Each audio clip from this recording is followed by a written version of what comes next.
मेरा कल वाला सैंडविच और आपको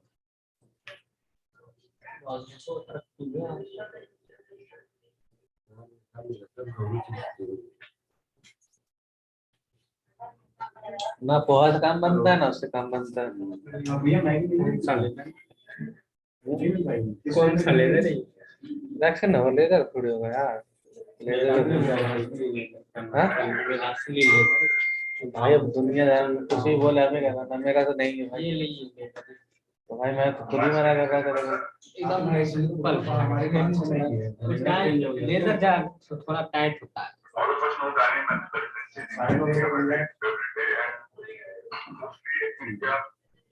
क्या बोल रहा है? मालूम है आज हाँ 10-11 बजे जाओ तो फिर मिल जाएगा। जी स्टेशन में कोई टाइमर वगैरह तो नहीं है ना? पोहे किन किन का है जल्दी पोहे आ जाएगी, मैगी अपना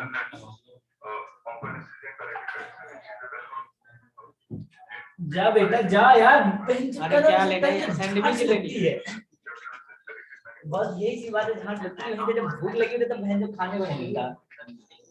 खाने को मिलता है उधर देखो जब तू वहां से आ रहा, जब कह रहा हूँ वहां से या पोहे ले लेना चाहे वो ले लेना, पोहे मुझे दो बहन जो खाना मैं फोन करता हूँ, व्यस्त रहती मोबाइल। भैया खाना सुनने के वहां से फोन किया ना मुझे कॉल पे देखो बस शुभ नहीं कर देते तुम मोबाइल की बात करोगे क्या लोगे?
Hello? Do you guys hear me? Hello?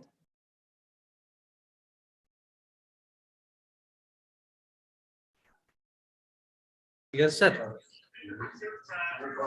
Zoom पे बताएंगे तो मुझे जाना होगा ना Do you guys hear me? Why? Hello? Yes, sir. Tell me.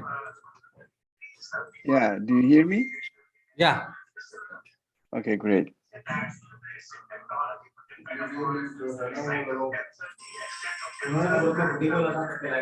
अरे वो वाला लाइन नहीं है अंदर अंदर के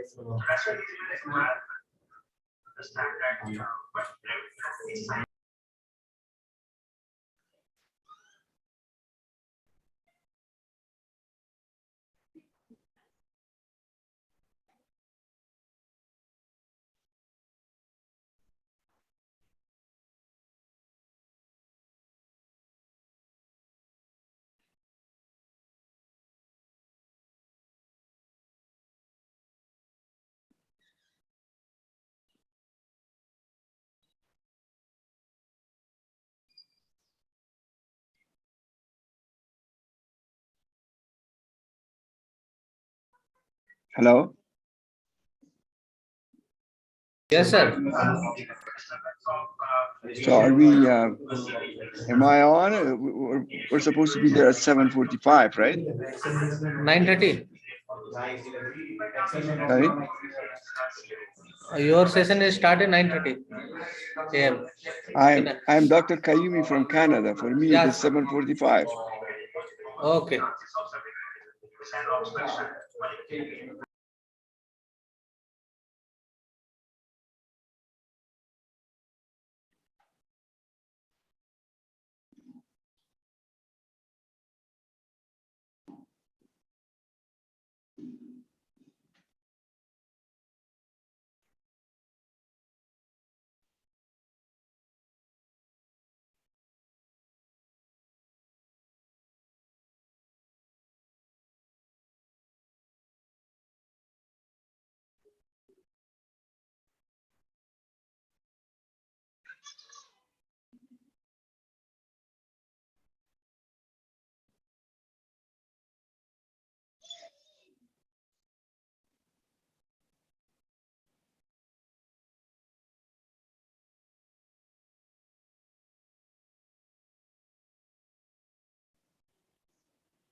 Hello? Do you want me to start my lecture? Yes, sir. So please let me know when you want me to start my lecture. 10 minutes left. 10 minutes? Yeah. And 10 minutes, okay. I will be waiting. Okay.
Hello, Dr. Kayumi.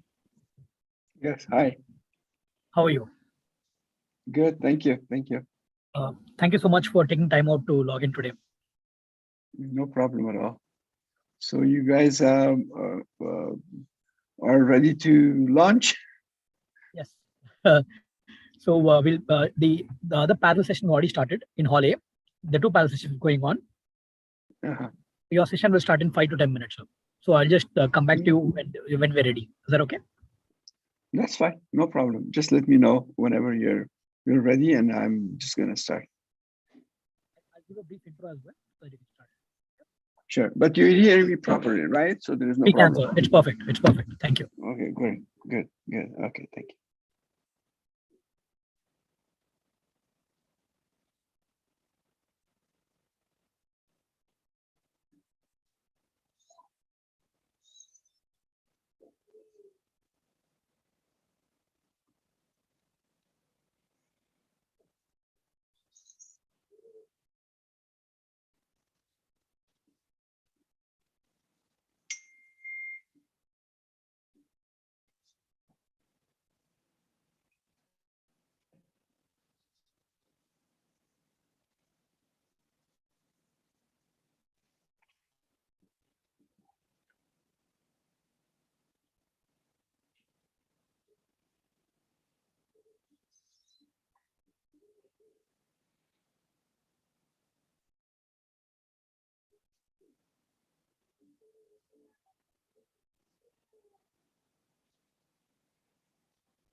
Dr. Kayumi, Yes.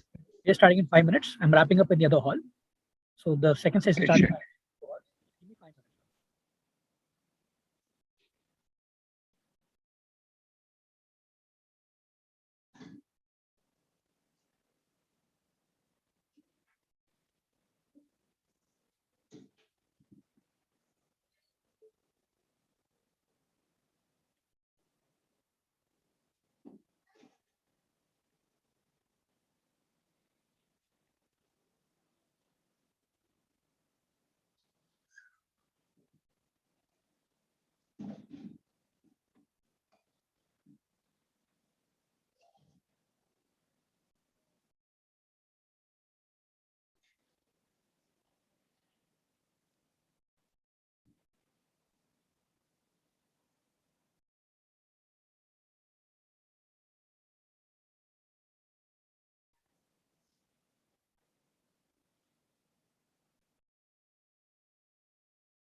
Dr. Kayumi, we are good to go. I'm good to go. Yeah, so I'll just give a brief introduction. You're already being streamed in the conference. So good, Okay. good morning, everyone. We are now in Hall B in SIMULCON 2021. A very warm welcome to the second day of our virtual conference. And our very important international speaker here today is Dr. Karim Kayumi. We've been working with the cyber patient from Canada since a while now, and we're very happy to have the creator and founder of Cyber Patient Canada, Dr. Karim Kayumi, with us. To briefly introduce him, he is a professor of surgery at University of British Columbia and founder of the UBC Center for Excellence for Simulation Education Innovation. He's also the chair of Technology Enabled Learning for Vancouver Coastal Health and the regional director of Royal College of Physicians of Canada. He has extensive international teaching experience, obtaining 11 awards in the field of medicine, including the most prestigious award, the University of British Columbia in 1999, the Killam Teaching Prize. One of his books, Basic Surgical Techniques, is translated into many languages, including Japanese. And I'll be honest, even I've read that book as an undergraduate. His main focus is on learning management systems and electronic platform for education research and PEPER. So he is the founder and CEO of Can Health International, a registered Canadian non-profit charity that aims to equalize health education between developed and developing countries. Dr. Karim Kayumi, it's an honor to have you amongst us. And we hope to throw light on competency-based medical education, because that is something which is being integrated into the curriculum in India as well. So over to you, Dr. Karim. Thank you very much, Raj Kumar. I have to say to all my colleagues and ladies and gentlemen who attend this meeting, my greetings from Vancouver. It's evening here, so I don't know. I think it's morning in India. And I'm in a ski resort. It's a Saturday. But since you guys asked me to talk about competency-based education, yeah, I think it is my pleasure and honor to be here and to share my experience and knowledge with all of you about competency-based education.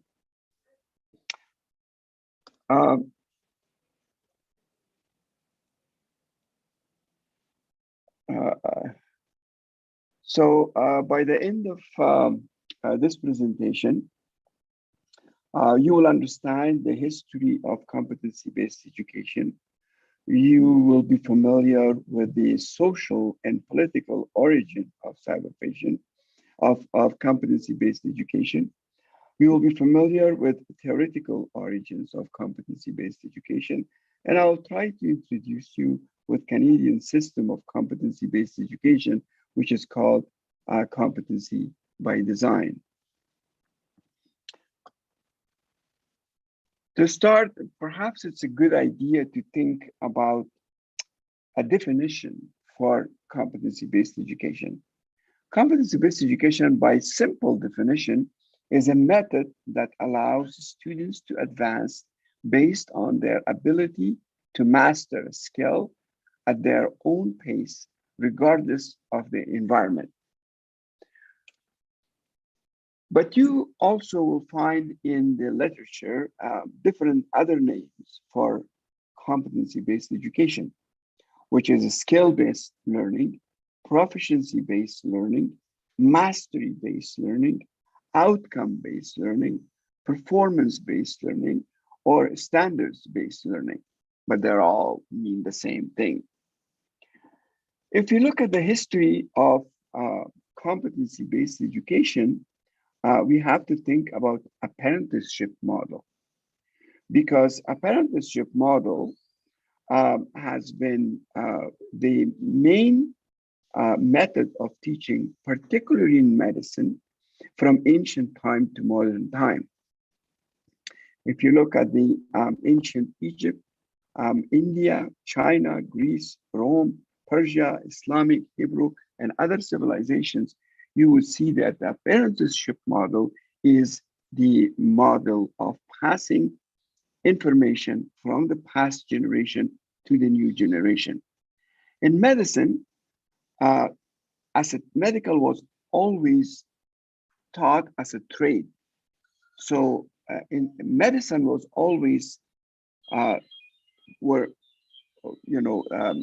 the apprenticeship was from the family members to the family members. So it was from the father to the sons and the son. But some educators in the past have also used other people than their family members to pass this skill or this trade to them. However, if you look from the Middle Ages, that started roughly from the 5th century to 15th century, the knowledge of medicine as a whole become very dominant and increased every day.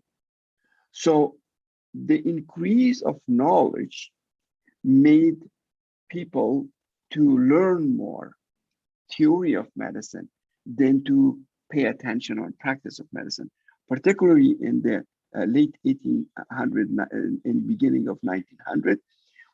people have moved more toward theoretical medicine than practical. But in the modern days, we're coming now back to not exactly a apprenticeship model, but to a type of apprenticeship model that we call it competency-based education. Perhaps India was the best example of apprenticeship model. A few years ago, the American College of Surgeons asked me to give a lecture on surgical techniques. And I wrote a paper on that later on. I had to go to the library and learn about the history of surgical techniques. And I found that this outstanding physician in India, whose name was Shashruta of Banaras, was about 600 years bore Christian, invented the best surgical equipment and also described and invented the best surgical procedures. Some of the surgical procedures like rhinography is still used in some kind of modification. But Shashruta was not only a good physician, surgeon, and an inventor of good equipment, he was an outstanding teacher. He taught in apprenticeship model, as you can see in this picture, his students. But the most important thing that I found in his literature, in his book, is called Shashruta Samahita, is that he said, quote unquote, no student should touch a patient before practicing their surgical skills on fruits and vegetables. To me, that's the first statement about low fidelity simulation in medicine and medical education. But in the middle ages, as I mentioned about 1,000 years ago, people have started a lot of as I mentioned, there were more knowledge of medicine around, and also different thinkers start thinking about changing the apprenticeship model into a classroom model. So Abu Ali ibn Sina is known in the West as Avicenna, was the perhaps leader on the thoughts of using classrooms, but because classrooms are more efficient than apprenticeship model. And the reason reasons he brought up was that in the classroom, people are competing with each other. In the classroom, people emulate each other. In the classroom, students have a group discussion with each other. And also they will have a debate with each other. So as a result of all that, classroom environment is a much better environment than the apprenticeship model. And that's why during Renaissance and after Renaissance, classroom model become more of a fashion in medical education. So to summarize this history, we have to distinguish the difference between apprenticeship model and competency-based education.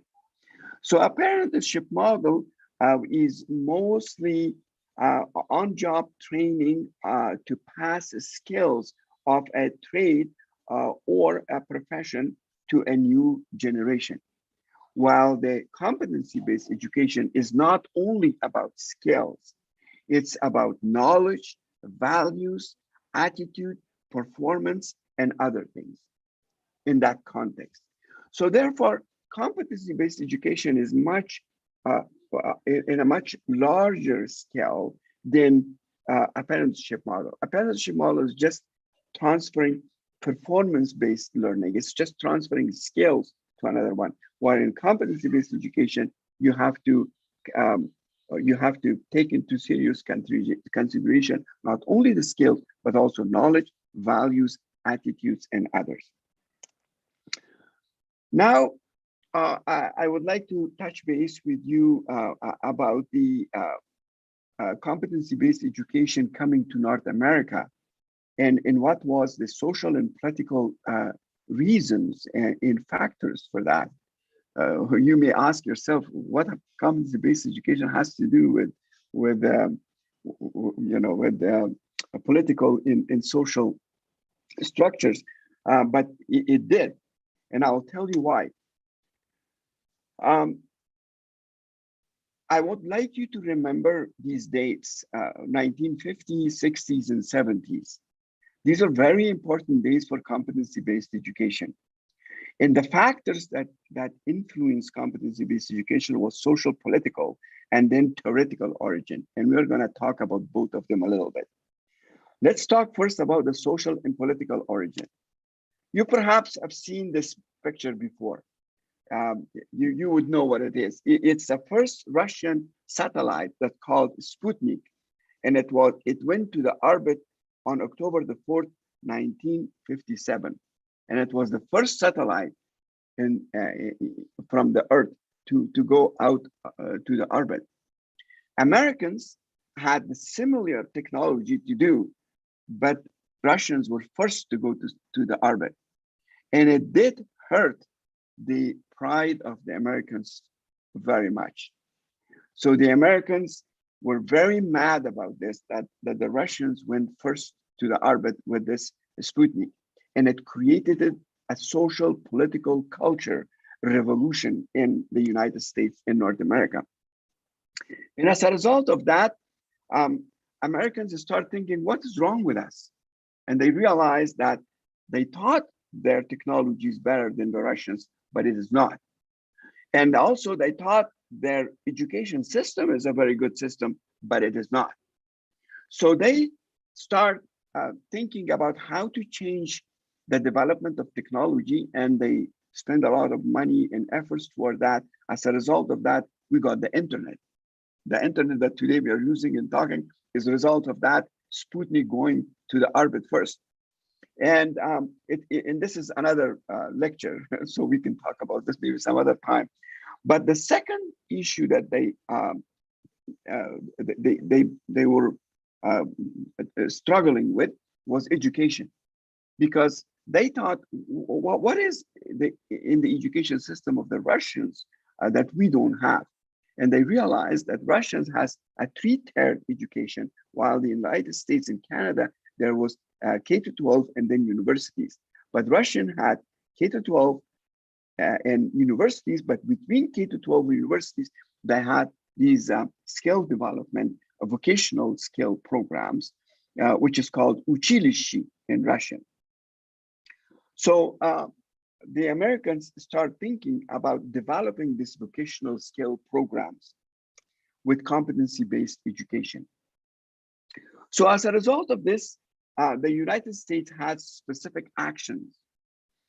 In 1958, United States Congress passed the National Defense Education Project, and it legitimatized and operationalized a federal role in the education system of the United States. Of course, they put enormous amount of money in the 1950s, late 1950s and early 60s and 70s to improve the education system, particularly to bring competency-based education into the education system. And you will see most of the progress that was made in competency-based education was done in late 50s and 60s and 70s. Even President Kennedy formed a national panel to review vocational programs. So there were, in addition to this political issue, there was other social factors that affected competency-based education. At this particular time in the 50s, 60s, and 70s, new movements were in North America. The first movement was the personalization movement, and the second was accountability movement. Actually, Lassinger, who wrote a book on every kid a winner, about the accountability of education, because before that, education is not accountable to anyone. So aside from this social and political origin of the competency-based education, I can now talk a little bit about the theoretical origin of competency-based education, because during these years, a lot of theories have also developed on the issue of how do we learn. So theoretical influences on competency-based education can be divided into two major categories. One is educational psychology, and the other one is systems theory. Let's talk about the education psychology first. As we know, the question, how do we gain knowledge and experience? How do we learn? Has always been a question in the mind of mankind. And in the past, people thought that knowledge is in it. So we're born with knowledge. We're born with skills. And if we haven't that skill, then that skill will be transmitted to us by a divine force. It was injected to our brain by a divine force from outside. And this dogmatic theory was dominating humanity with the support of religious doctrines for a long time, up until we start thinking about the other philosophical values such as epistemology, ontology, and empiricism. Empiricism in particular is a theory that states that knowledge comes only or primarily from a sensory experience. So it's our sensory perceptions that brings knowledge to us in touch when we are in touch with the environment. And the biggest advocates of the empiricism were, John Locke, for example, David Hume, and others. But John Locke came with a very important theory. It's called tabula rasa, and what it means is that human beings are born with as a clean slate. So human beings would learn everything as they interact with the environment. So this tabula rasa theory was dominant for a long time, and it's a very important theory in educational psychology.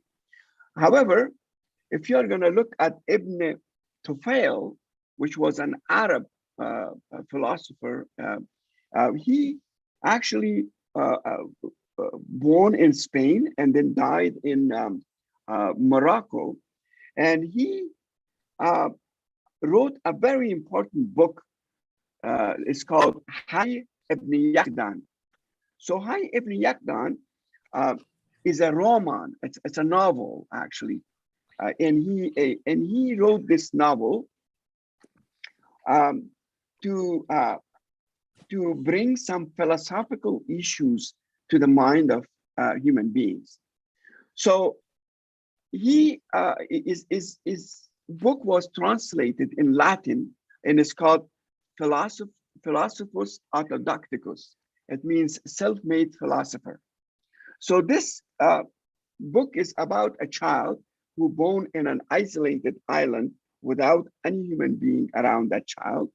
And then this child was taken over by a deer. The deer was her surrogate mother, giving him milk and all that. And then this boy was growing up as a human being, but he haven't seen any human being. So he was in touch with the birds, and he learned the language of the birds and animals and everything else. But slowly, by the age of 25, 30, he started to learn the stars and how the stars react with each other. He became one of the great philosophers and also one of the great astronomers. So in age 40, 45, he met a human being first time in his life, and that human being admitted it that Hay ibn Yaqdan was better than any other human being he ever seen. So that means that John Locke theory of saying this is the only way that you can learn is from the environment is, excuse me, there's somebody there is walking around and actually, yeah, please don't do that, okay, because you're disturbing me. So of the video, sir. I'm sorry about that. Yeah. Yeah. So Ibn Tufail actually with his book Hayy bin Yaqdan, he made people understand that it's not just the environment, but there is internally something within us that make us different from other creatures on Earth. So when you look at the theoretical origin of competency-based education, you will look at the whole battery of philosophical theories such as behaviorism, cognitivism, constructivism, social constructivism, transfer of learning, andragogy, experiential learning, learning styles, and others.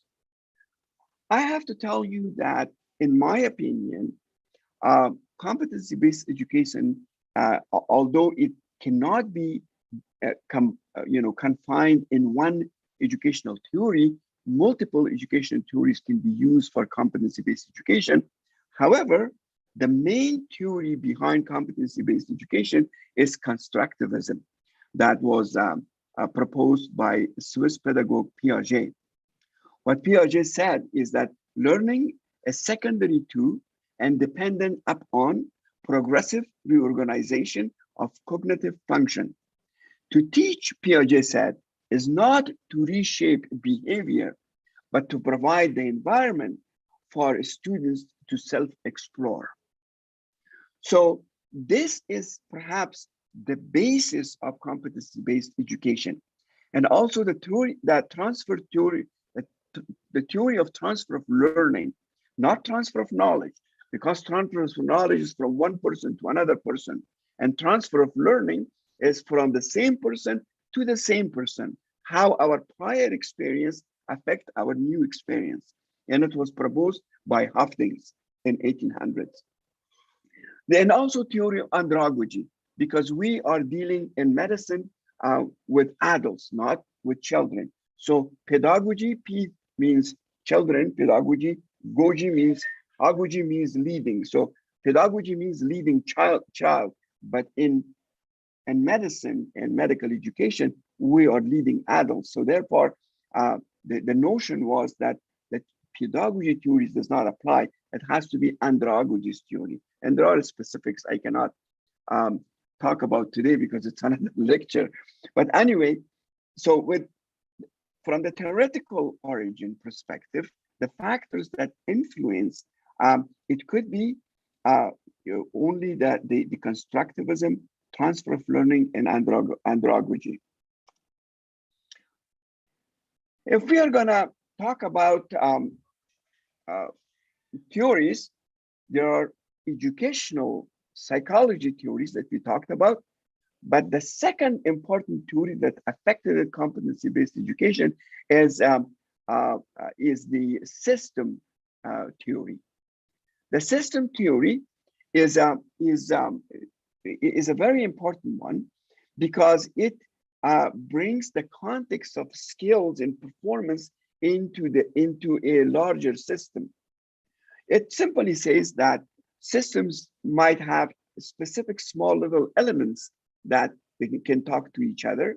And these elements then should be talking to a component that consists of those elements. And then those components, several of those components could belong to a subsystem, and the subsystem could belong to a larger system. So, and all these systems should be automatically communicating with each other. When they communicate with each other from a feedback that the results of the action of something triggers the action of another thing, it's called cybernetics. So cybernetics are used in medicine, medical education, it's used in technology, and used in other things.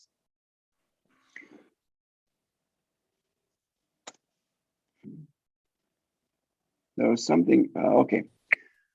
So if you're gonna think about some kind of a conclusion for this particular part of our talk, restructure of education from the classical education to competency-based education, these are, I'm outlining the pillars of competency-based education that is actually proposed by Bloom and other major pedagogues in North America. So the first one is learning objectives.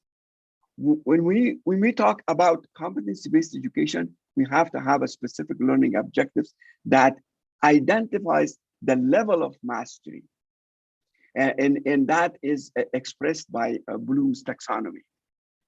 It should, outcome measures is the second important pillar of competency-based education. We should know from the beginning what we are measuring in the end of this session or in the end of this teaching period. The role of teacher is changed. Now the teacher is not a dominant person. The teacher is a facilitator.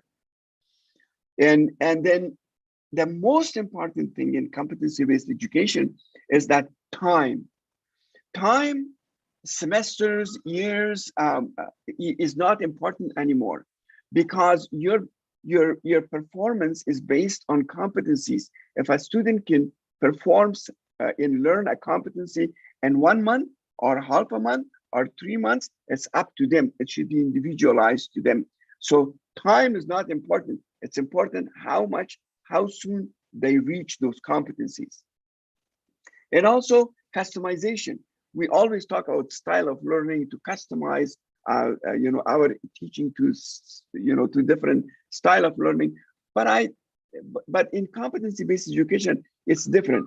They say you first give the education, you give the knowledge to people, and then you think about if there is some students are falling and cannot reach those competencies, or the specific level of competencies you expect them to reach, then you can go and customize the education to those people. And then also the content of competency-based education has to be in relation to learning objectives, and the learning objectives are in relation to the scientific management theory of task analysis. So you have a specific task, you have to divide your major knowledge to specific tasks and deliver those specific tasks. No longer those long standing lectures talking about a lot of things. Tell me about the specific issues that I have to learn. And then the student, it should be a student-centered education, and it should be system-based. And I'll tell you how. I explained to you before about the elements and sub-elements, and I'll give you an example. Like, for example, I'm a surgeon. I'm gonna teach surgical techniques, for example, a knot tying technique to somebody. So when I am teaching the knot tying technique, it's a skill for students to learn. But then this knot tying technique is not something that happens in a virtual environment. It's happening within a patient. So he has to learn the knot tying technique with respect to a patient's pathology, as patient's incision, a patient as a whole. And then he has to learn this as a knot tying technique within a patient that is in the OR, and ORs has its own cultures and own relationships and own people. And then that OR is in the hospital. So then the hospital has its own rules and regulations, culture, and then the hospital is in a healthcare system. So when I'm teaching knot tying technique, I'm not just teaching how to knot tie, but how to knot tie in a context of a patient, an OR, a hospital, and a healthcare system. So now the last part of my conversation with you would be about the Canadian system of competency by design. So before I talk about this, I would like to bring to your attention that my two heroes in North America are William Osler and Abraham Flexner, who did a huge change in relation to competency-based education. William Osler, I don't have much time here with half an hour that's given to me to talk a lot about them, but they both brought the issue of bringing more stress on the bedside teaching, bringing more stress on skills development and on the skills in the context of a patient and a society than just a skill or theory about the skill. So Abraham Flexner actually with his Flexner report in 2010 made a worldwide revolution. It's to say that active learner centered education is important, and education has to have a social responsibility. So we have to be socially responsible, and we're not bringing just technicians who cannot tie, who can do surgery, who can do things, but we're bringing physicians who are dealing with human beings, we're dealing with society, we're dealing with the whole context of a larger system than just the education system we think of. So in the 50s, actually, because of the Flexner in Osler, a lot of people have made changes into the curriculum of medical schools, but it wasn't substantial. It wasn't competency-based education. And competency-based education came to our system in the 90s. That the Royal College of Physicians and Surgeons of Canada was the leader in competency-based education in Canada, not only in Canada, actually in the world, because everybody else followed that. So in that context, what Royal College was saying is that competency is an observable ability of a health professional integrating multiple competencies such as knowledge, skill, performance, value, and attitude. And also he identified the competency domains to be broader, distinguishable areas of competency. So what Royal College of Physicians and Surgeons of Canada proposed is CAN-MET competencies. So he said a person should not, a doctor should not be just a medical expert. It should also be a communicator. It should also have the competencies in collaboration. It should be obviously a competent manager. It should be a competent health advocate. It should be a competent researcher, and it should be a competent professional. So just medical expertise is not enough for a person to call himself or herself a physician, a doctor.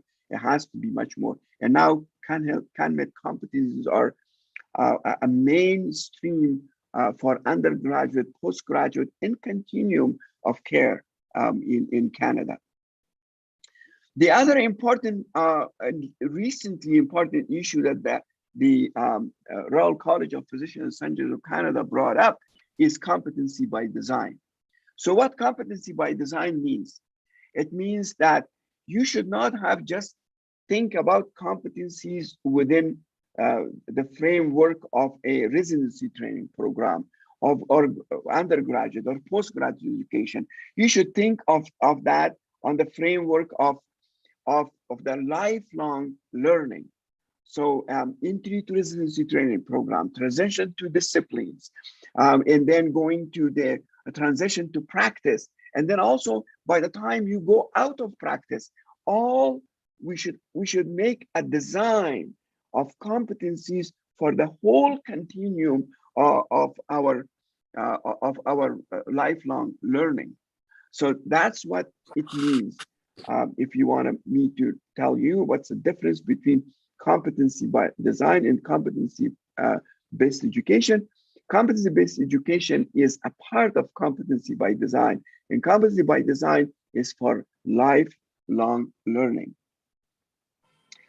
So let me tell you a few little things about what it means really in the nitty-gritty of competency-based education.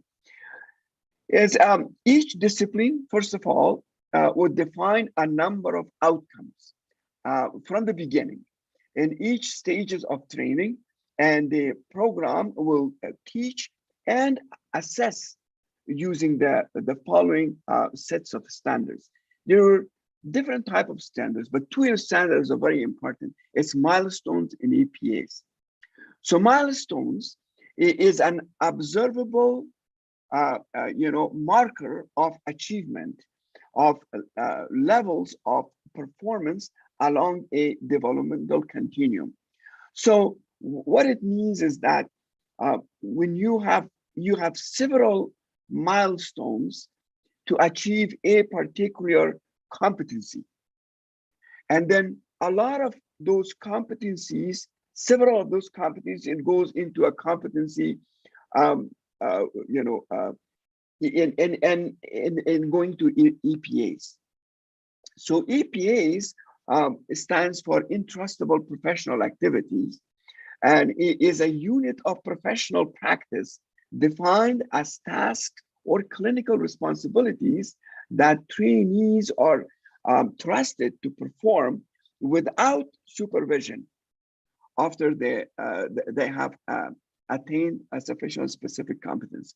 So if we have specific milestones, like let's say several milestones, and then we can, a supervisor can say, well, you reached your milestones, now you're competent to do these things. Now, all these other competencies that you have, now you can make a clinical decision. Now you can be in a different clinical stage. Now you have passed your EPAs. Now I can trust you that you can do something good for your patients. So that's the whole, in very general terms. We don't have time to talk about details, but in general terms.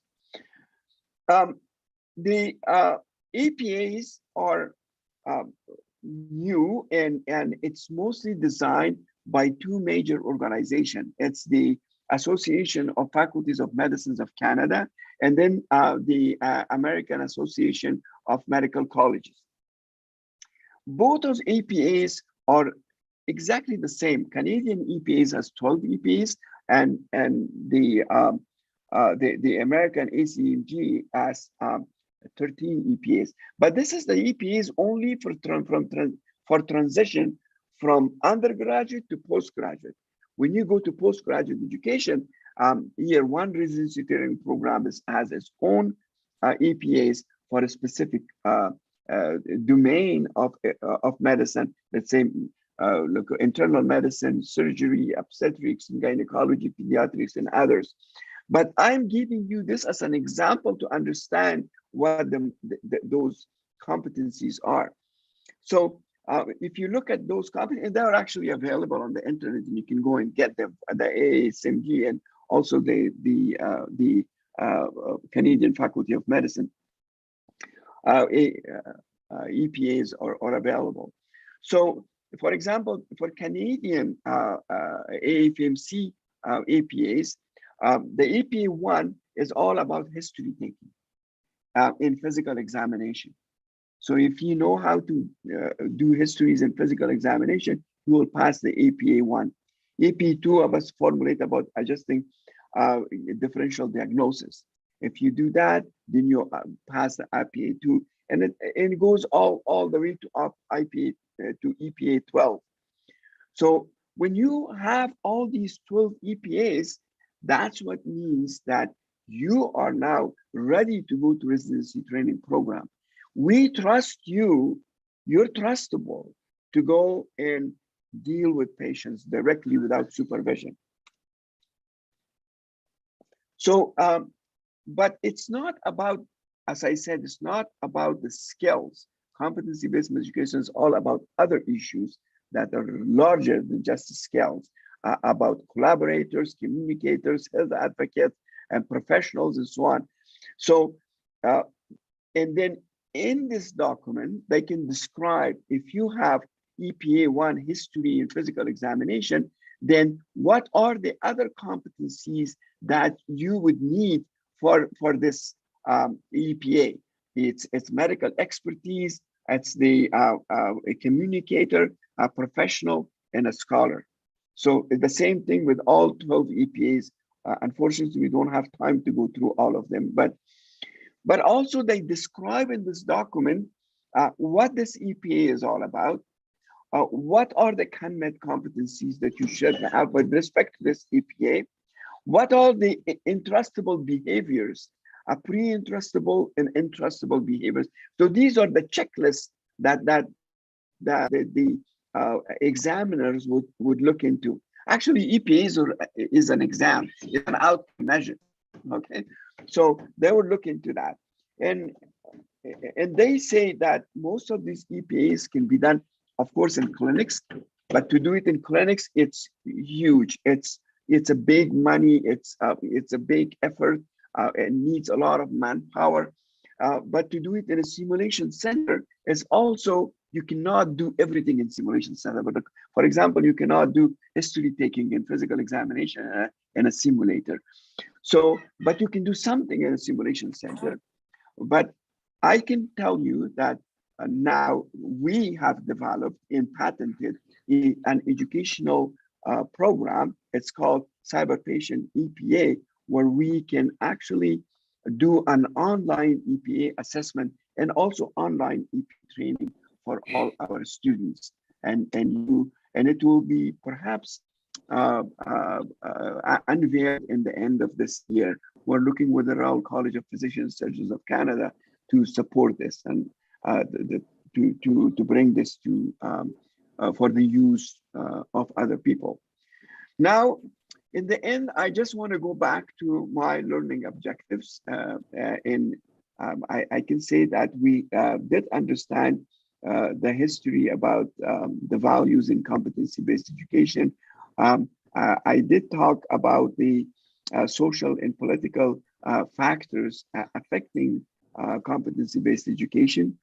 Also, we talked about what are the theoretical aspects of competency-based education, particularly with educational psychology theory and also for system-based theories.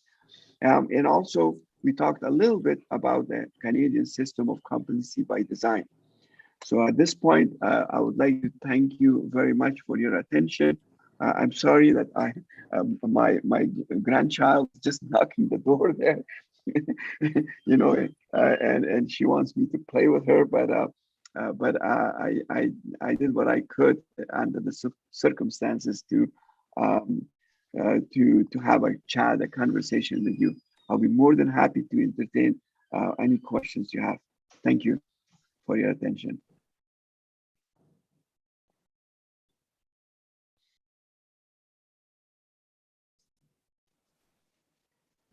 Thank you so much for the history of CBME.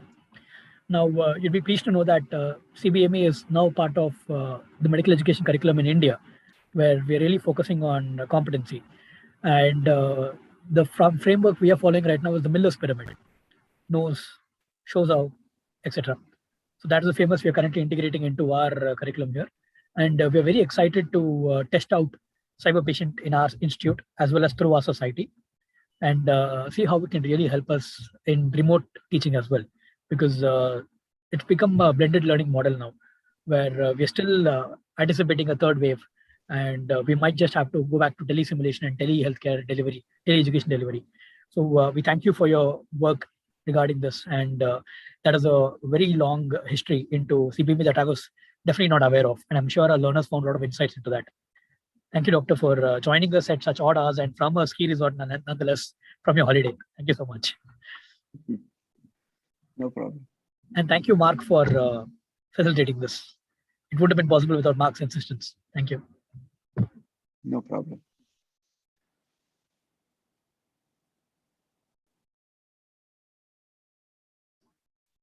Right. Moving on, we now have Dr. Sunil Ganta, the principal of GSL Dental College, and Dr. Govind Rajkumar, the vice principal of GSL Dental College, and Dr. Manoharan, who will all be talking about a panel of integrating simulation into dental curriculum. Over to you, Sajkumar sir and Sunil Ganta sir. You can please introduce Dr. Manoharan sir and we can get on with the panel. Thank you. A very good morning to one and all. Excuse an Rajkumar sir, your voice is very low. Can you please speak up? Yeah, I think 1 second. Is it clear now? No, sir. Okay, I'll take it out and I'll see whether my speaker is. Is it okay? Much better, sir. Thank you.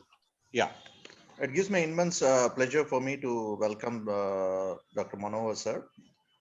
To teach is to touch the life forever.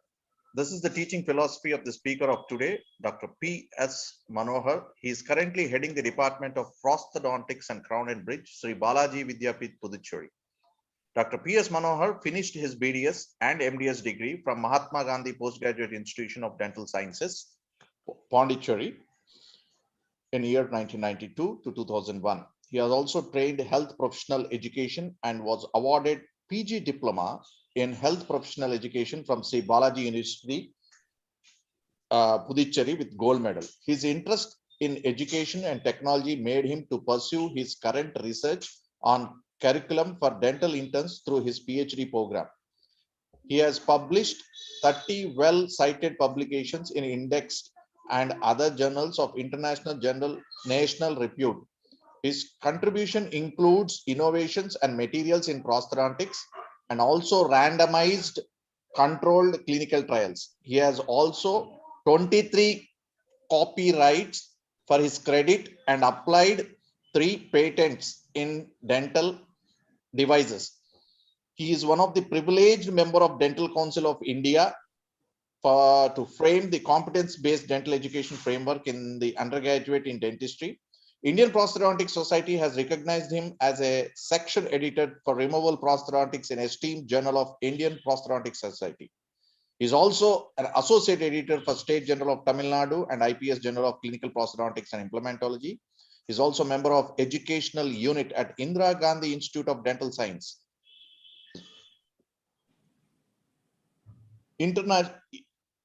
And he has given 62 lectures so far in national and state level prosthodontics, dental and medical education. He's also contributed chapters in 2 books and authorized 2 books in international platform. His interest towards society is always witnessed from his efforts to sign MOU and non-government organization to support the department endeavors to serve the unprivileged elderly in the old age homes in Puducherry.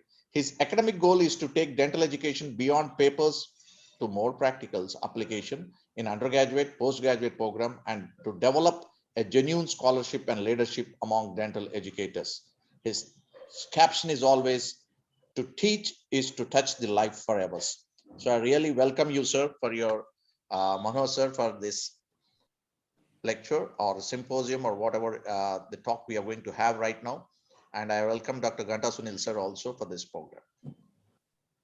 Thank you. Good morning, Manohar sir. Can I see Dr. Manohar on the screen? Sir has just entered, I think. Is it? Dr. Manohar sir.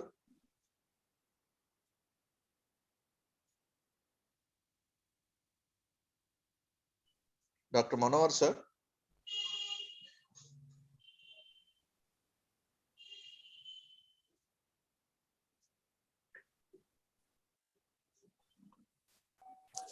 Hello.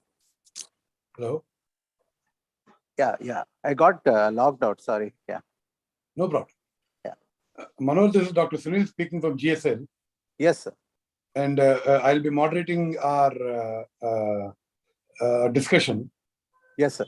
Even before we start up the program, the previous lecture that was happening regarding competency-based training was something we already have started following at GSL. We have 3 levels. One is FACT, that is formative assessment for competency training. The second one is HOTS, which is high order thinking skills. And the third one is NATS. Okay. And taking a continuation from that program, right now what the topic of discussion we are going to have per se is regarding the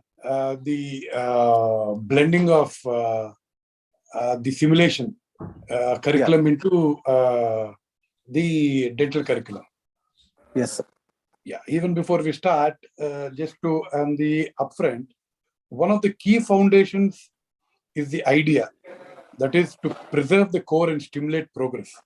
No institute can become or remain truly great without a core set of principles, that is to preserve, to build upon, to serve, and to serve as an anchor and to provide guidance in the face of the ever-changing world. Yeah. At the same time, no institute can remain great without stimulating progress, having a change, renewing, improving, and improving in a line where you pursued big goals. When you blend these together, these two meanings, preserve the core and stimulate progress, you get a very beautiful magical dialect that keeps a company or organization vibrant over time. We as persons should have similar pattern of personal effectiveness. First, by building a strong core principles that are not open for continuous change. At the same time, be relentless in a quest for improvement and continuous renewal. Here, the topic of discussion is we should not have a continuous change in our core principles, but we should always have a renewal and upgrading of whatever we are doing.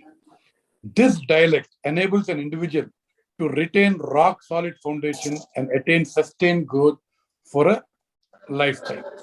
Our core principle should be moving from good to great, and whatever we have built should last. Manohar, as you have been given, as I see you in a lot of administrative posts, what is the future of dentistry from the simulation perspective that we are going to? What is the hello? Yeah, I'm there. Please. Yeah. Now that simulation is something we cannot avoid, the medical field is really moving upwards. The NMC has taken it up as a mandatory to make sure that there are simulation labs all over the in all the medical colleges. Now, how do you foresee blending simulation into dentistry? Yes, sir. Thank you for the question, sir. And I feel simulation has got a major role to play in the future. And because of the prevailing epidemic, I think it's an eye-opener for us that all of us should be tech savvy. And simulation has definitely taken over in terms of assessment. We could actually witness that in most of the assessment, we used simulation-based exercises for students for the past few months and for the last 2 years for all the examinations. And even for training, I think simulation should come in. And dentistry being a skill-based subject, we did have a lot of exercises, and we are definitely in dearth of high simulation models. There are many devices which are come into the market, but for India as concerned, very few places have these kind of moderate or high fidelity simulators. I can see that there is definitely a brighter future for these kind of simulation based training and assessment in the future. And not all colleges or institutions have a lot of patients coming in, and with the outbreak of a lot of institutions getting approved and accredited, definitely the patient flow may not be as much as in government college setup. So definitely simulation will help the training and also the assessment of students in the future. Yeah. Now that you're involved in the curriculum build-up of the dental council, Yes, how do you, where do you see the scope, especially in the medical, yes. as compared to the dental, or the vice versa? In the dental as compared to the medical, we start our practicals, at least the preclinical practicals, right from the second year, from the extracted tooth or from the typhoid tooth or whatever. Now, where do you think this simulation will play a role? And buying a simulator is one aspect, using it is the other aspect, and getting it mandated by the council is one more aspect. There are three aspects in this, because Yes. we should make sure that the council also accepts simulation as a mode of teaching, like in the NMC. What is your idea on that? Yes, sir. As you rightly pointed out, the NMC, the Medical Council of India, they have asked for a skills lab. So that skills lab has definitely is having an option for incorporating a lot of simulations, not just the basic simulation, but high definition virtual simulations, high fidelity simulations, I can say. So that should be there in dentistry also. We work with basic simulation like typhodonts and some of the customized models for simulation. But some institutes have definitely taken an initiative to incorporate. For example, I can give you for example, the maxillofacial prosthodontics, if you see, we don't get enough cases for the postgraduates to get trained on maxillofacial defects. So when we make high fidelity simulations, need not be virtual, at least a phantom head model, which is modified for various maxillofacial situations. I don't want to mention the name of the institute, but there are some institutes which have taken it up and they have created a maxillofacial simulator lab. So that is entirely left to the institutes to work on. And as you have asked, if it is from the directors, it should be taken seriously. And definitely in the future, when we were drafting the competency-based curriculum, we were actually giving directions to include a lot of simulations which can create an immersive experience for the student, so that he can learn more in a relevant way, especially with skills like maxillofacial areas or any other places where the options are limited, the patient flow is less. You need simulators. And even for preclinical training, definitely right from day one, we need a lot of simulation models made available for the students. It is definitely needed, sir, and it will be there from the directors, and it is also already drafted in the future curriculum. Yeah. Now, any institute for that matter goes on 3 core principles, that is humility, empathy, and patience. Now, coming to whatever preclinical work that we are doing in the second year, especially, the question of empathy doesn't come there, because the pain perception on a phantom head is never seen, never heard. It is only that you need to just cut a nice cavity. You don't have to take the other aspects into confidence. Unlike when you have a haptic simulator, you can feel, or it can give you that pain perception. Now, can you bring these things into the notice of the Dental Council and make sure that this can be a standard method and methodology for the future of dentistry? Yes, sir. Actually, that is actually a drawback of simulation. We cannot entirely dependent on simulation-based things. Certain attributes, as you said, these are the competencies outlined by CANMED or ACGME. This empathy, patience, and all these soft skills definitely are one of the core competencies. These are incorporated into the Dental Council of India framework, competency framework. And we are advising them to use standardized patients for these things, to observe how the student responds to various situations and how he demonstrates empathy and patient care. So, and it's not necessarily a machine-based simulation that is needed. You can even have a standardized patient and a good observer who is astute enough to pick up these qualities when they are expressed during an examination pattern, when a scenario is put forth to the student, and how the patient, the standardized patient expresses his concern, and how the how the doctor reacts to it. So that should be picked up by the observer. And we need to create robust checklists with rubrics to elicit all these subtle characteristics of empathy and patience and concern, which defines the professional behavior of a student. Yeah, eliciting all these things when we observe the students when they are doing cases is fine. It is a very good move, and we appreciate your efforts in that direction. On the contrary, can I add one more thing to that? Please. So simulation-based thing, these can be done at the formative stage. using a standardized patient and all. But later, when it comes to actual patient care, these kind of skills can be elicited through a proper multi-source feedback, I feel. How the student is behaving towards the student and how his peers have perceived the student, how he reacts to certain situations, how the other faculty have observed the student, how he reacts to certain situations. So actually, finally, if you can't use simulation, finally it is the patient. So simulation and standardized patients can be used only for formative training and assessment. Definitely not during summative, unless and until it is a very rare and what do you call that, emergency procedure. Yes, sir. Okay. Now that you have told your view, one question that will remain and will continuously ponder all of us in future is, now that the medical legal system is even getting stronger, suing of patients is getting even more aggressive, the students treating the patient, and for the problems that we are going to arise, the problems that are going to arise when the students are going to treat patients, and the problems that are going to arise regarding faulty treatments and all that. Surely in future, even now it is there.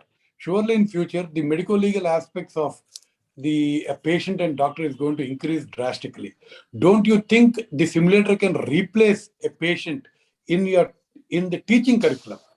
In the teaching curriculum, I'm talking about. Now, for example, if we see for the anatomy dissection, the anatomy has totally taken over the basic dissection. Although you cannot replace the body, but this is as good as dissecting a body at different steps. Even if you do a mistake, you can go back, revert back, and again start the procedure. There is a set standard of assessing. What you are doing. Don't you think the patient acceptance of trying to learn of the students trying to learn on them is going to be a problem in future, Dr. Manohar? Yes, sir. That was the basic principle why OSCE has come into play. Like OSCE has come into play because of these medical legal issues, and in other countries, I don't think they do anything on patients during the final assessment. What I'm trying to tell is simulation can never replace a live situation. That is for sure. But the training of a student should definitely culminate on patients. It can't be just limited to simulations. Simulations can be used for doing some kind of training and to some extent assessment. But you cannot judge a student's competency based only on simulation training. That was my point. So the competency and trustable professional behavior or whatever activity, when we are certifying, it should be based on patient, not completely based on simulation. Maybe for an extremely rare medical emergency, how he is performing, you can give him that competency. So you have to fix the level, at what level you are going to assess the student in. So if you are fixing the level only on simulation and you are describing your outcomes, this kind of rare thing or a medical emergency can be done only on a simulation, where situations where you can't give a patient. Then you can tell simulation can replace a real life situation for certain conditions. But the assessment of a student on his competency on various dimensions like knowledge, skill, and behavior should be on patients only. And then only you can certify the student to be competent on doing a skill because you are going to give a certificate or award a degree at the end of it. He should be able to do it on patients, not simulations. So I feel that is one small thing of simulation, though there is a large breakthrough in simulation and practice of simulations. That is a small disadvantage I can sense. Yeah. Now, where do you see the scope of simulation in the dental curriculum? We will go stepwise. In the first year, where do you see, in the first year BDS of dental curriculum, where do you see the scope of dental simulation? If you take basic sciences subjects, definitely anatomy, biochemistry, physiology, all these places, especially anatomy, as you mentioned already, the virtual dissection. And with the use of haptics, definitely haptic enabled simulations are moderate fidelities. You can feel the tissues getting reflected. And you, as you already mentioned, the resources are actually just one-time investment. You need not buy multiple cadavers. So that's a definite advantage of using virtual simulations. And whatever it is, finally the student will, even if he learns in a cadaver, finally he has to see in a tissue. So in that way, simulation can definitely replace to some extent a cadaver. And if you see the other subjects, for example, the first year subject, dental anatomy, so there the tooth carving and tooth morphology is being taught. So there definitely simulation can have a role. There are many simulators which help us to understand and feel the tooth shape, the roots, and some students can actually carve down the tooth structure in a simulator, in a haptic simulator. So definitely simulation has a scope in that, I can sense. And preclinical prosthodontics, they started from the first year. So simulators has a role in definitely understanding the various basic procedures of teeth arrangement, and teeth arrangement with robotics and virtual simulation can definitely help. And with the upcoming digital era where all the restorations are going to be machine made, for example, CAD-CAM milled denture or CAD-CAM crowns, the teeth setting, what we do conventionally may become obsolete. I'm just speculating. I may be wrong, but the way it is going looks like everything may be made digital. So when you make everything digital, simulation has got definitely a role to play. So there won't be any wax. There may not be teeth for you to arrange, but you should just know the principles and do the entire process on the screen. So the training can be totally simulation based. I can sense the future in the first year. See, the other day somebody was asking Jeff Boss, the this guy, the Amazon guy, sir, what is going to change in the next 10 years? They have asked this guy, and his reply was nice. He was saying, "You tell me what is not going to change. Everything is going to change." Yeah. That is my perception. Yeah. Everything is going to change. Now, one point I just wanted to not say I would disagree with you. I have one more opinion is, see, whenever we are doing an assessment, especially as teachers, whenever we are assessing a student, you have one method of, maybe there's a standard protocol for assessment, but the perception you are looking at and the perception I'm looking at, our view of looking at a particular thing and your view of looking at it is different. Surely, and the assessment for the same work, you will assess it in one way and I will assess it in one way. But once that assessment comes to a machine, through a machine, the assessment is going to be the same. The machine is going to take based only on what work has been done. But here as teachers, you have your own way of assessing. So here what happens could be, here what happens is the assessment might not be neutral. So what is your take on that? Yes, sir. Definitely a simulation can give a better feedback than an observer, because if you built a robust feedback mechanism incorporated into the simulator, even subtle things can be picked up by a simulator, except the soft skills. Otherwise, technique-wise, definitely a simulator can give better feedback than an observer who is more subjective. Yeah. Now, where do you see the prospects of simulator for a second BDS student? Second BDS students, they have subjects like pathology, pharmacology, microbiology, etc. And dental subjects, if you see preclinical, they have an examination, and in conservative also, where they do cavity preparations. And there are some simulators which are already in market, and they are trying to encourage it, which something I can mention a few devices, SimDont or something, which has a cavity preparation models incorporated into it. So when the student learns through through those kind of simulators, it can be assessed even remotely by an observer who is sitting somewhere else.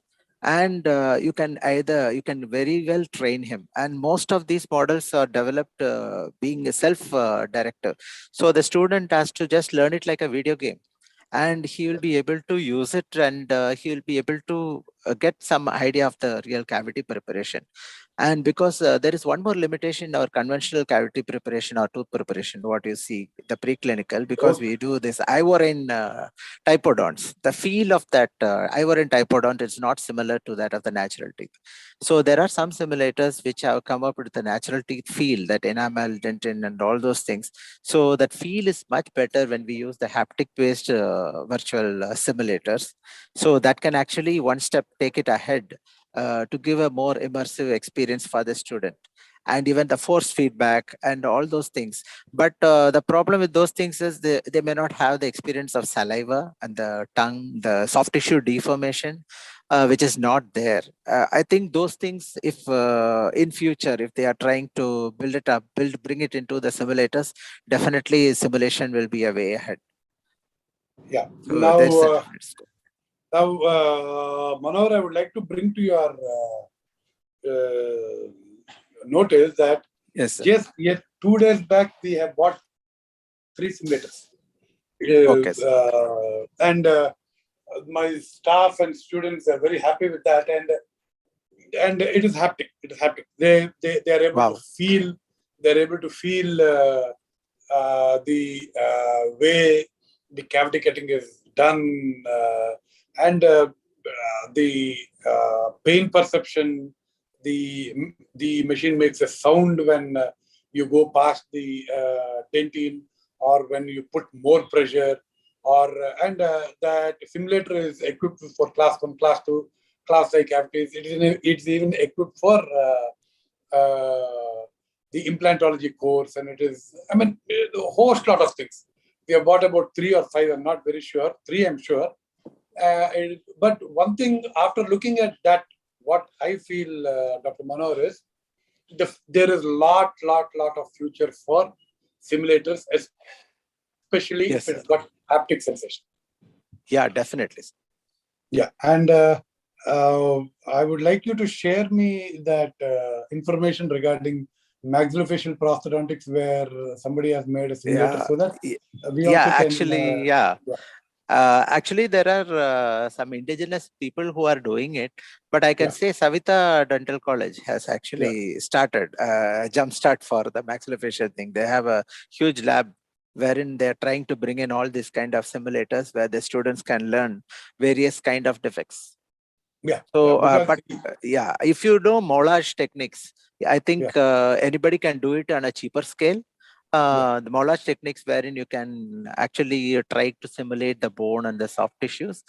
You can actually build it up in a phantom model, a edentulous model or a dentulous model. Various situations we can create.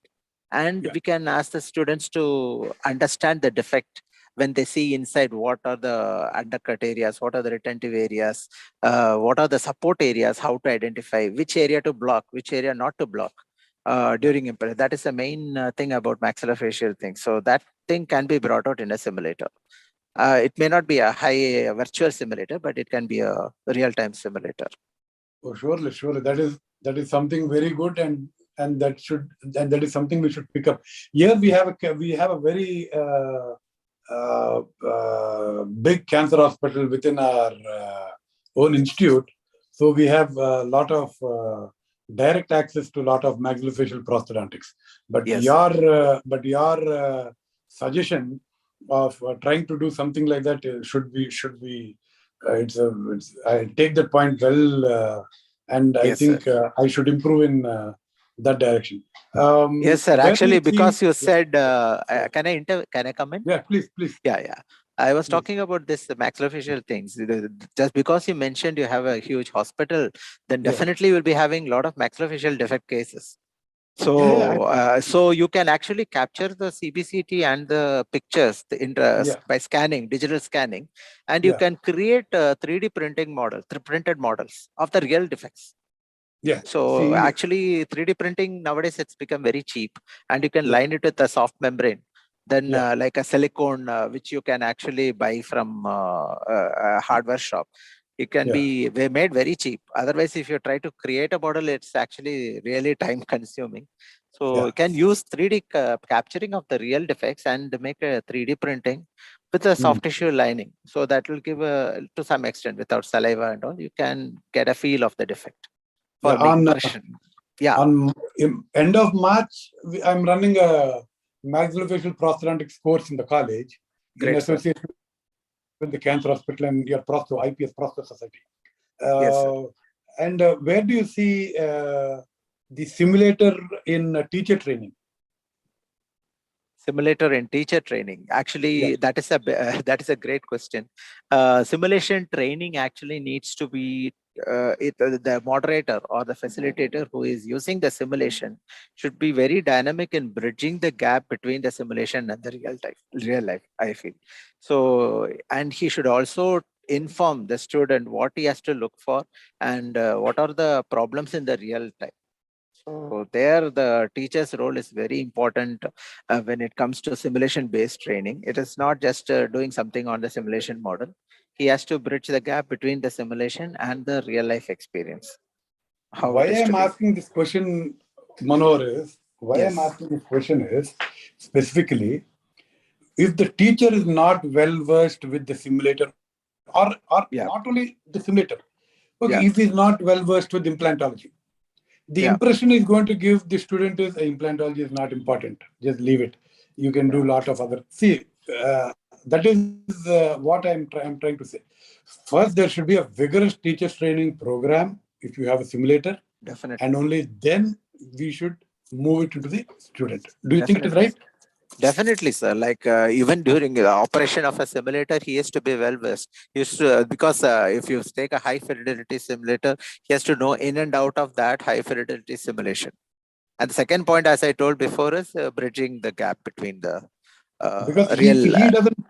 If he doesn't give a good feedback to the student also will take it very lightly. He will have to play around and just move. Yes, sir. Yeah. So I am very happy that I had spent some good time with you, Manohar. Thank you so and much. There are so many people who have taken up a lot of information from you. And being a member of Dental Council of India or trying to bring up a lot of changes in the curriculum in Dental Council of India, I strongly recommend you to push forward simulation. And at the end of the day, the industry also should be very, very effective in trying to bring down the prices so that it is everybody can use this equipment. Thank you so much. Thank you, Dr. Govind, for giving me this opportunity to talk. Thank you. Thank you so much, Manohar. I want, Manohar, you to give the closing note. Sir, whatever it is, I can feel that nothing can replace nature. Yeah. Nature, nothing can be replaced. And as you mentioned in the start, rather than the procedural skill, there are other competency. The previous speaker also mentioned about leadership and professionalism, communication skills, all those things complete a doctor. So simulation definitely can help in learning the procedural skills. Other skills also should be built in the curriculum for a wholesome competency-based dental education. Okay. Thank you so much, Manohar. Thank you. Had a nice time. We'll meet very soon. Thank you, sir. Thank you, Sunil sir, and thank you, Manoharan sir, and thank you, Rajkumar sir, for all joining in. We are very glad that we had you on board. Dr. Sunil sir, as always, excellent oration and excellent fluency in the panel. It was very smooth. We hope that you recover well and see you back at the college soon. Despite taking time out, you came and did this panel. We are very, very grateful, sir. Thank you. Thank you. Thank you all. Thank you, sir. Now we'll be moving on to the next part of our talk. This is by Dr. Kesavadas. Dr. Kesavadas, are you online?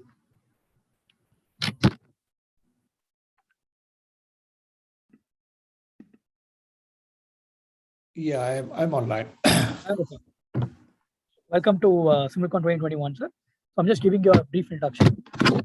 Dr. Kesavadas is currently the co-director of the simulation lab at Cali, Illinois College of Medicine. For the last 5 years, he has been a professor at the University of Illinois, Urbana-Champaign, as well as the director of JUMP Simulation Lab at Healthcare Engineering Systems Center. Prior to that, he was a professor at the University of New York at Buffalo, where he co-founded Tactus Technologies and Simulation Surgical Systems LLC. Now, Dr. Kesavadas will be glad to know that at my center in Andhra, we are currently setting up a cadaver dissection lab for robotic simulation. using CMR robotics, using the Versius robot. And we are the only institute in India to have the Semiotics robotics simulator. So we have a deep focus in robotic simulation as well, and we'd love to hear your insights into the topic. Over to you, sir. Okay, wonderful. Thank you very much. I have a little bit of a presentation here. I can run through that quickly. Let me see if I can share my screen. Okay. There you go. Okay.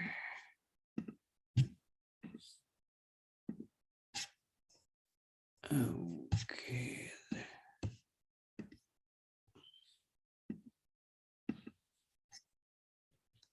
Okay, wonderful. Thank you very much for inviting me. I hope you can hear me. Yes, Dr. Keshav, please go ahead. Okay, thank you.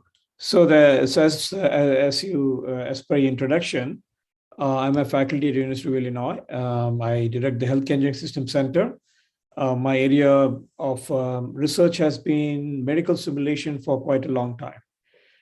Just a quick word that in addition to being a faculty, I'm also the co-founder of Airway Labs and Simulated Surgical Systems LLC that invented the ROS robotic surgery simulator, about which I'll be talking more today. So the agenda, I'll try to keep this in less than 15 minutes. I will talk a little bit about medical simulation and with focus on virtual reality, and I'll show 2 or 3 use cases of the kind of work that we are working on. And then finally, we'll introduce a little bit about mixed reality technologies. That's also something that we have been working on for many years. A couple of words here. We are associated with one of the largest simulation centers in the country called the JUMP Simulation Center, which is actually about 80 miles from University of Illinois. But we have a smaller version of simulation center in our campus that is used for training medical students, nurses, allied health people, and so on and so forth. So today I'm actually going to be focusing on robotic surgery and some high-skill procedures. So, everyone talks about robotic surgery, and it's actually one of the most exciting fields. Recently, a survey showed that robotic surgery is going to be a $40 billion industry in the near future. And so there is a lot of interest in this space. In fact, if you look at it, there are over 100 different companies currently working on different kinds of robots. And one by one, you mentioned about CMR. That's one of the new robots in the market, but almost every 6 months, a new robot is coming into the market. Medtronic came up with the Hugo system recently. So this field is really catching on. And like this figure shows, there is a robot for every part of the human body today. But let me focus on the most commonly used robot, that's the Da Vinci.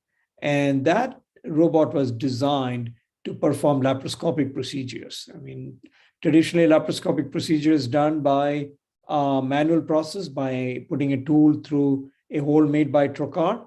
In the 90s, when the US Army was looking at the technology for helping treat patients in the remote battlefields, they invested a lot of money to convert this procedure into robotics. That's how this field started, and that eventually led to the invention of Computer Motion, a company that later on was acquired by Intuitive Surgicals, and their Intuitive Surgicals introduced the Da Vinci robot, which is currently most widely used robot in the world. Like most of the robotic systems, the robots actually does not perform all the surgery itself.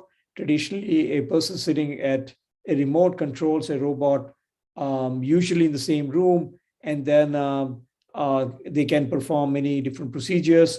Most commonly used procedures are today in urology and also in gynecology, like procedures like hysterectomy.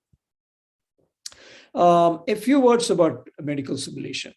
So as this conference is all about medical simulation, one of the challenges in introducing robot into the OR is training. And so it broadly falls into the area of medical simulation. And when first the robot came in the market, the only way the training could be done was on a cadaver or on an animal. The skills that a new surgeon had to learn include things like motor skills, clinical skill, cognitive skills, and so on and so forth. Now, most of us are very familiar with physical simulators, and there are lots of disadvantages of physical simulator. They are limited to the kind of training that can be done. Most of these mannequins have only very limited type of learning that can happen. Assessment is very limited, and the maintenance costs are also very, very, very high. Because of these reasons, most of the training in robotics until I would say about 10 years back actually happened on animals. And that is, again, a very, very costly way of learning, and also probably not the best way of learning. So that's where virtual reality comes to the picture. Virtual reality, as we all know, have been around for a while, mostly in the area of gaming, and more recently in the area of the healthcare. And when I first started working in this field in 2006, 2007, at that time, there were maybe less than 20 robots in US. And I had an opportunity to work with some of the leading surgeons at that time at our university. And I was very amazed to find out that there was really no equivalent of a flight simulator for surgeons. And that got us thinking. And we spent about 2-3 years developing the first training simulator in the world. You mentioned Symbionics. That is, for practical purposes, a knockoff of the simulator that we developed, which I'll show you in the next few minutes. So coming back to training challenges. So when someone goes from laparoscopy into robotic surgery, there are many different skills that have to be relearned. Or if someone is learning robotic surgery for the first time, you have to look at what are the hand-eye coordination skills required, and so on and so forth. So we broke that down into a number of pieces, and we saw that use of stereo vision, precision control, the hand-eye coordination required for doing that, the endo-wrist pedals. These are all some things that you only see in robotics. You don't see that in laparoscopic surgery. And so these all had to be converted into skill sets. So we broke everything down into the skills required to be a good surgeon. That included knowledge to use a console, the coordinated tool task, basic motor skills, and then surgical skills like tissue cutting, needle cutting, and so on and so forth. And then finally doing a whole procedure, maybe a prostatectomy or something like that. So in 2008, really, we started the process of building the first simulator of its kind. We went back and basically modeled everything of how the Da Vinci robot works in a virtual environment, which means that you could actually perform procedures virtually without having a physical robot at all. That was actually the biggest innovation that we made in 2008.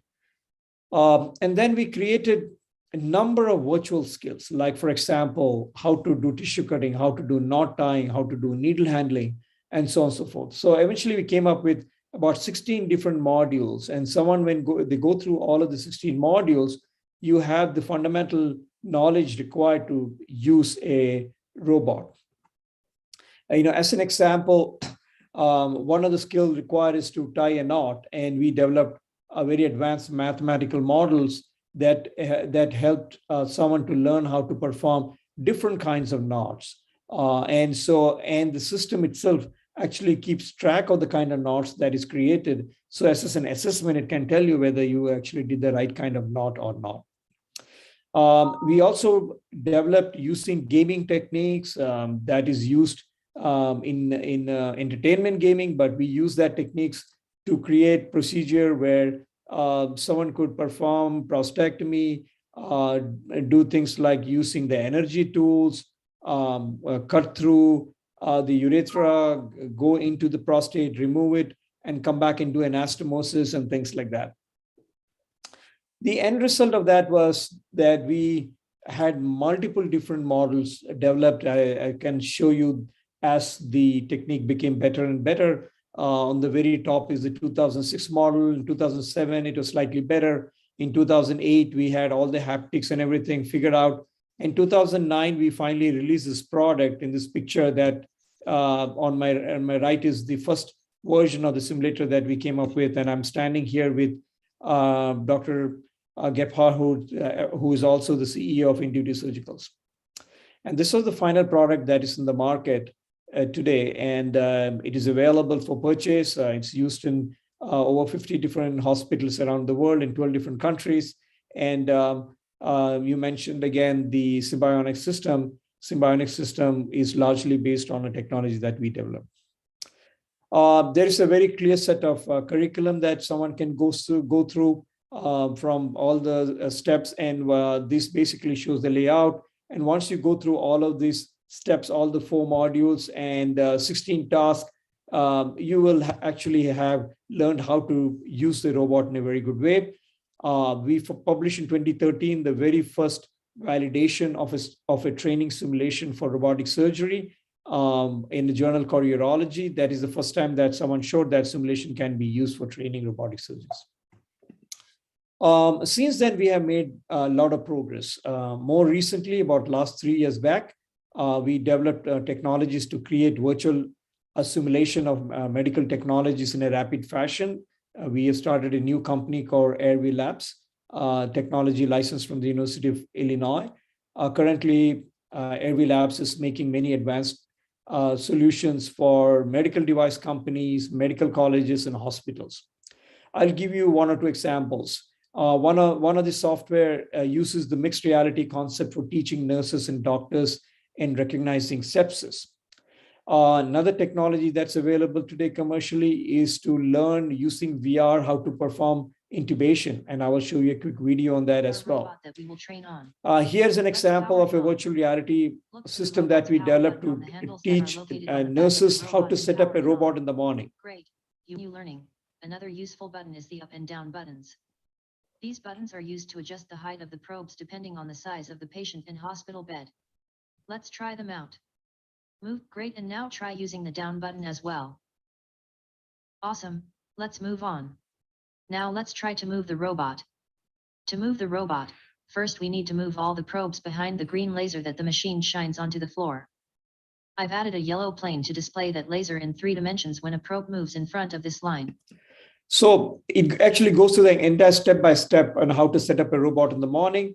And here's an example of a more advanced technique that is used inside, where you can, our technology can take you right inside the hospital and show you how the robot is set up. And then at the same time, also touch the robot, move, and things like that.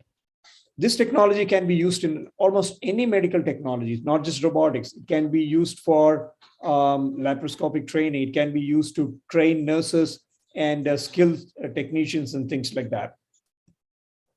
I'll also give you a quick a video of the intubation technology that was developed.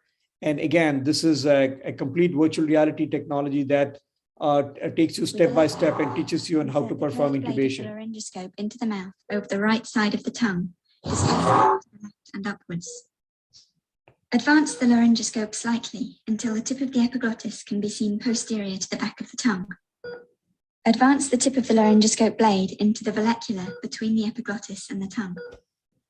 With the handle of the laryngoscope pointing away from you at 45 degrees, lift upwards and away to lift up the tongue and epiglottis. There are a lot of interesting features in that. Like, for example, a new learner who's learning intubation can go inside and look at the anatomy of the trachea to understand actually what happens during intubation.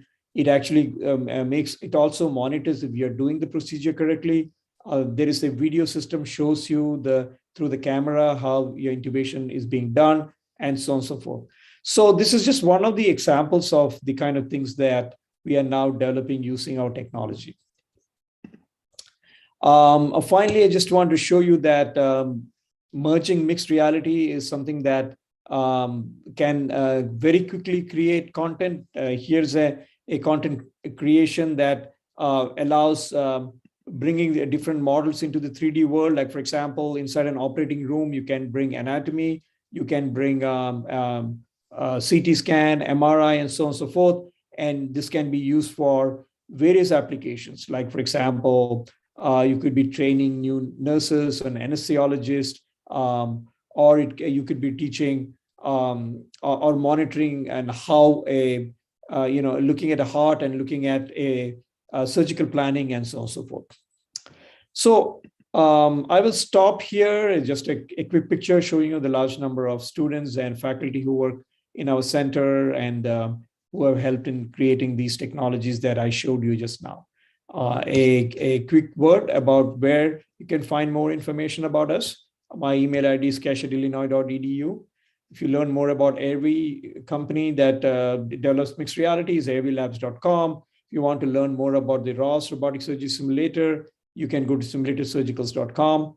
And I will stop here and be happy to take some questions.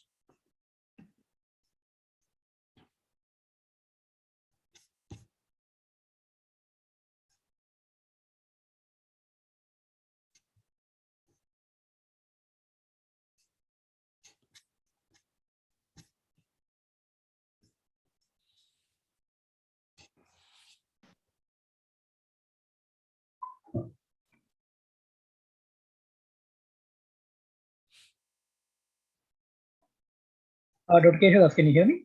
Yeah. You have any? We have a few questions about robotic surgery. So robotic surgery in the beginning stages does not have any haptics. So where is the future of haptics in robotic surgery headed towards, and how does that work in simulation as well? Yeah, so it's a very good question. So the most of the robotic surgery systems don't give you haptic feedback, but our simulator does give haptic feedback.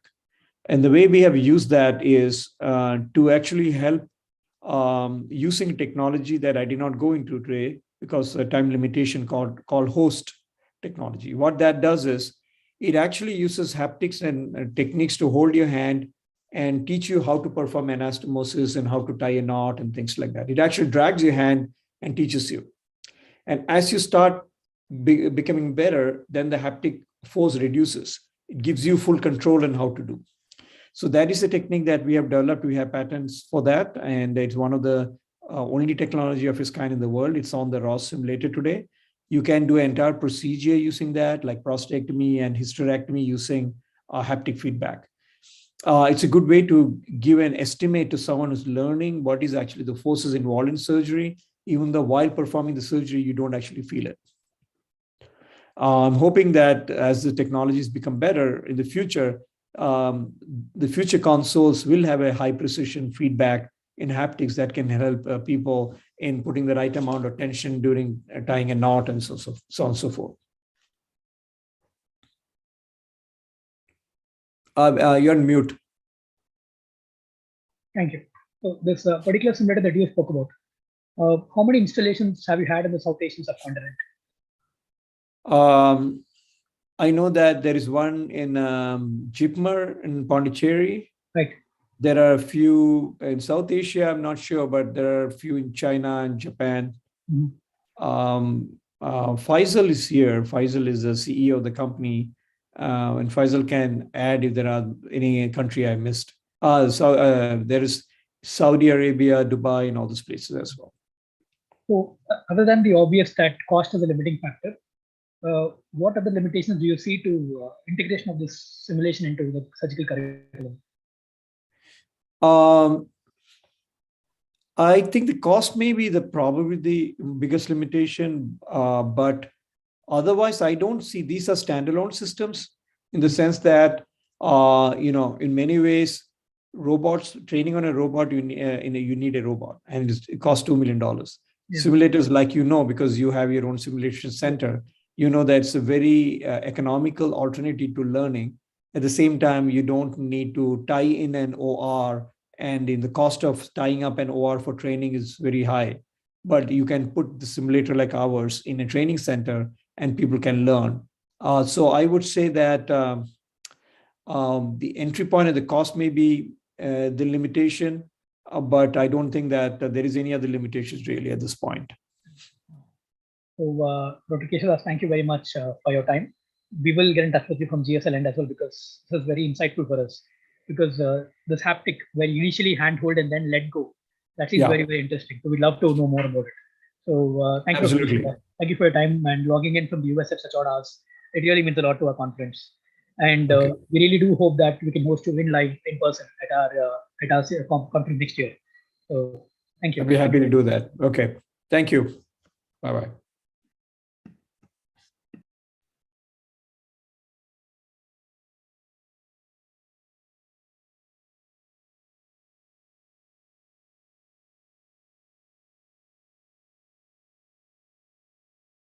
So thank you all for your time. Now we go to the next session.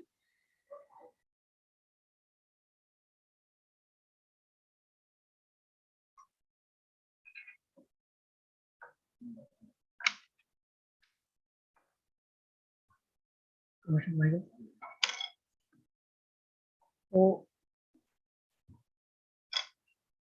the next session is something which has been on demand and something which people have asked us a lot about. And this session is about setting up a simulation center and running it.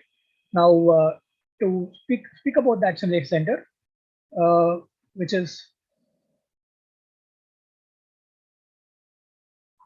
one moment, please.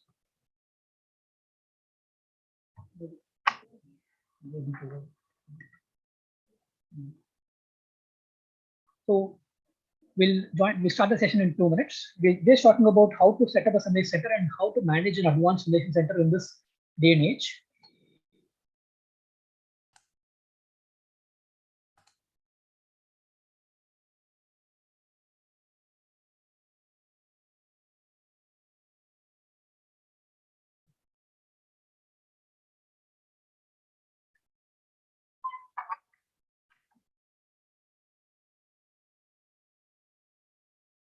If the host can allow me to share my screen.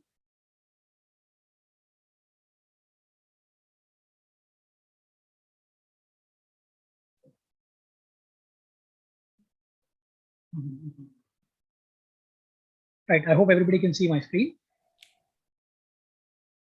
Yes.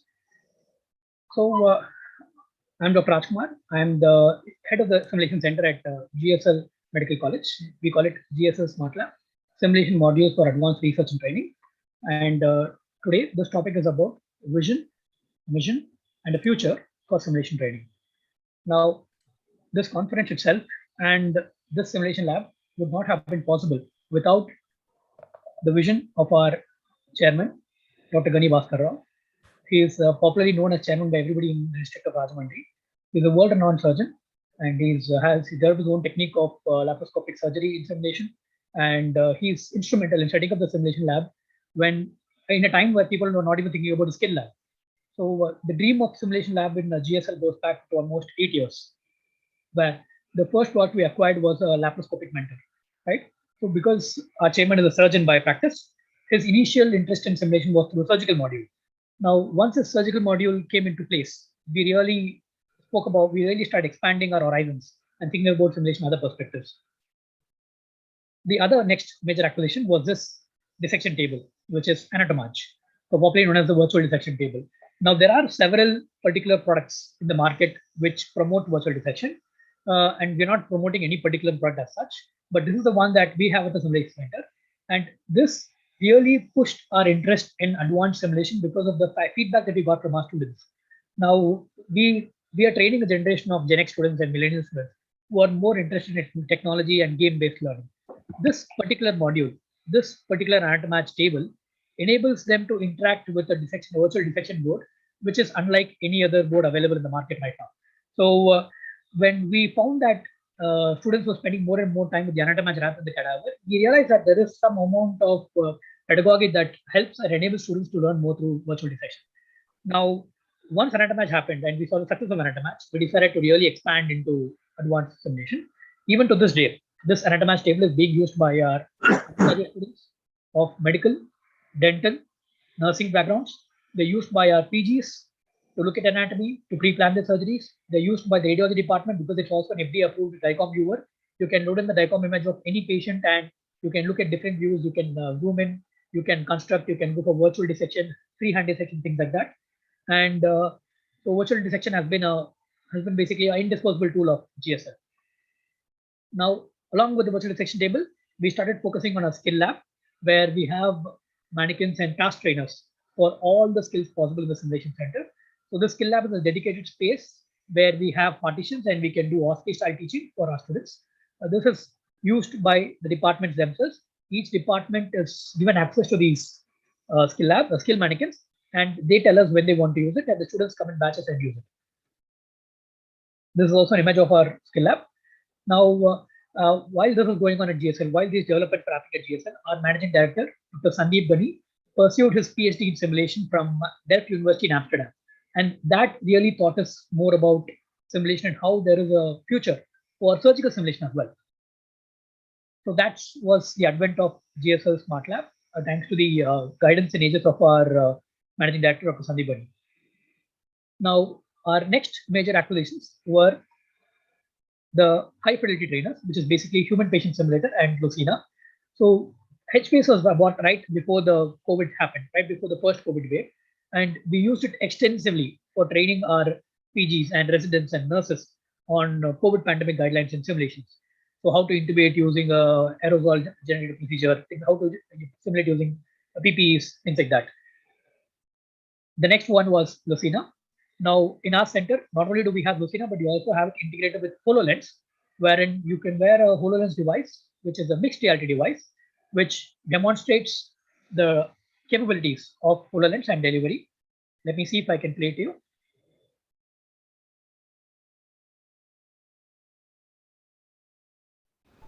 Hello everyone and welcome to GSL Smart Lab So as you can see, here, so we have our faculty here. They are engaged with their Microsoft HoloLens. As you can see here, the HoloLens device basically is an add-on device to the students and the participants. We have 4 devices. These devices are owned by our teachers and faculty. And what this device essentially does is, while you're teaching on the simulator, on the robotic simulator, this device basically overlays a graphic image onto the mannequin. So you are wearing the Holo device. You are not in a virtual reality space. You are in your own space. So you can see the surrounding. You're in the own room, and within that own space of yours, within that real space of yours, the device overlays a graphic image, an animated image, an animated video of the delivery mechanism.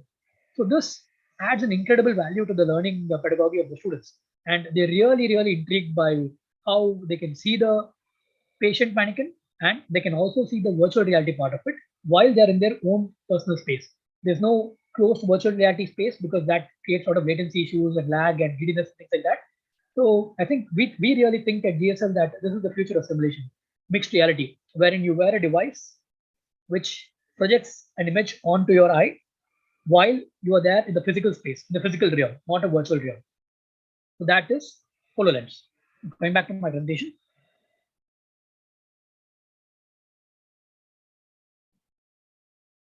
That is our HoloLens.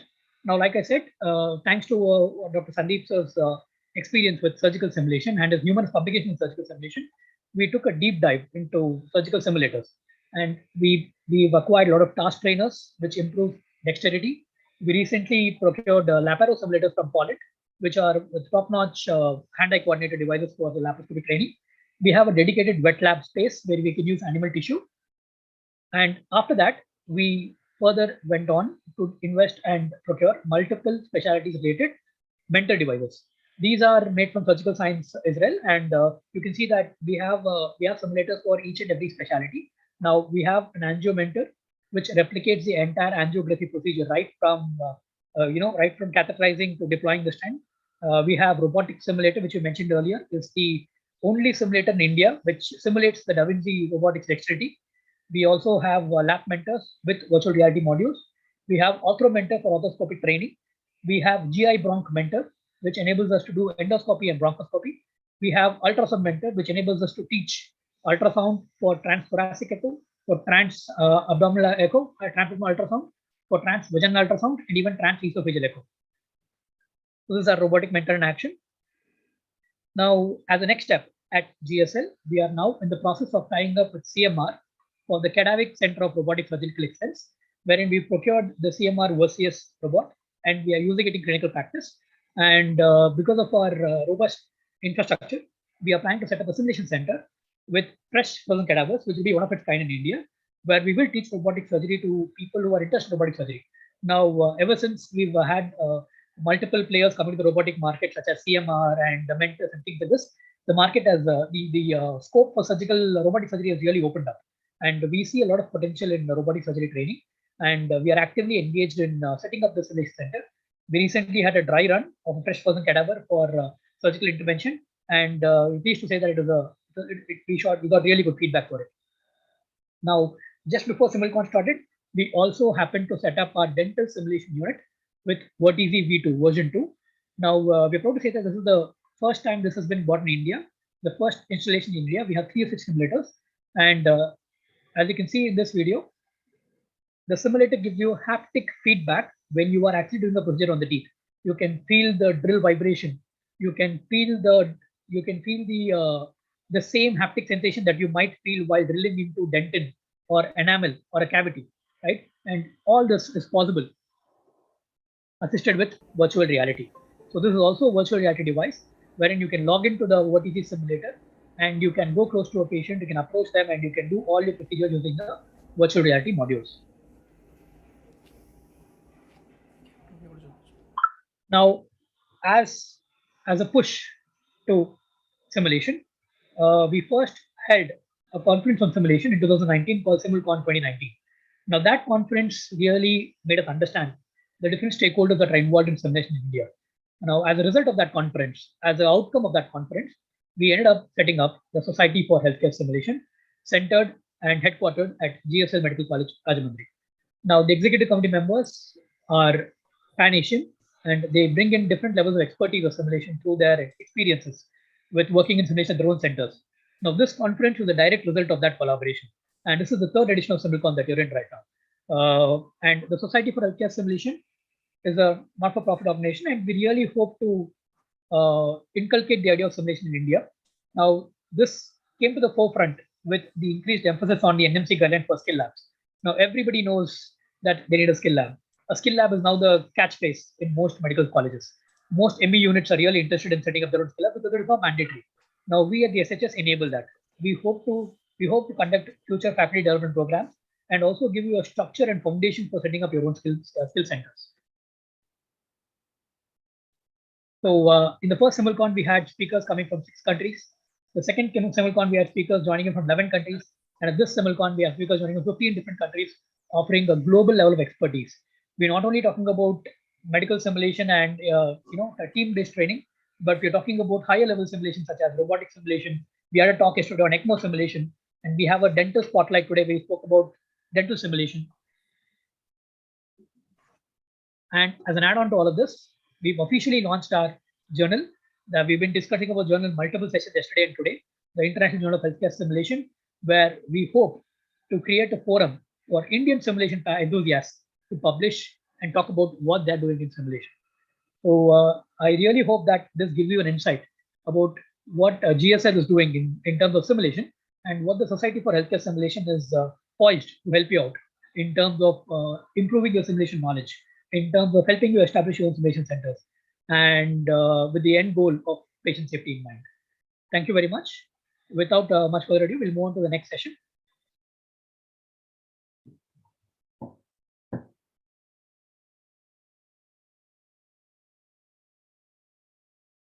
Any questions, please type in the chat box. Okay. So I don't see any more questions as such. So we'll be moving on to our next speaker.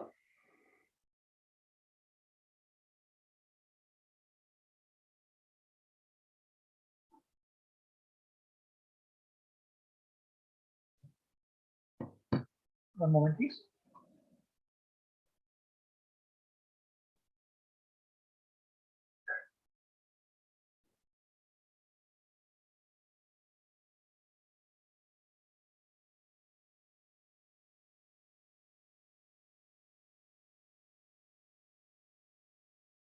So our next speaker is someone I'm familiar with.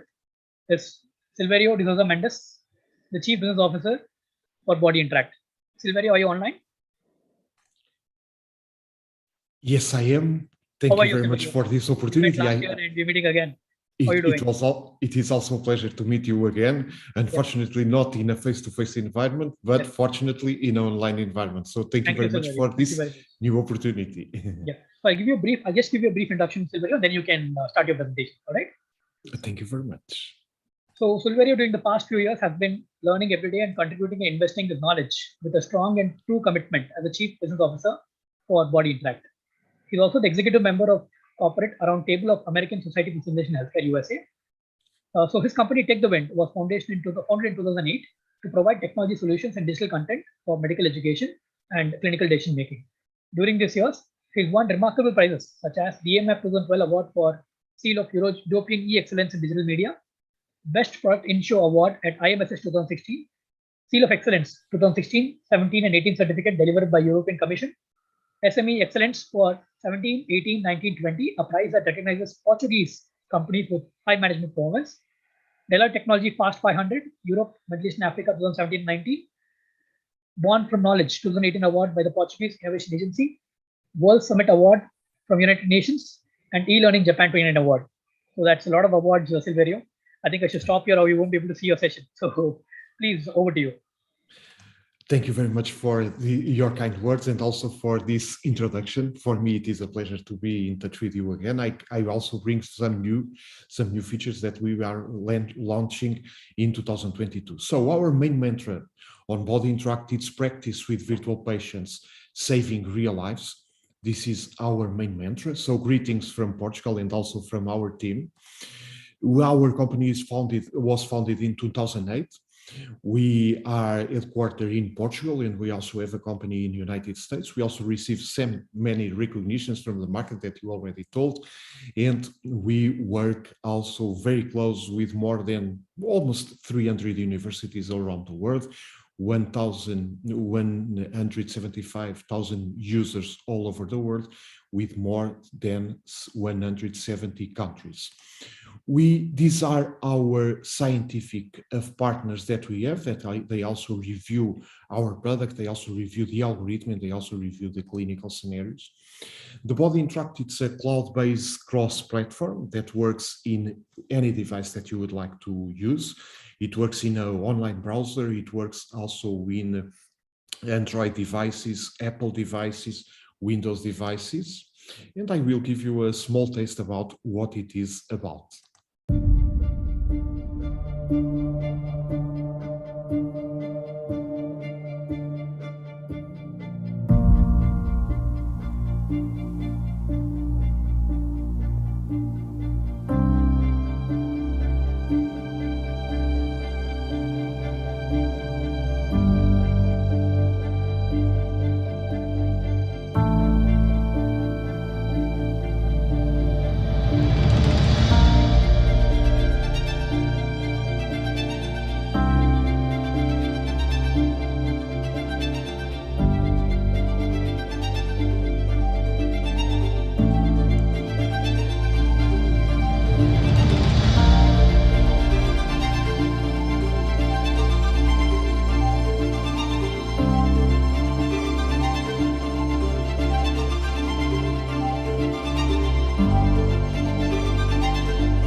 Your lunch is ready. You have an exam tomorrow.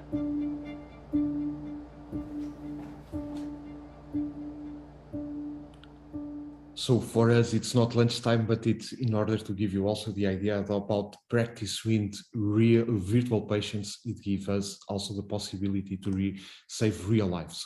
We have a huge physiological algorithm that we have inside the body interact. It is just only one physiological algorithm for the 19 therapeutic areas that we are now covering. This physiological algorithm, it's more than 500 health conditions, more than 270 medical tests, more than 600 medications. So it is a huge algorithm that is, if you are dealing with a patient, for example, in a cardiology environment, if you give something for the respiratory area, it will impact as in a real world. So the experience with the body interact, it's very, very close with the real world. And this is the main difference. Regarding the scenarios, we have scenarios in 3 different environments.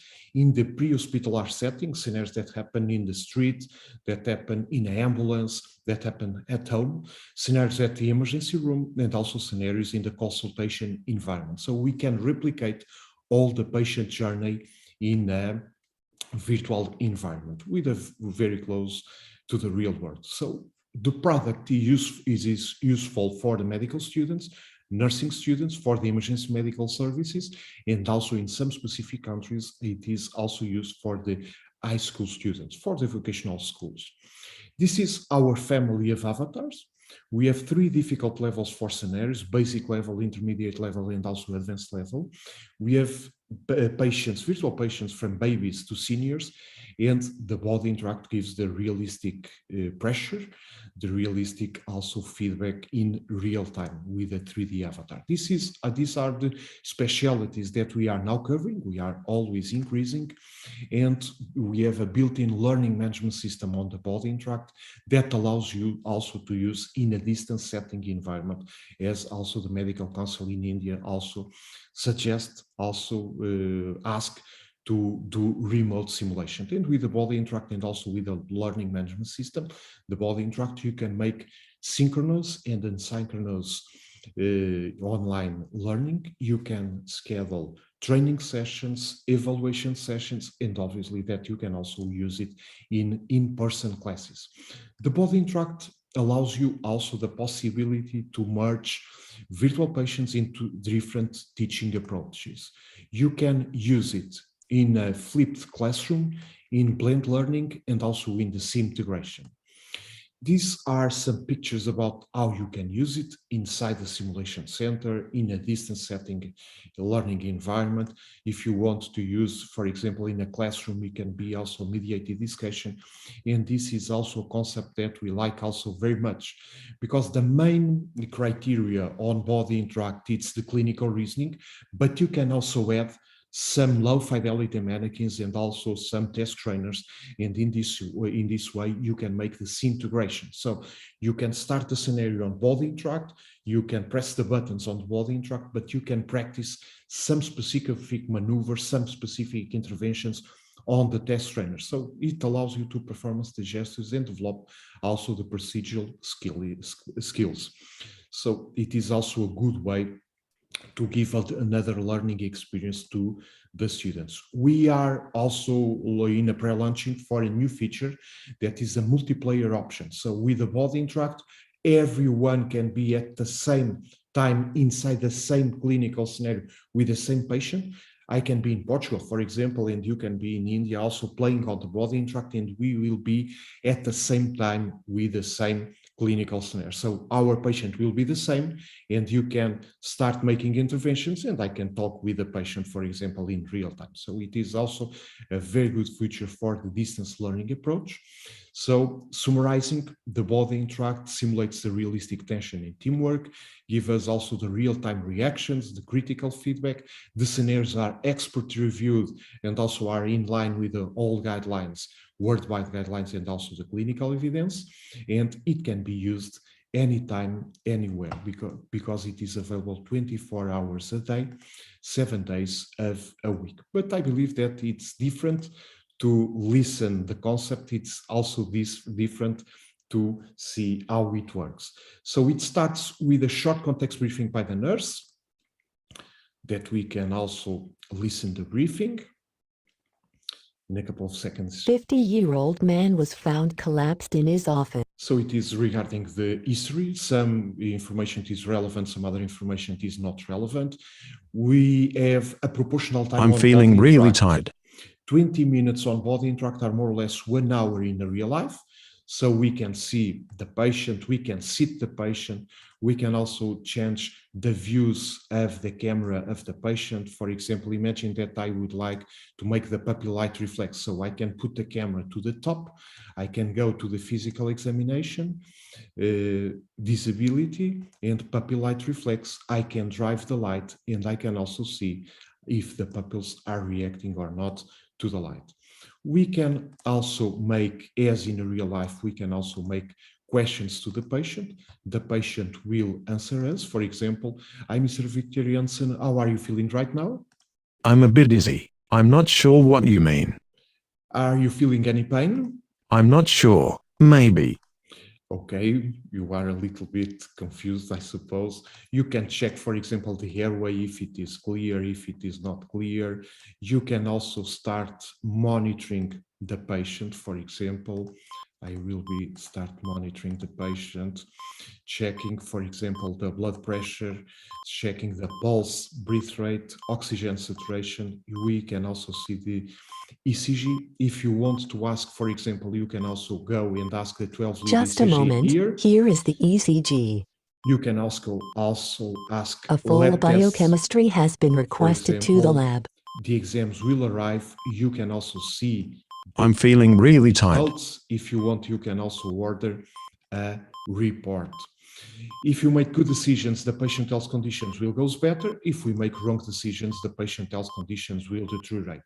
If you'd like, for example, you can also make pulmonary auscultation, that you can also drive the stethoscope and you can also listen to different outputs. So the exams arrive. Every parameters that are outside the reference interval are signalized with red. You can have the call button to call many other specialty. You can make interventions like, for example, put a Inserting catheter. And you can also make decisions regarding the medication. So for this specific patient, I will give insulin.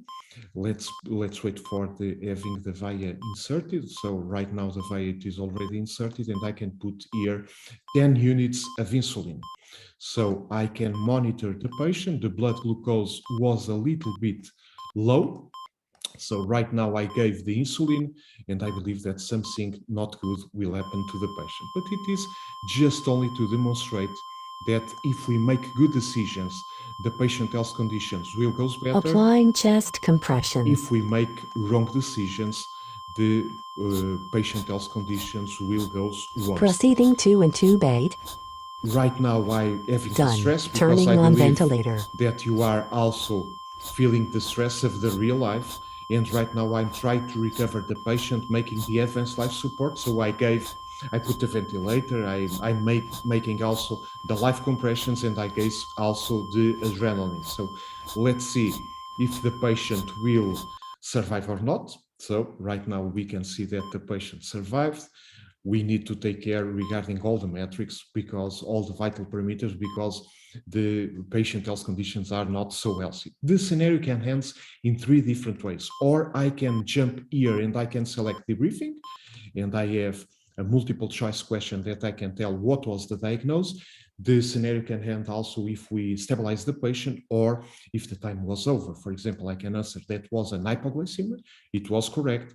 And right now we can see the whole timeline of the simulation. We can see again the exams that we request, for example, how was the airway observation, and we can also understand what was the impact of our decisions in the treat conditions of the patient. We can also see the global score that we have the physical examination. For example, I missed to make the pulse palpation and also the capillary refill time. I can learn about what are the items that I forgot to make it. For example, regarding the medication, I need to make, for example, the glucose in different dosage or the glucagon. And we can also learn from these metrics that we give. We can also see what were the competencies that we have been working right now using this specific clinical scenario.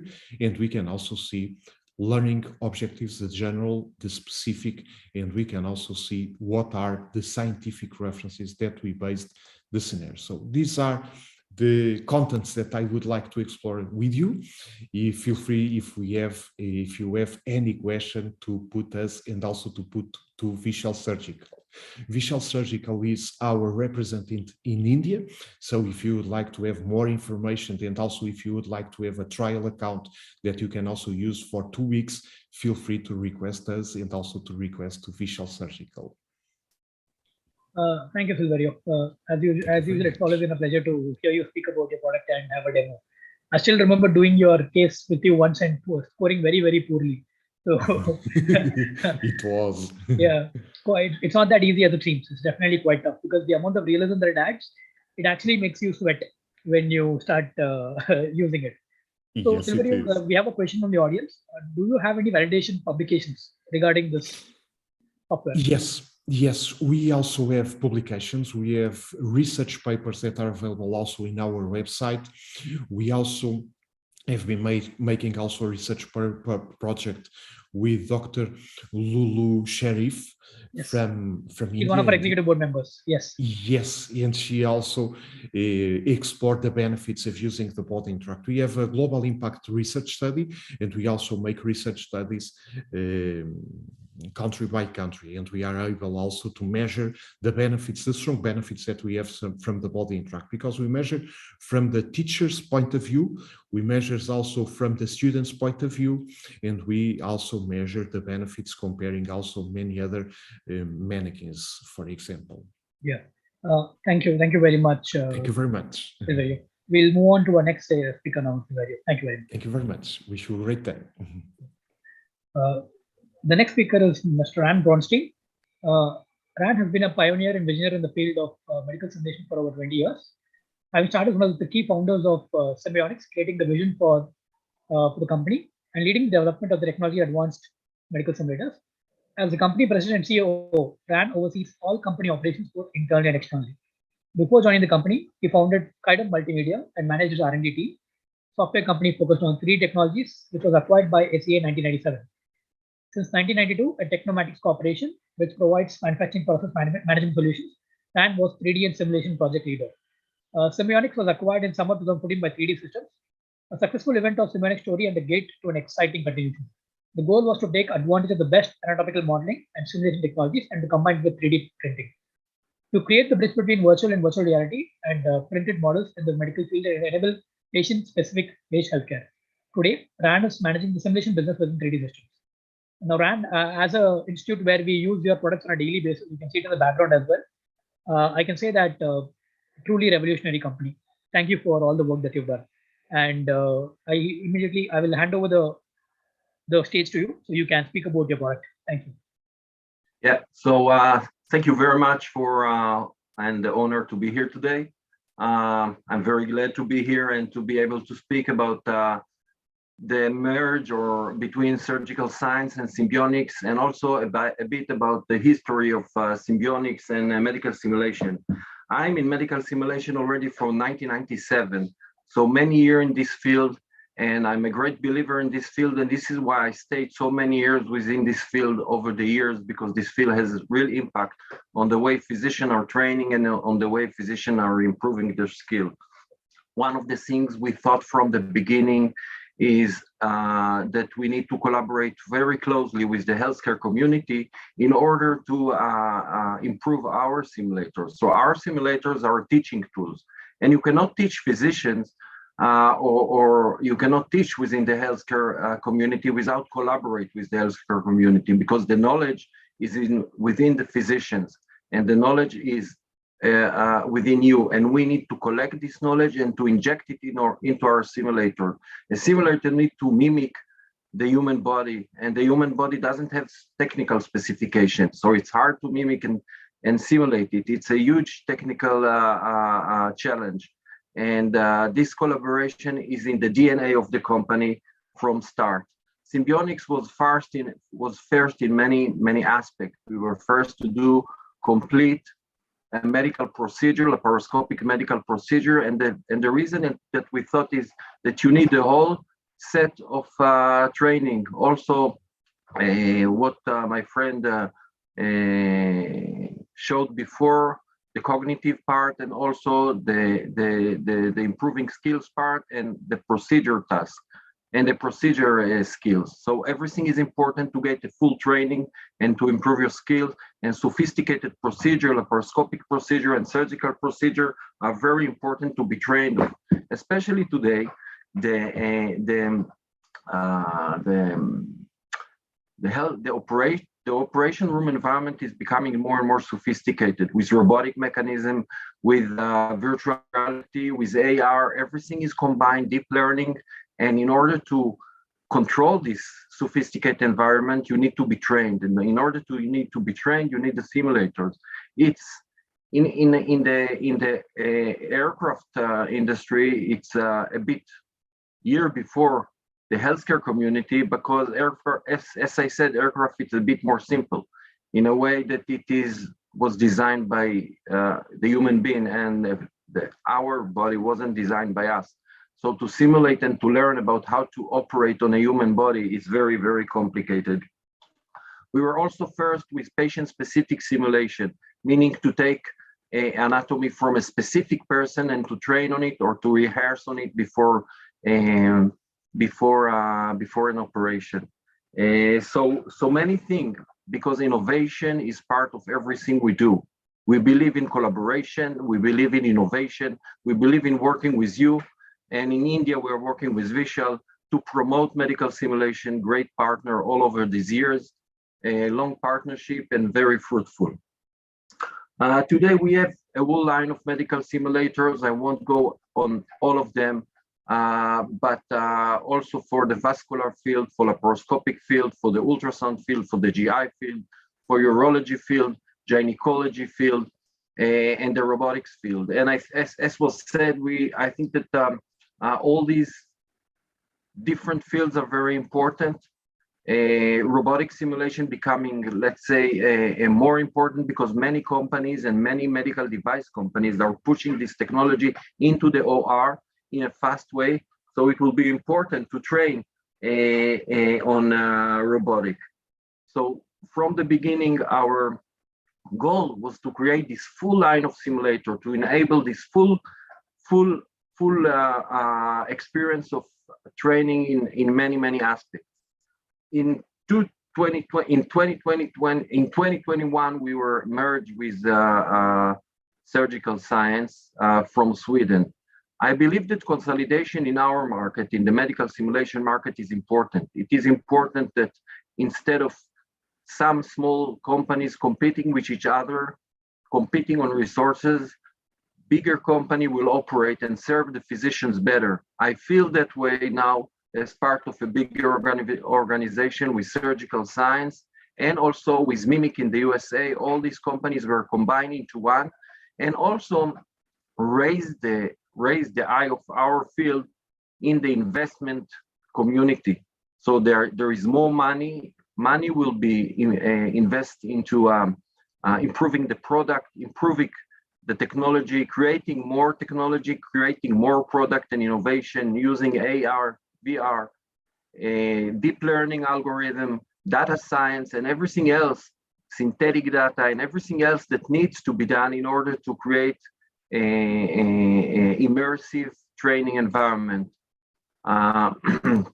Also, the collaboration between us and Surgical Science and vice versa is great. We're already one company, as I said, and the collaboration is great all over the world and in all over this product environment. Our India is a very important geography for us. I hope we will be able to work in collaboration in India in order to increase the impact of medical simulation and in order to create even a stronger impact over the next 10 years. Our belief that you need to look very far ahead in order to create innovation and in order to create vision in all these fields, both robotics, ultrasound, laparoscopy, GI, vascular, all these products that we have that cover all these operational challenges. We like to work with physicians, with institute, and not less important or even more important, with association of physicians. This is very important to promote the technology together, validating the technology, because as I said, the validation point is the community itself. We cannot validate alone our simulator. Today with data science and with the community, we can validate better the simulator. I want to share with you just, something to the end, some part of the anatomy of gray episode that was lately in October was presented, and show some use of our product. So let me just share the screen and show you that.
There's a little bit of lag here.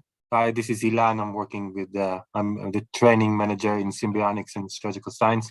What the important things here that they're showing is the competition and the excitement of the new residents that they go and practicing on the simulators. So they're creating this environment of learning and education to promote the use of the simulation before they actually go and do the practice on a real patient. Thank you, Ilan. So I apologize if there was some communication lags. Anyway, it was just for giving you a small break in all this very serious issue of medical simulation. And really, I hope that the collaboration and the consolidation in our market will continue and will keep serving you very well with best product in the world, and collaborate well with India and Vishal to promote medical simulations. Thank you for your time, and I'm open for questions.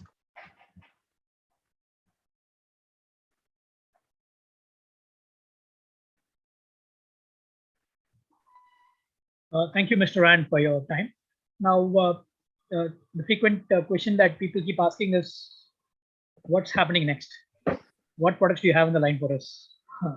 What surprises can we expect? Yes, so in each one of the product, we are going to have a innovation and new procedures, both in the robotics, more operations in the vascular, more different procedure in the GI, also in the laparoscopic basic skills, camera manipulation. So each one of the product will have a very specific plan. We'll share it with Vishal, and Vishal, you can share it with the physician. Improvement of the VR environment in the laparoscopic field, adding VR and AR to some of our product, and also work within the urology and the gynecology, UroMentor, GeneMentor, on our new platform, Endo Mentor suite, which include both GI urologic, and will include also gynecologic and bronchoscopy in the future. So we're going to come with at least, let's say, 5 to 10 new software and hardware next year.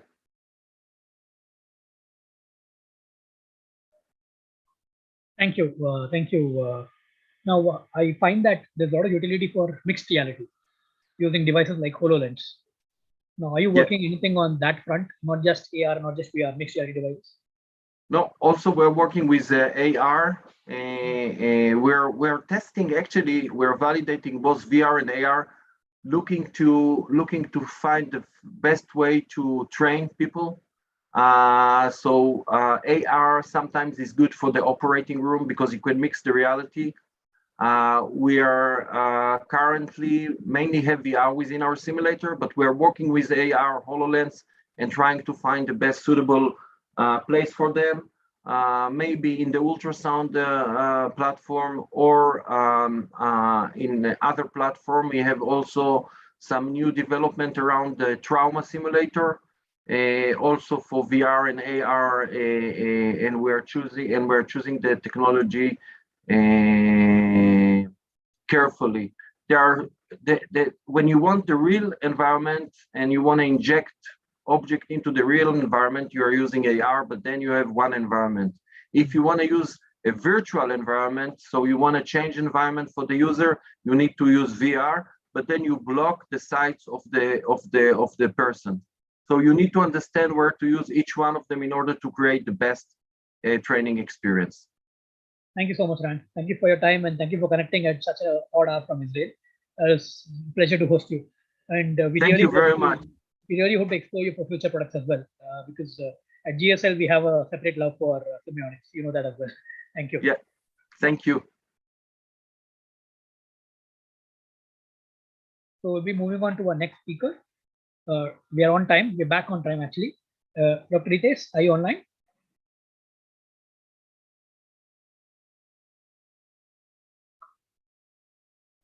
Yes, I am. Can you hear me?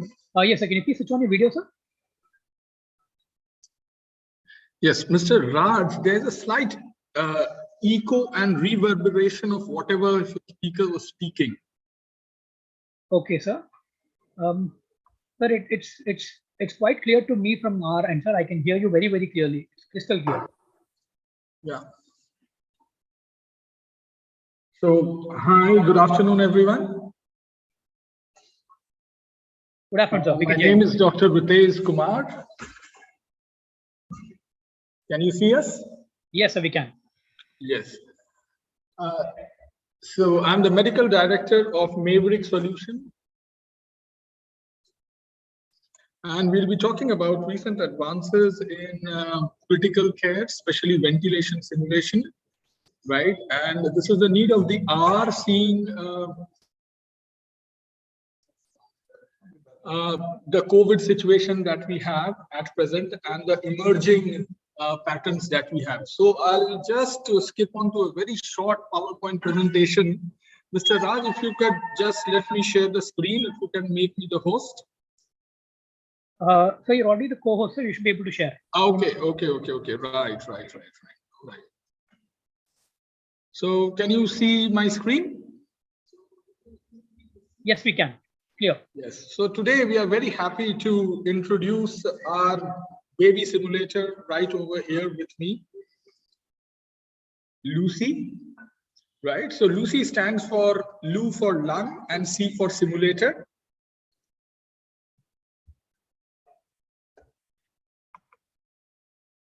Lucy is an interactive training system designed to support certified instructors, but at the same time, it's a caveat that it is not a replacement for a thorough clinical understanding. In fact, any simulation that we use, there's always two things that we tell, that how good the simulation is. It is not a replacement for a good teacher, neither is it a replacement for an actual patient.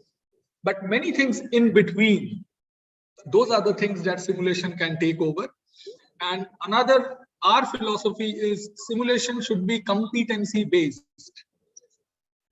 One skill, one competency, and that is how it should be assessed also. So without further delay, what all can we learn on Lucy? So Lucy is an autonomous lung. You can use any ventilator, any non-invasive ventilation technique, CPAP, bubble CPAP, nasal prongs, hood, and on a ventilator you can learn all of these scenarios. What is P inspiratory? What is the respiratory rate? What is inspiratory time? P, FiO2, and any mode, right? And any P. So this is how Lucy interacts with the system. So this black box is Lucy, and this is the respiratory support device. This is a simulated monitor, and this is the controlled laptop, and there's a Bluetooth connection between Lucy and the others. And now we'll just see how the Lucy internal structure is. How does Lucy see ventilated? How does Lucy create the vital signs? How do you control Lucy? So Lucy has got actual pumps inside. It has got 2 breathable lungs, and all the parameters have algorithms which are based on human physiology, right? So these are not some random things. And because of this physical nature, you can actually change the airway resistance. You can change the compliance of the lungs. You can, in fact, you can increase the inspiratory effort of the baby also.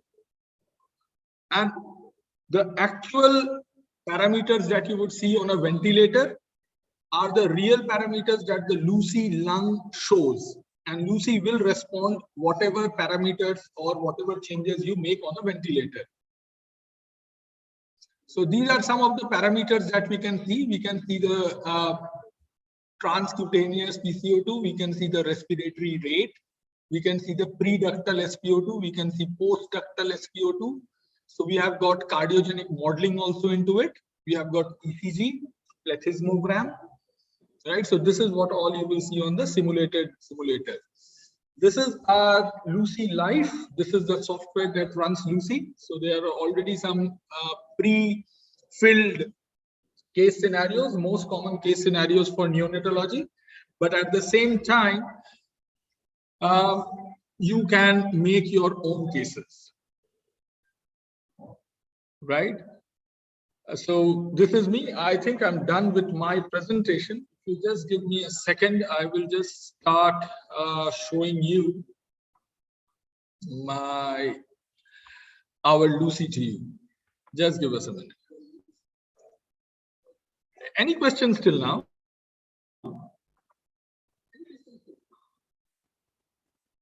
So far, no, Dr. Ritesh, please carry on. Right. So, just reduce. Let's lift it a bit. Right. So I think we are ready with Lucy. So at the background, I'm sure you can see me with Lucy and the monitor. Mr. Raj? I'm sorry, sir, I didn't catch that. Can you please repeat? Can you see Lucy and the simulated very clear, monitor? Sir. Yes, we can. Very clear. Right. So Lucy is approximately a 2,800 gram term baby, female baby. It has been modeled on that, but we can model this from 1,800 grams to 3,600 grams, right? As you can see, Lucy is totally tetherless. Okay, it's wireless, it's battery operated, and these are all simulated. Right now, if you look closely, Lucy is breathing spontaneously, right? As you can see on my simulated monitor, that she has a respiratory rate of 39, saturation of 99, and a heart rate of 144. Now, what I mean to say autonomous is, I'm going to do a very bad thing to Lucy. So what I'll do is, I'll just suffocate Lucy I have intubated, and as you can see, the respiratory impedance curve is gone. And the respiratory rate is falling. It has now come down to 15. As will the saturation over a period of time.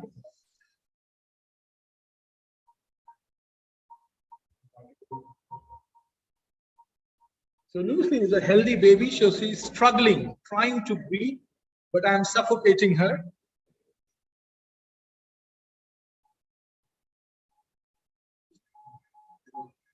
And now the saturation is going below 90, 88.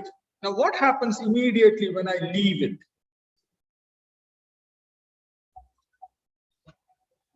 Lucy starts making vigorous efforts to bring back her respiration.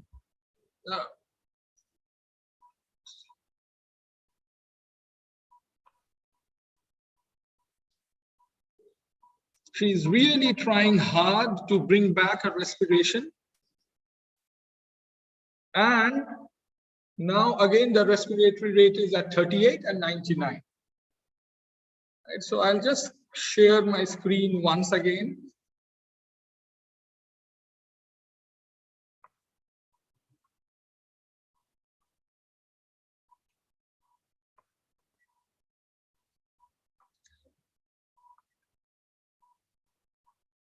So this is the interface of Lucy. You can see we already have some pre-programmed scenarios, like run a scenario of CLD, congenital diaphragmatic hernia, manual ventilation of passive patient, meconium aspiration syndrome, normal value of a 36 weeks girl, 2,500 gram girl. We have already persistent pulmonary hypertension, RDS, spontaneous respiratory activity, TTN, and of course, these are programmable. So what I'm doing right now, I'm running this scenario. Mr. Raj, are you able to see my screen? Yes, sir, we are able to see it. Yes. So let's see what the beauty of Lucy is. So we have got a number of sensors inside, and as you can see on the screen, on your right-hand side, this vertical bar is your total lung capacity, right? The dark blue one is your FRC, and the small cursor that's going up and down is your tidal volume. You have real-time ABG, arterial blood gases, right? And at the same time, I can see that at what tidal volume Lucy is spontaneously breathing, right? I have the P alveolar max, P distension, P alveolar minimum. Lucy right now is at room air. So you get an FiO2 of 21.2% and a respiratory rate of 35. There is no collapse. FRC is equal to your VLE, and we have not made any shunt. So these are all the parameters that we can see in Lucy when she's breathing spontaneously. We can see even more that what kind of a PV loop is there in a patient which has got normal compliance and normal resistance and who is breathing spontaneously. Okay, we can see even more data. For example, the lung mechanics. So this is the tidal volume loop. This is esophageal pressure. This is alveolar pressure, and this is pressure at the carina. Now let's see what happens. I'll try to make Lucy into a passive baby, right? And then we'll show you that what all minimum, how do you start teaching basics of ventilation to your students or to your residents, or even upskill your neonatology doctors who are already practicing. So what I'll do is I'm making Lucy passive. She's still a normal baby, but now I've paralyzed her. And as you would be able to see in the screen, the respiratory rate has again gone down to 0. Saturation is 98. heart rate is 147, which will progressively go down. So now let's see at more data.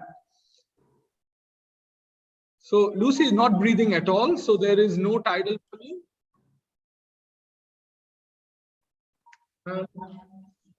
Now I will connect Lucy. I have an ambuvac,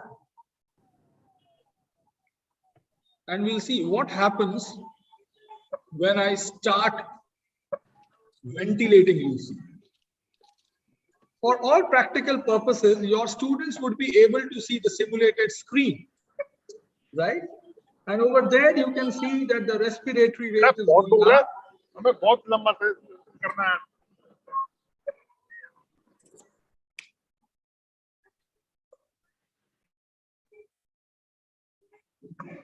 Right? But look what happens internally. Even though the saturation is going up, but if you see at the simulated screen of Lucy, I am using an unusually large tidal volume. Look at the tidal volumes that I'm using. 41, 42.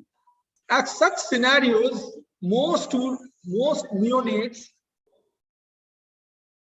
will have barotrauma. Now, this is what objective teaching that you can show to your students, that look, even though on the monitor it seems okay, a tidal volume is 40 is not at all okay. You are supposed to only give 18 to 20 ml, not more than that, which I'm starting to do right now. And the saturation will be still there. And look at the real-time ABG. I was hyperventilating the patient, and the patient went into respiratory alkalosis. And you see, this is what autonomy is. I am not controlling the output at all. It is automatically the algorithm that we have fed into Lucy is showing the output. Now let's see the PV loop. So this is when I am ventilating Lucy at 15 to 20, this thing, tidal volume. But you can see once I do hyperventilating with a lot more pressure, my curves start to change. So these are some of the things that we are not able to teach our students, the basics, that what is a PV curve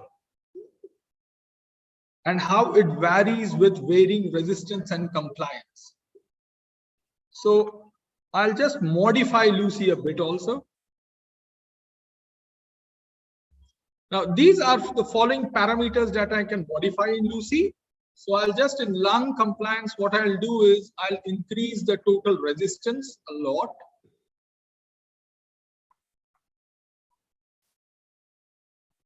And now we'll see what kind of a loop I'm trying to get.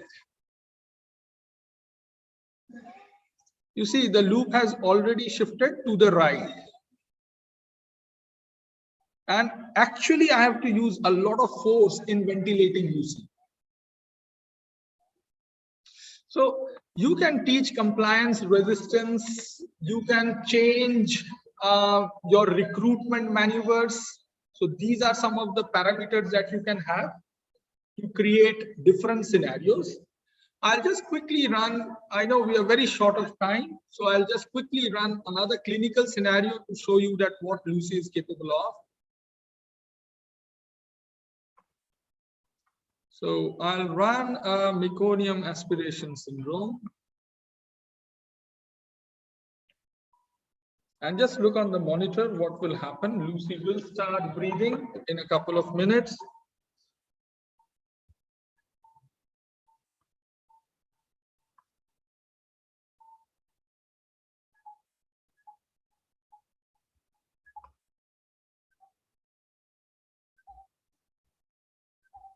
So the saturation is still low.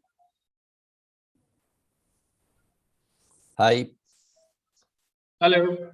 Hello, I'm going to change my frame. Dr. Adima, we'll start your talking in 15 minutes. It starts in 15 minutes. Yeah. Oxygen. So now let's see what happens when I connect Lucy to oxygen. So right now the FiO2 is 21.2. The saturation is really going down.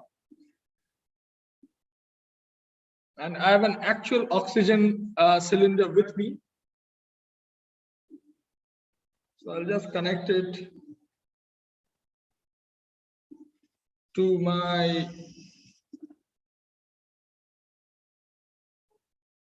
Lucy.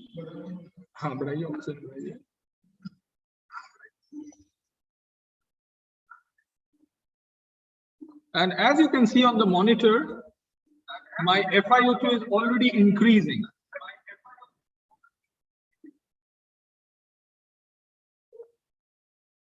Right? So now the FiO2 is at 32.2. Lucy is breathing by herself. I am not ventilating Lucy with the AMBU. And you can see on the screen that she is trying vigorously to maintain an FiO2, a tidal volume of 11. And as the FiO2 is increasing and the respiratory rate is increasing, the saturation is increasing too on its own. But this is a simple case and she is able to do that. But if I introduce a collapse in the lungs, say, let me introduce collapse of 50, 70%, apply. The saturation immediately goes down and you see the functional residual capacity has gone down. So until and unless I do recruitment, Lucy is not going to have any effect. So I am using manual PEEP.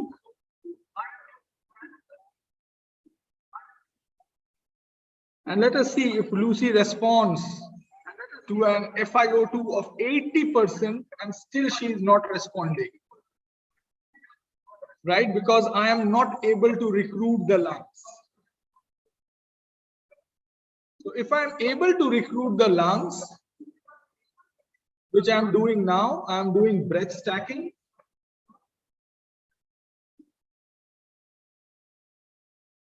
You could see that this is a kind of a high frequency ventilation.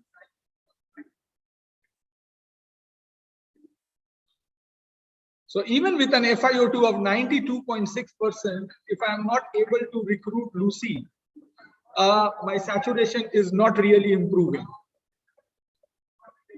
Though my ABG has gone into a respiratory alkalosis.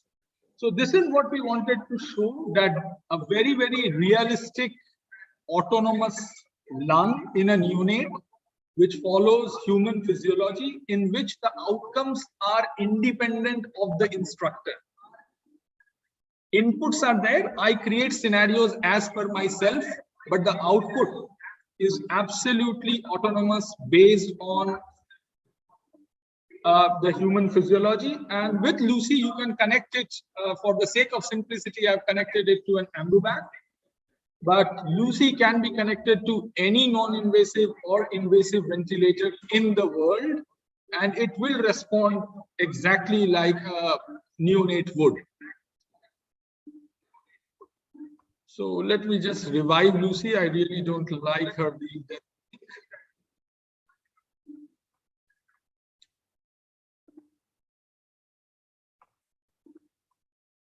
And with that, I am towards the end of the presentation. I will stop sharing this screen shortly.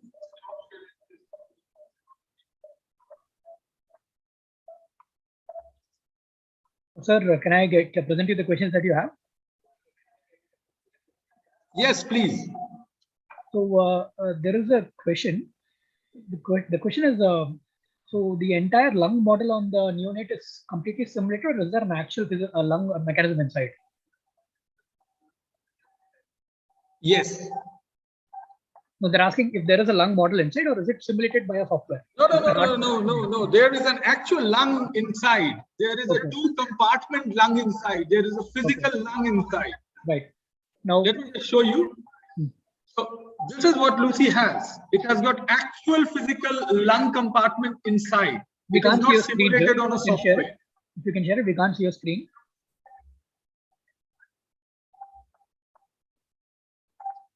Sorry, Raj, your voice is echoing. I'm unable.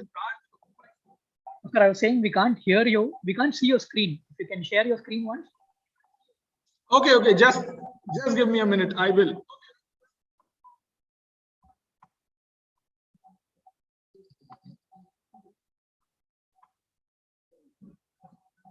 Just give me a minute. Zoom.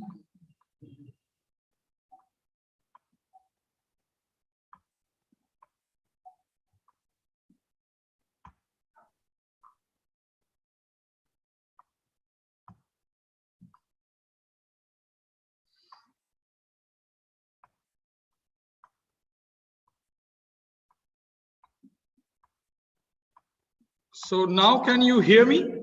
Yes. And you can see my screen, right? Right. Now I can see your screen. Yes. Perfect. So Lucy has an actual physical lung compartment. Right. I can see that now. Yes, sir. Yes. And we have mechanism to change the airway resistance mechanically, not on the software, right?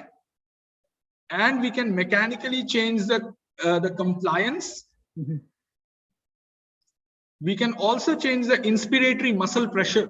Right. I think that should answer our audience question. Now, Yes, there's one more question. Can Lucy be used to simulate other vital parameters, or is it purely respiratory mechanism? No, it is only for, look again, Lucy is meant only for ventilation. It is not meant even for intubation. It is not meant for shock management. It is not meant for resuscitation. It is not meant for NPR, NRP, PALS, nothing. It is only a purely dedicated simulator for non-invasive and invasive ventilation. Right. Okay, sir. So thank you very much, sir. We had about 150 people logging in for your session in Hall A.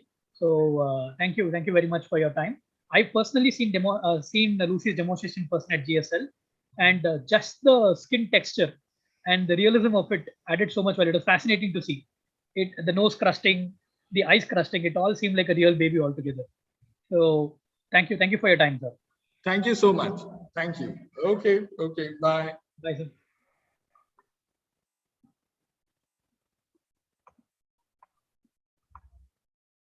Dr. Diego, can you please switch on your webcam and microphone?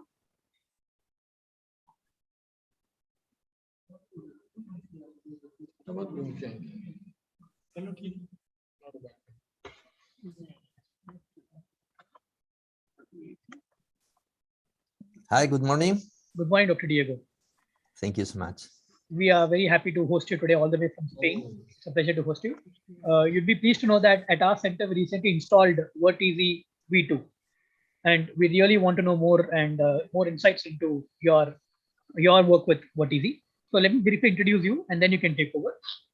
Dr. Diego Gonzalez Carrasco is the CEO of ADIMA Institute, and he has a technician course in environmental health science and a master's in consumer law and economics. So he was the director for Center for Higher Studies ADIMA, where they taught the teachings of environmental health, diet, oral hygiene, dental, prosthetics, pharmacy assistant, and nursing assistant. He's been the general manager of government consumption of Balearic Islands. From 2011 to present, he's been the director for Center of Higher Studies, ADIMA University. He is currently the president of Union of Mallorca, president for Association of Education Institutes of Balearic Islands, and he's also have been president of the Balearic Federation of Rugby Board, member of the Spanish Federation of Rugby, and awarded the gold medal of the FIRA AER Rugby Union in 2004. He is fluent in Spanish, English, and Catalan. He loves playing sports, studies, and family. Dr. Diego, it's a pleasure to host you, and we hope you give a lot of deep insights into VertEasy V2. Over to you, sir. Okay, thank you so much. It's a pleasure for me to stay here and try to present our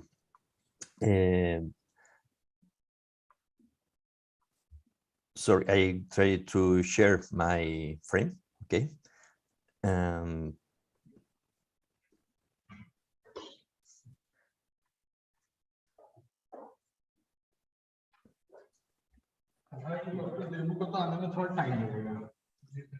Okay, you listen okay to me? well. Yes, Dr. Dio, please go ahead. Yes. Thank you so much again. It's a pleasure for me. I have some return of sound of some person if have the microphone open. I will take care of that. Just a moment.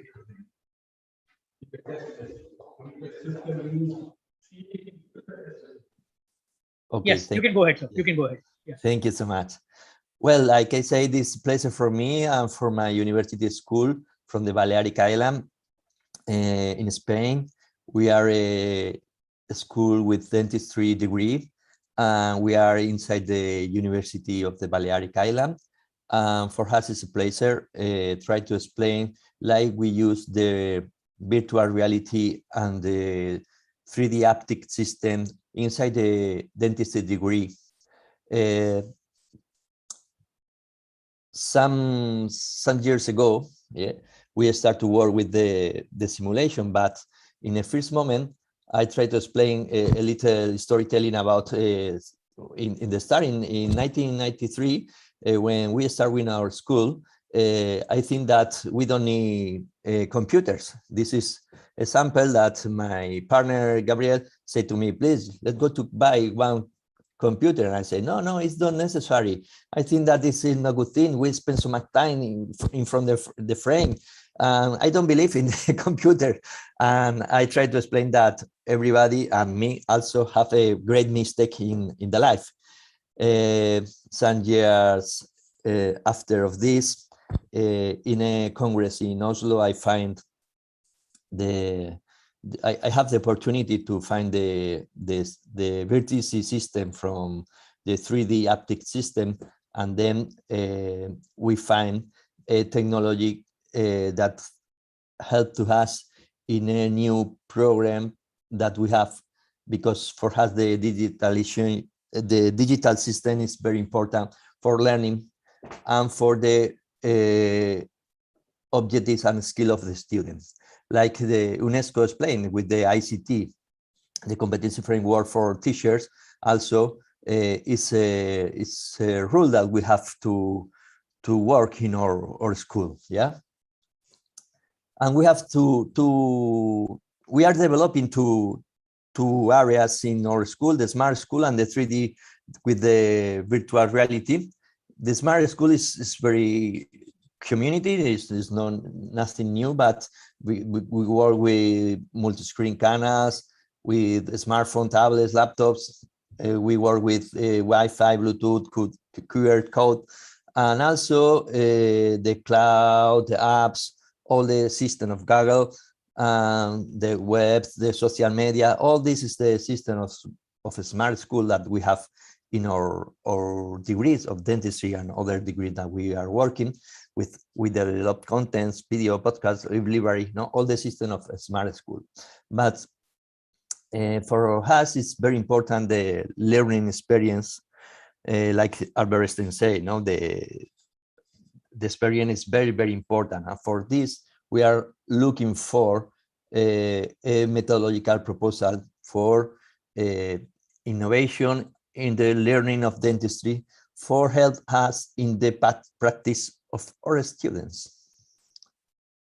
Because we work with a system of work-based learning, and we need that the student create environments and provide workspace learning to develop the reality, or more near to the reality, before the student will go to work with the patient, the real patient.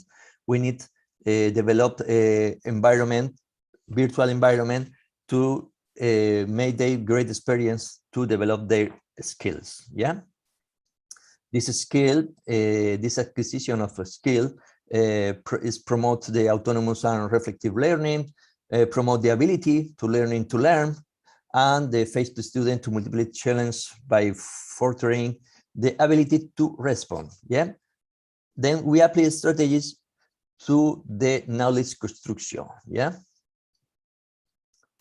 and then we arrive to the 3D virtual reality, and we find different brands, and we work inside our system of digital flow, yeah, in our school with the REX 3D, with the CAD-CAM, the 3D print, the holographic 3D, and the 3D haptic is one thing that we believe that is very, very important to develop this skill inside the digital flow of our school. Yeah.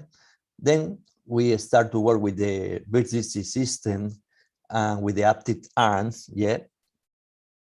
For he have a sample of the machine working with one of our teachers.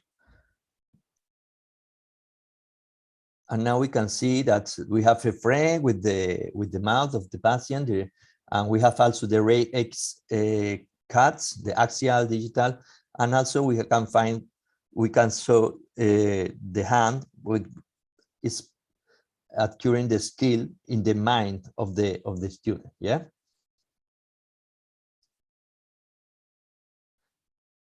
This is that with the haptic arm we can feel the treatment, we can feel the enamel, the dentin, we can feel the gum, we can feel all the tissues of the exercise. Yeah.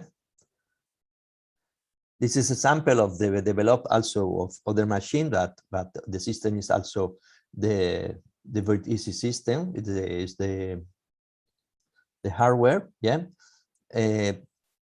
And also it's very important to explain that not only the exercise is a general exercise. We can import data previously registered in a CBCT, allowing the simulator to work both in a real patient case and in case really installed within a very easy program itself. This is very important before that the student go to work with the real patient. It's more surely that they made the work with the virtual patient, but is a very, very real for day, and the next day they can work with the real patient in this case. Yeah. Also, the 3 haptics, we can use a lot of commercial brands of tools. We can use the different experience of the tools with the possibility to feel the different utilities have this tool. Yeah.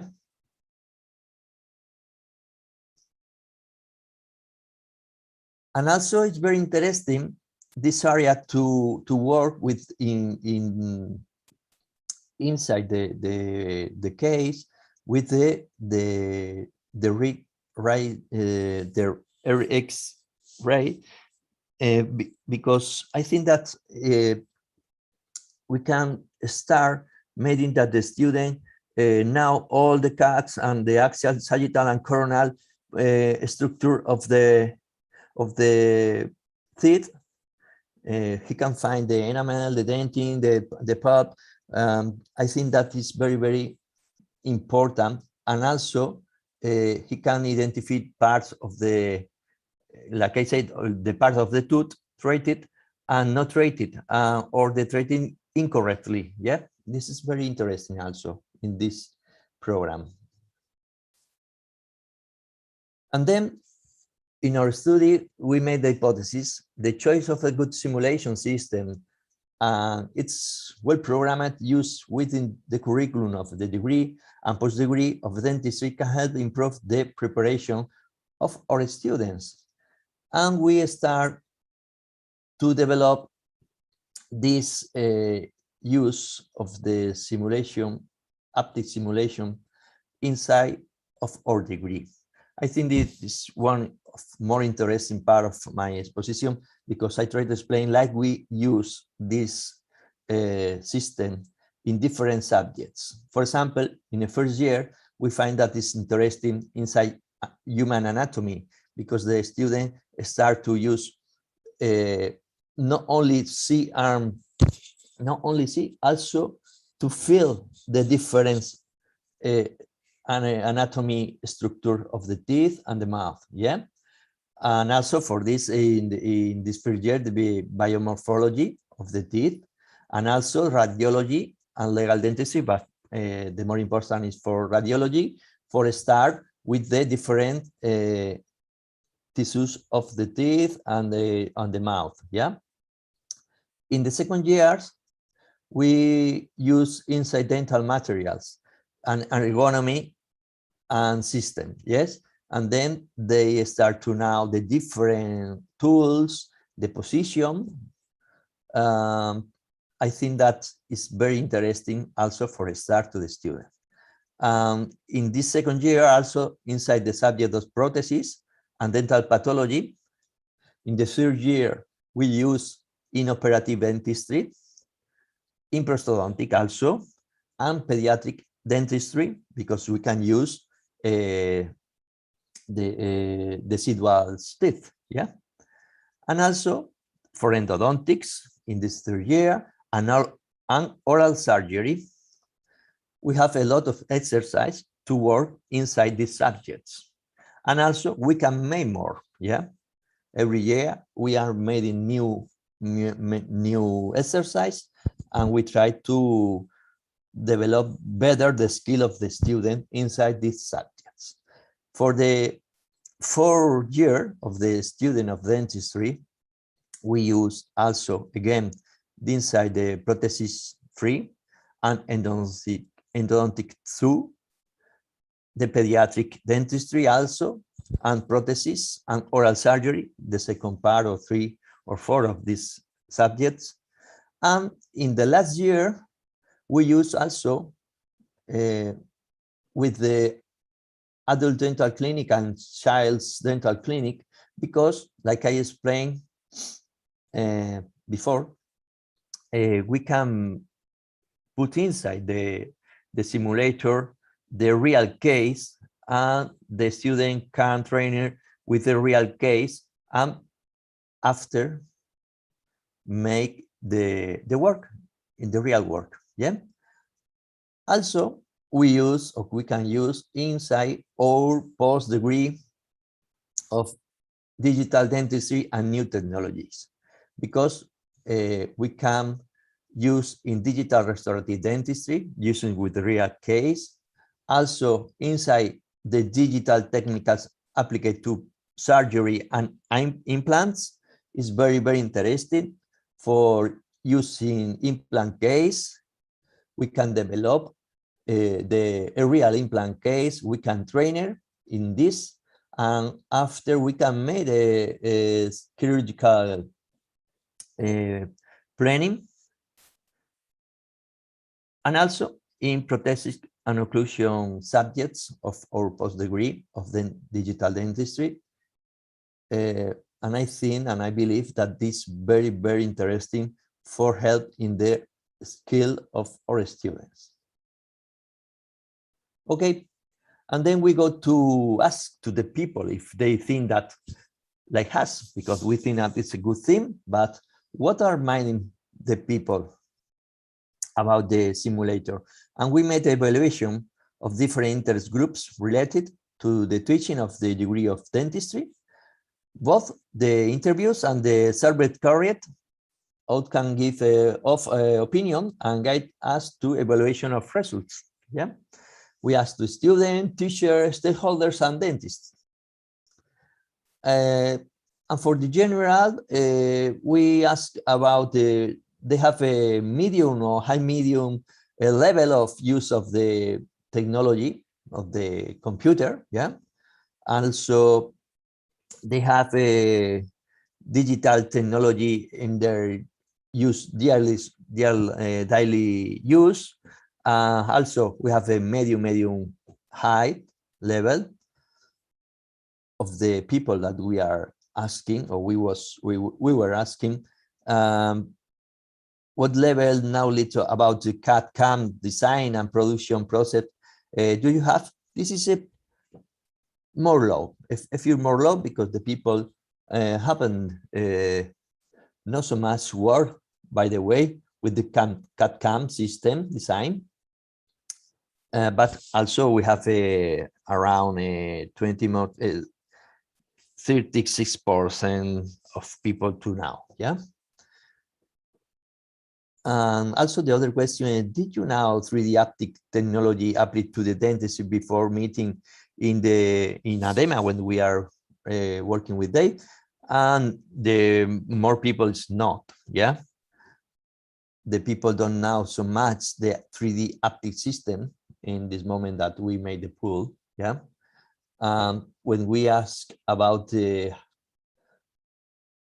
how many times do you know the virtual holographic application applied to the teaching of dentistry? More of around 2 years is the medium, and also the haptic is very more loud, yeah, because the people is very new for the haptic system.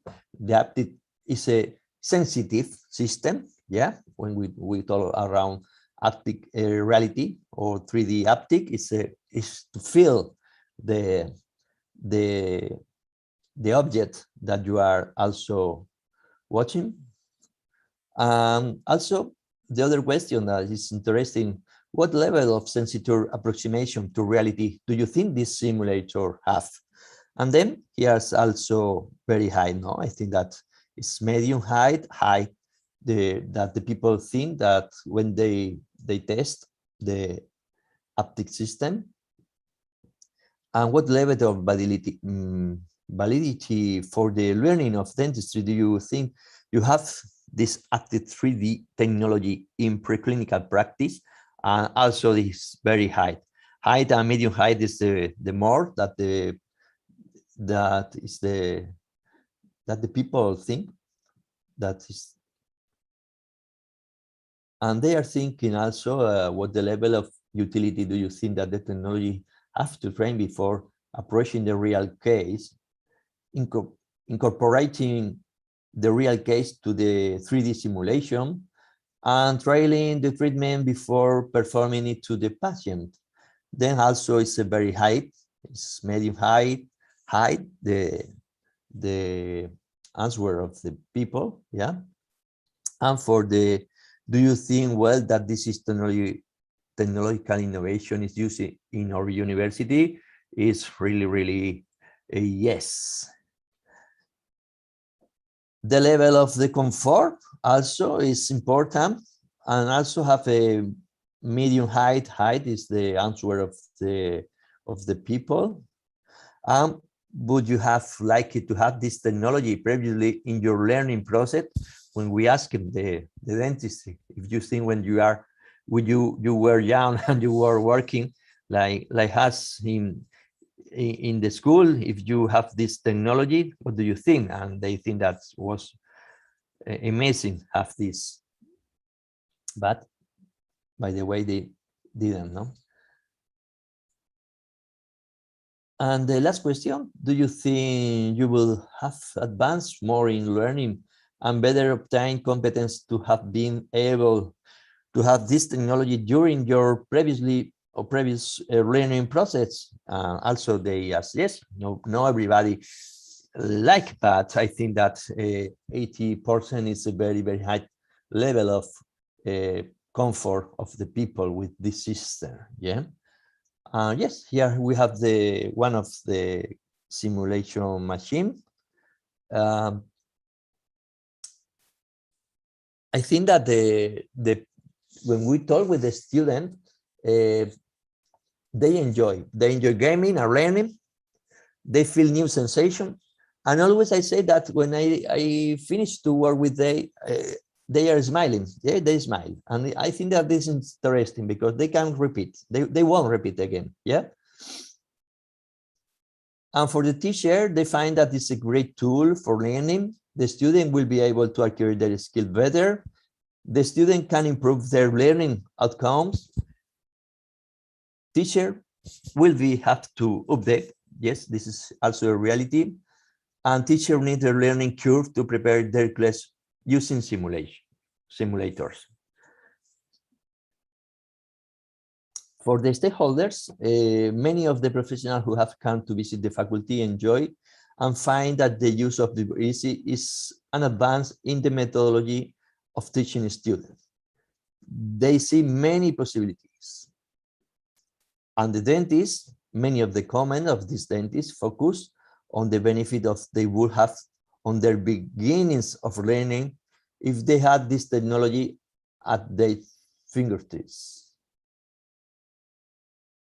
But I think that everybody is surprised. Everybody is surprised when they feel the reality, the 3D reality haptic, and they feel that it's very, very approximated to the true reality. Yeah. Okay. For us, these results, this implementation measure and this result of the evaluation of different interest groups related to the teaching of the degree of the entries and the post-degree, both the interviews and the survey carried out can give of the high degree of user satisfaction and the conviction that is a tool that can help in the learning of the dental professionals. For us, the conclusion, or for me, the choice of 3D simulator seems to be a good option to solve some lacks that until now had in teaching within the degree of dentistry. Last year for us were a good tool for with the corona problems with the patient. Yeah, then we can work with our students without problem, because with their 3D reality haptic, we don't have problem. With the corona, we cannot stop our lesson, our classroom, this system help so much to us in this with this problem of the lockdown. Yeah. Then we think that we have an unlimited possibility of the practice that's involved of the use of this 3D simulator with haptic technology in the health science.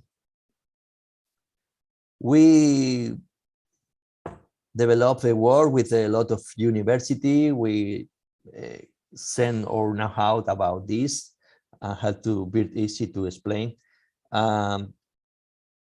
We try that you like this explain, and if you have any question or you need something more, here are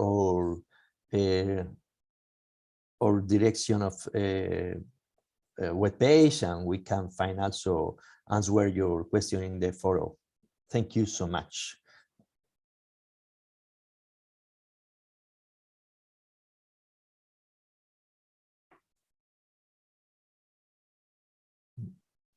Thank you, Dr. Adima, for all your time.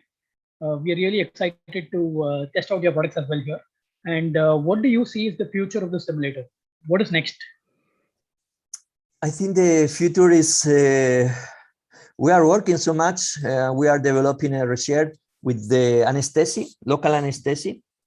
I think that it's a very, very interesting. It's very interesting for help to the school with the skill of anesthesia, local anesthesia. And also, I think that the friend Birgis is working also the environment more real, by the way, also. We are developing other treatment more have a lot of possibility, not only in dentistry. We think that it's very, very interesting for neurosurgery, surgery, for cancer, no, for this surgery, the special surgery. I think that is very, very interesting. We use the real case.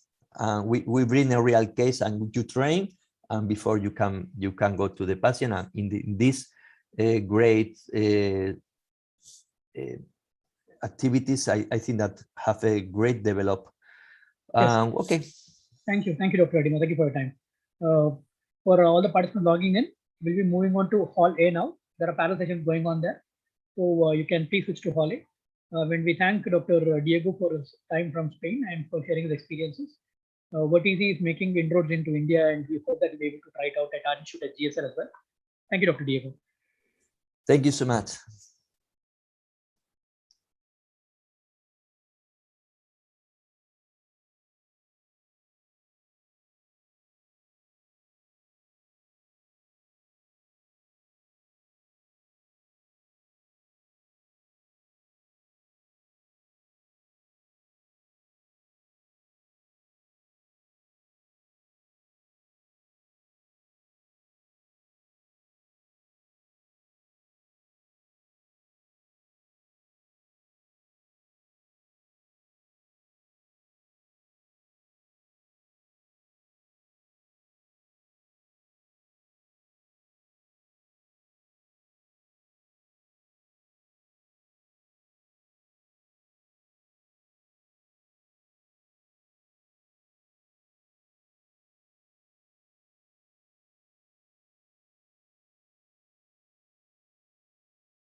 Morning. Morning, Shekhar. How are you? I'm all right. How are you? All right. Good to see you.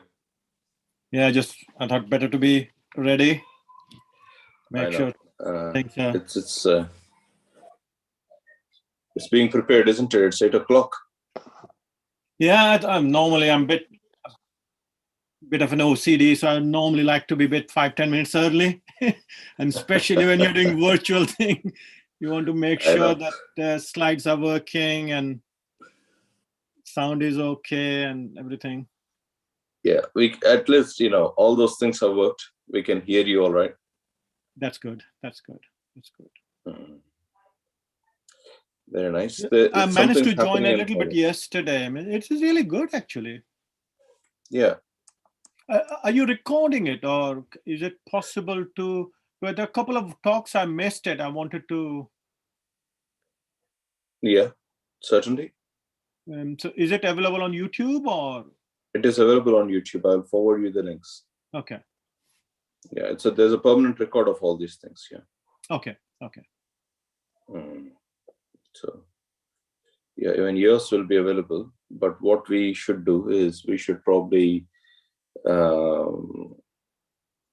get just your talk edited out and send a copy to you.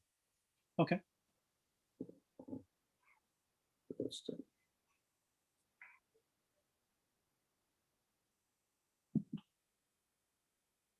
So did you not know about SHS before? No,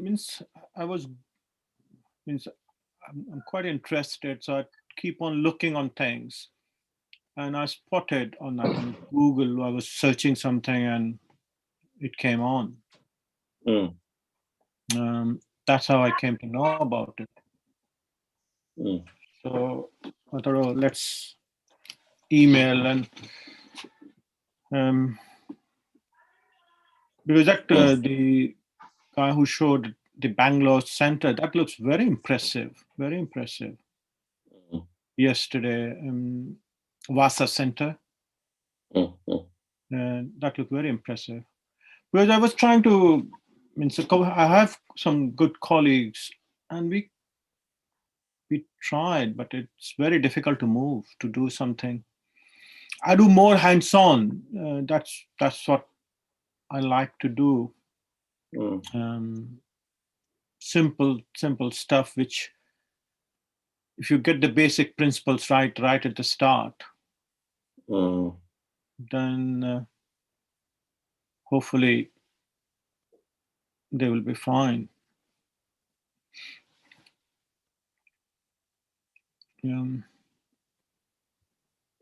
Very nice. Yeah, we are planning a boot camp at some point in Rajahmundry. So you'll see. Oh, Rajahmundry? Yeah. Oh, yeah, gosh. My boy used to live there for a long time. Rajahmundry.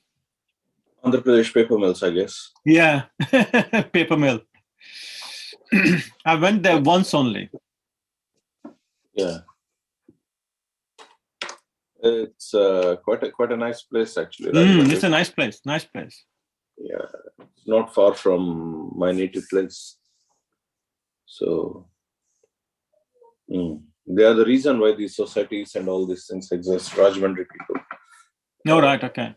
Yeah, the chairman is a GI surgeon, and he's the president at the minute, and the vice president is a PhD in simulation from Netherlands, surgical simulation. Yeah, so and all the other enthusiasts who are in there, of course. Yeah, because that's what we've done. Same like in Europe, there is no training the trainer course. Yeah. So when we started doing in Europe, I started doing training the trainer for endourology. Mainly picked up your JAG is very well structured, isn't it? JAG training structure is very good. So same philosophy and use it for because endoscopy is same, whether you do in the colon or whether you do in the bladder. The principles are, basic principles are same. So I used quite a lot of that principle, and we developed a training the trainer program for endourology for Europe.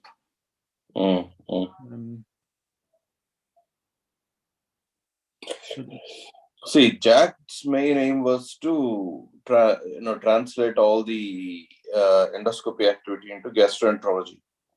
Yeah.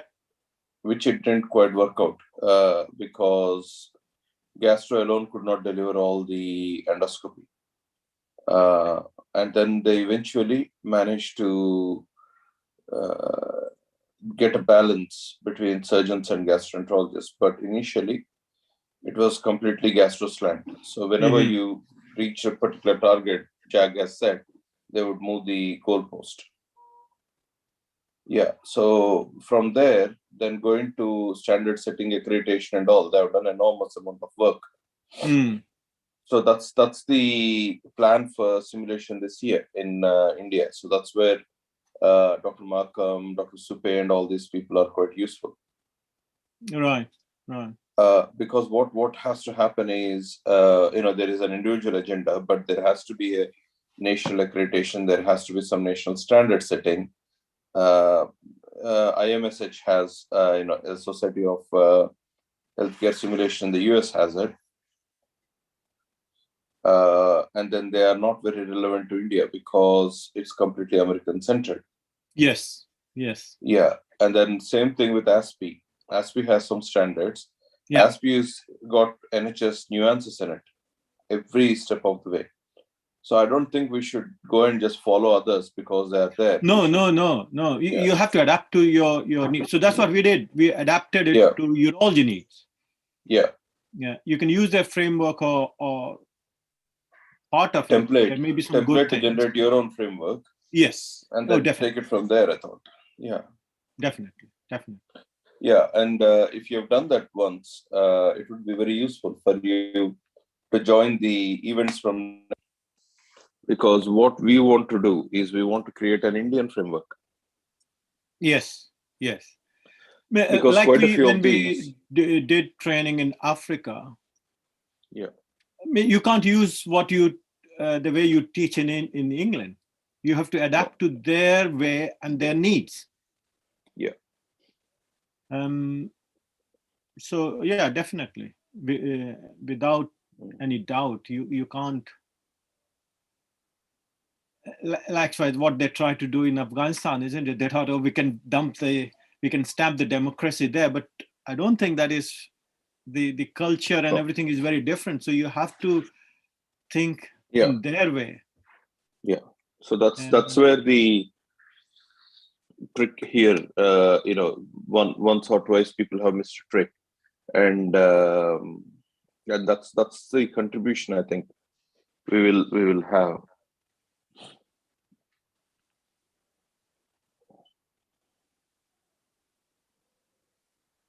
I mean, if you want to do something, you carry on. I'm doing parallel conversations, 6 or 7 conversations. Like any other man, I'm not very good at it, but. So you live in Hull, or where do you live? I live between Hull and Lincoln.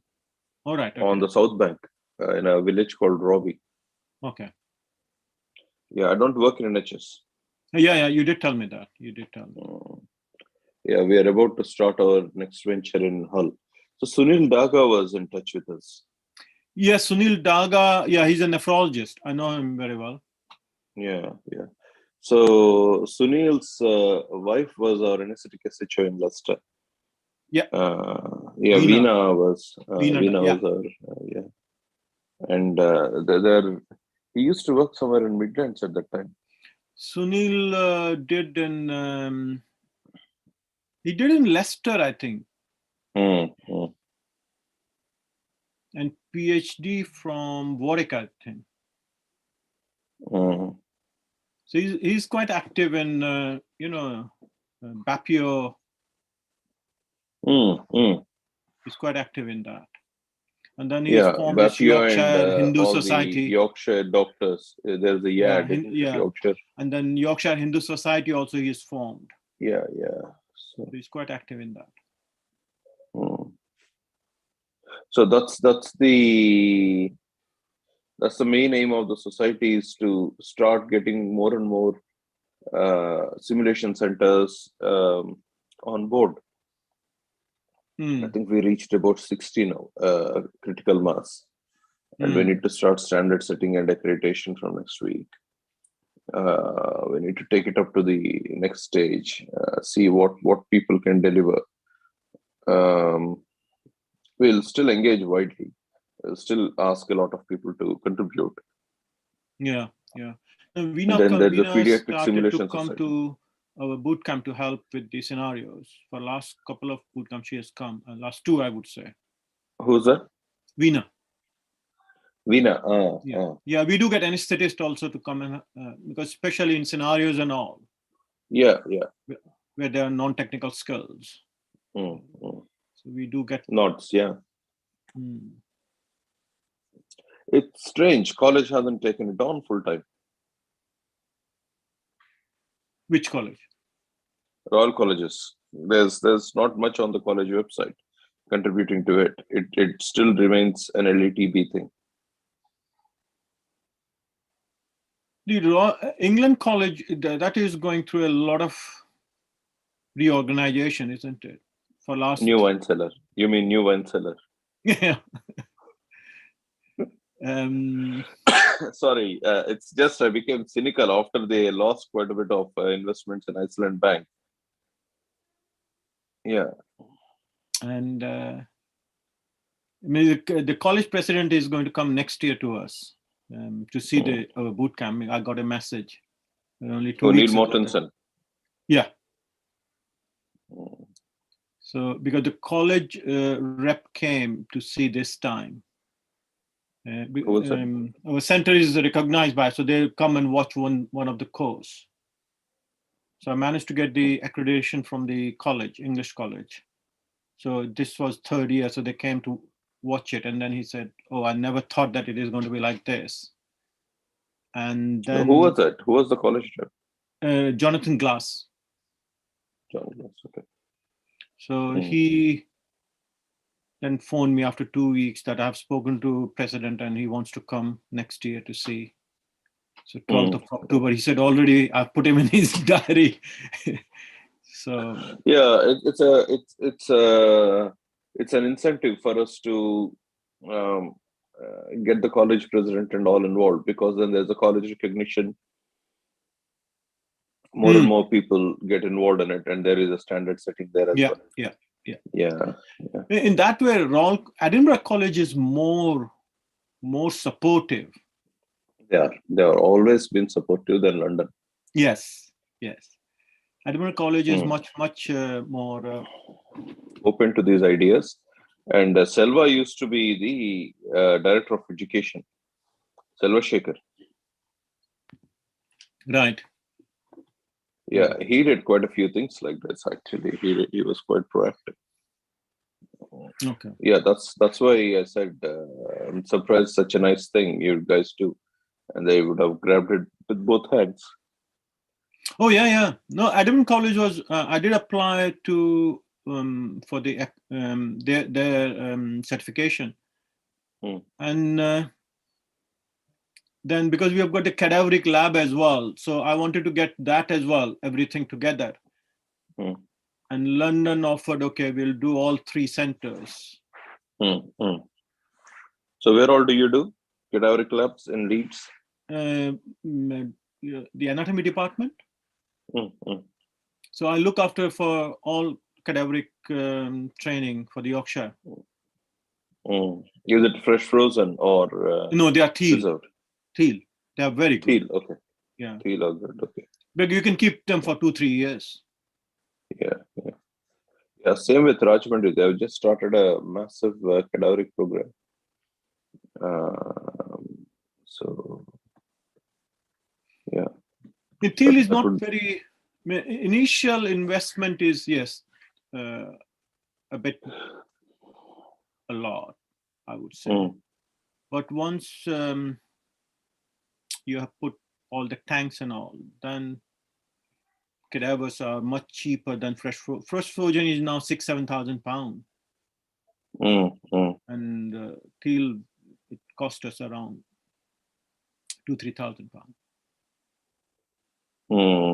And if you have to use it very quickly, then there is a soft embalming they do, which is around 200 pounds.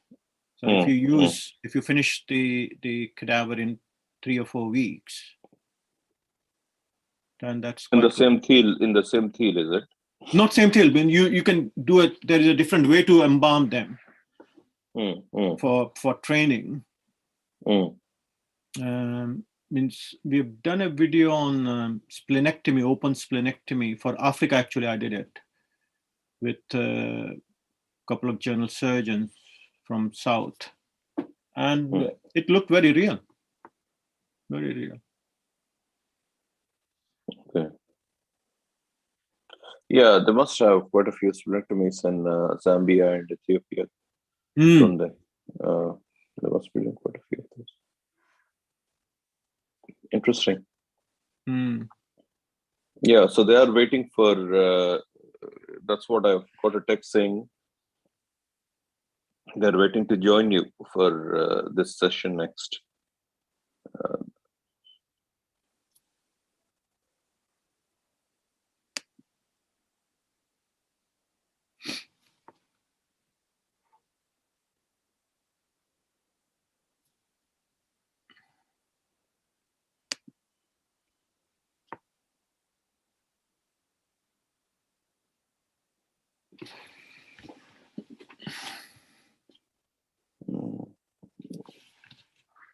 Something they wanted to hear, because come April, May next year, hopefully we should be able to invite you across for a boot camp in India. And then we get into a habit of, doing it over and over again. So your idea of actually accessing the market for urology training will be realized. And I mean, last week only we have finished the Ops and Gynae. I helped the Ops and Gynae to develop it. So who's doing that from your Ops and Gynae? Tracy Jackson, I don't know whether you know her. Tracy Jackson, she's in Leeds, and Shupe, both are in Leeds.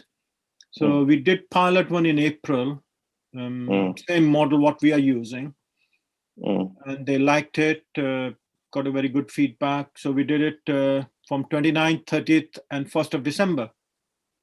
So I helped them to do the. They need basic suturing skills as well, don't they? Like Royal College. Oh yeah, laparoscopic and basic suturing skill as well. Yes. Skills, yeah. So we could help them develop that, because I did that with Bob in the past with one of their college presidents in Derby, and it fizzled out. We used to have Bob Shaw, Royal College president, Shaw's textbook of gynecology. Yeah, he used to share an office with us, so we did that with him, and then things moved on. Yeah, Susan Ward, I think she's now one of the training director in Ops and Gynae. Is it? Do you want me to keep the picture because it is going to cover the slide, or do you want me to leave it as it is? Okay, just leave it as it is. No, she emailed me that she wants to come next year to see Ops and Gynae as well. So, and we are working with general surgeons to see whether we can do something for general surgery. Who are you working with? Adam Peckham Cooper. I don't know whether you know him. Adam Peckham Cooper, yeah.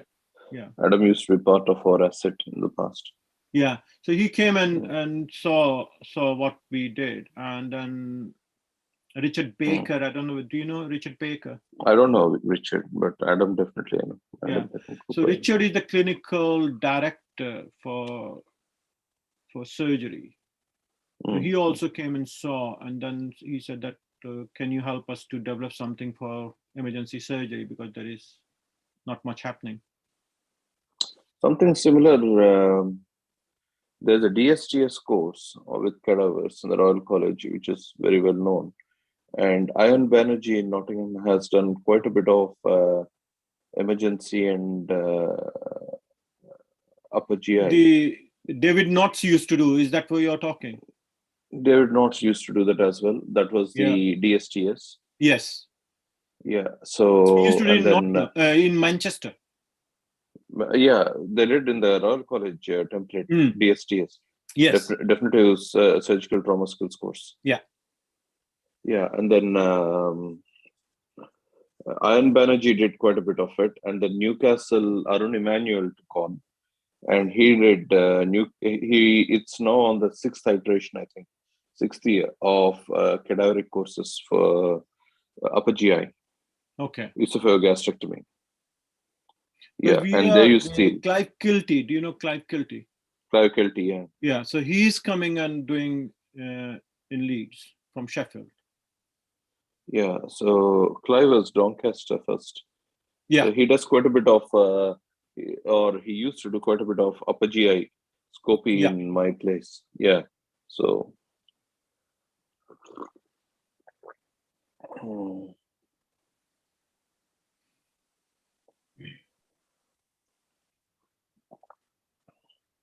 Dr. Moti, sir? Yeah, so they did Thiel as well, I believe. Thiel cadavers as well. No, in Newcastle they have fresh frozen. No, Ian Banerjee. Okay. In Nottingham. And Newcastle is fresh frozen because it is esophectomist, right? Yeah. You have to preserve the finesse. So that's where Arun and yeah, that's why I said, the head of the unit is the current Edinburgh College president. Okay. Yeah, he used to be head of examinations, intercollege examinations, when we did FRCS a little while ago. So that's why I said I'm surprised they haven't come and grabbed this with both hands. It's probably they didn't know, boss. That is my. I don't know.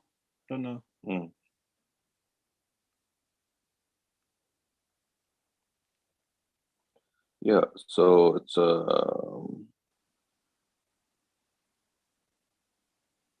it's an upper GI surgeon called Mike Griffin.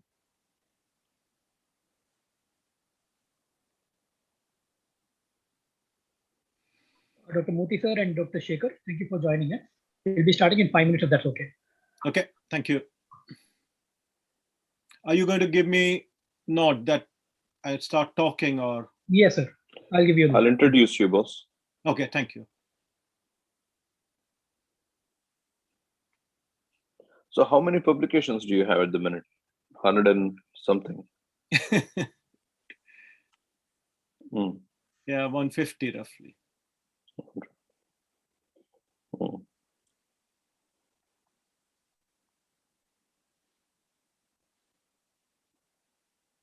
Just trying to keep myself busy. I can say you've been busy. You avoid all politics in here and there so that. Yeah, that's the thing, isn't it? Yeah, we currently do quite a bit of Wakefield activity. Okay. Because they have a long waiting list, Mediocs. And you look at it and you go, wow, you guys have been busy. And that's where I started seeing some of your old letters. Yeah, I used to be there and then moved to Leeds. It worked out quite nicely, hasn't it? Oh, it has worked out for, yeah. Because you can do the next thing. Yes, yes.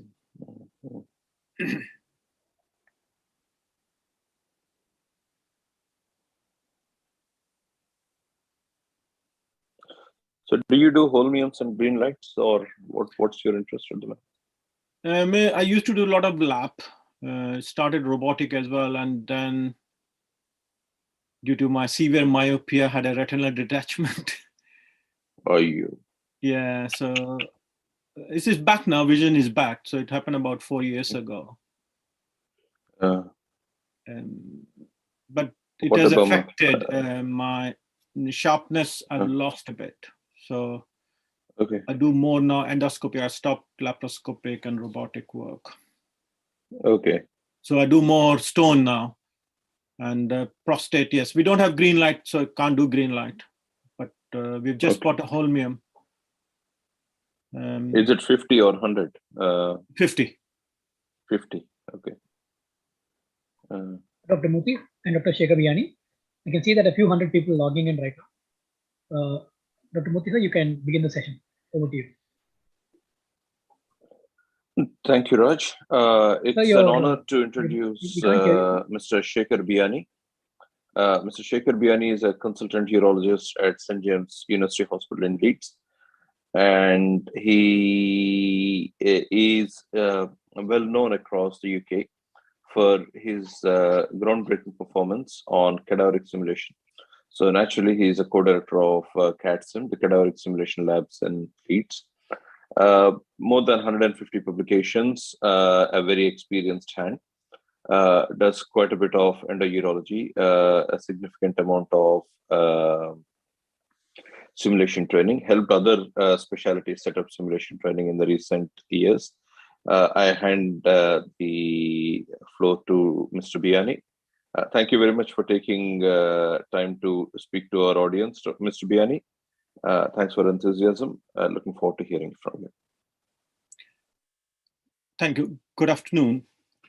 First of all, I would like to thank Dr. Murthy, Dr. Rajkumar, and the organization team for providing me with this massive platform to share our experience. As Dr. Murthy said, I'm a urologist working at St. James's with interest in education. The bootcamp method of training in healthcare sector is not new, as orthopedic and cardiac surgeons have done this almost for 10 years. So through our urology bootcamp experience, I'm trying to sell you old wine in a new bottle. So just to give you a bit of my background, I was trained, did my initial medical training in India and further urology training in the UK. I was always interested in medical education and became more involved in it in the last 20 years. I've delivered courses through ASGBI, that is the Surgical Association of Great Britain, and Urolink is a subsection of the British Urology Association in Ethiopia, Zambia, Kenya. And with the European School of Urology, I've done boot camps in Belgium, Lisbon, and Turkey.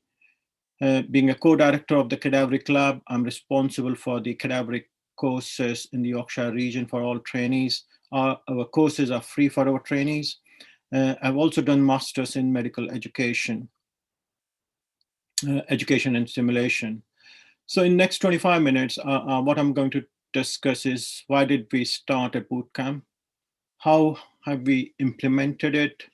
We'll provide you with a glimpse of the bootcamp through a short video of the course and share outcomes and lessons from the course.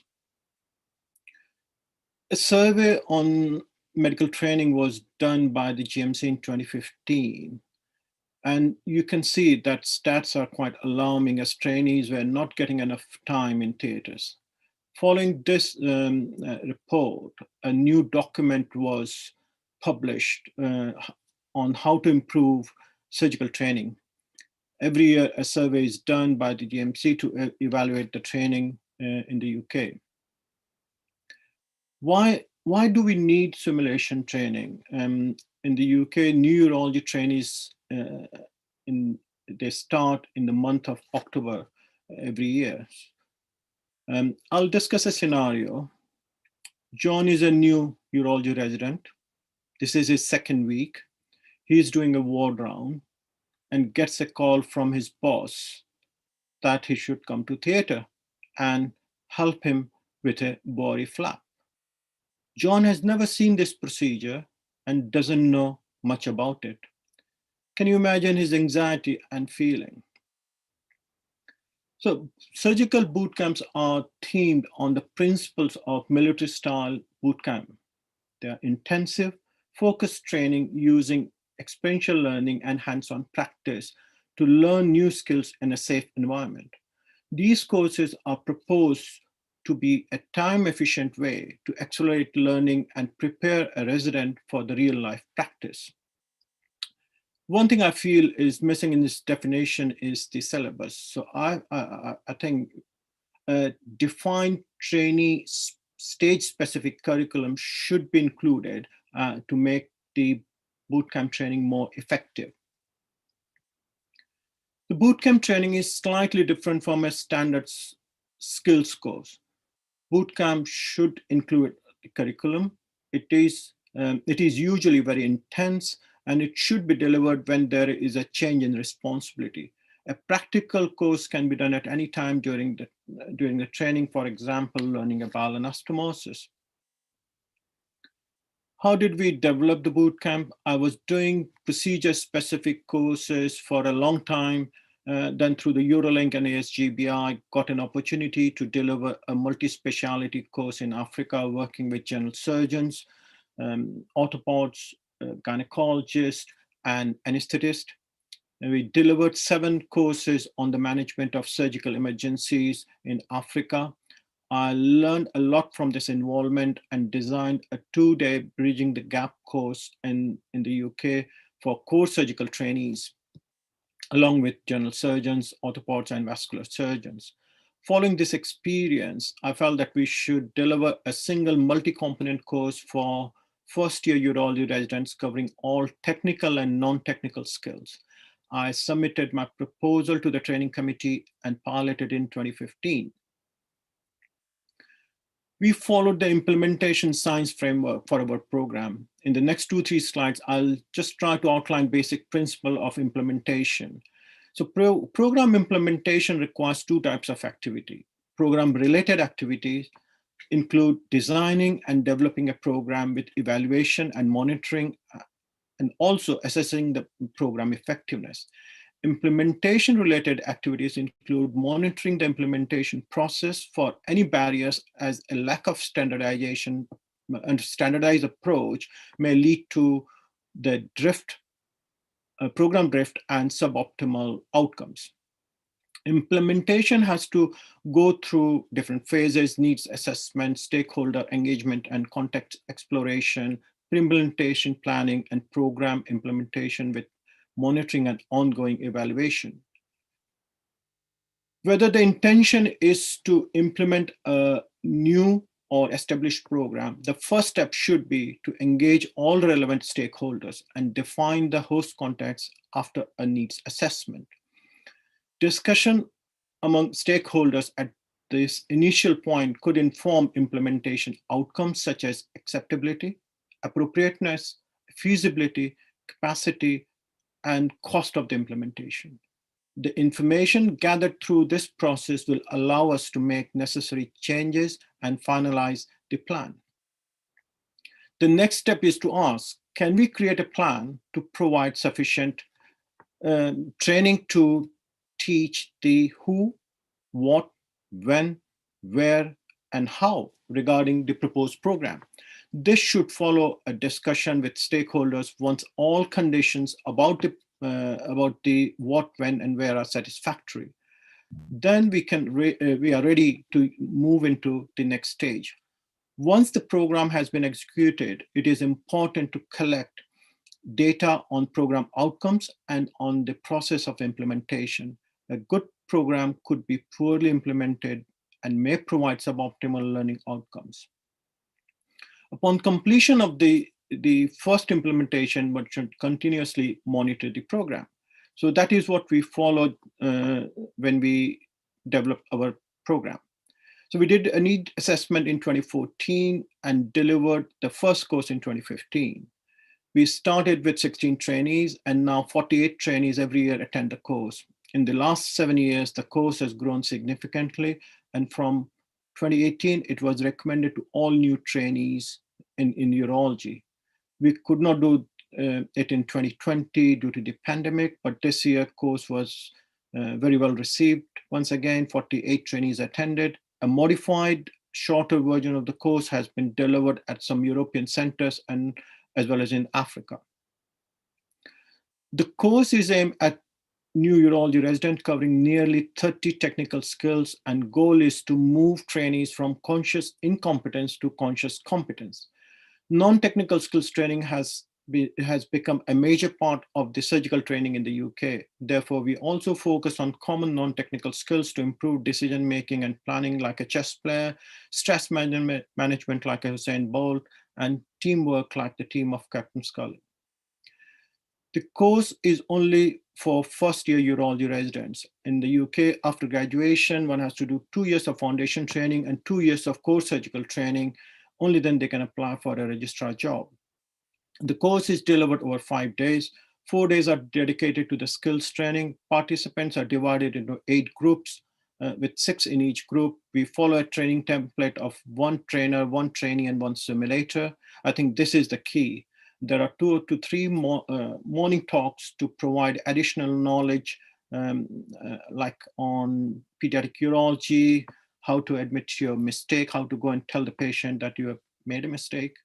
On the 5th day, all trainees are assessed and attend a workshop on quality improvement. This slide outlines the course template with content, simulators, group rotation. I'm sorry, it's a quite busy slide, but as you can see, we use a variety of models, porcine models, benchtop models, virtual reality models, actors, junior doctors, nurses from the ward. So this is to cover all 8 modules, each lasting for about 4 hours. There are 2 modules on non-technical skills. One is the ward round, and second is managing emergency scenarios in urology. In 4 days, all modules are covered by each trainee. This short video may give you a glimpse of the bootcamp. Credit goes to my colleague, Mr. Daniel Swallow. We used 2 empty wards to deliver the course.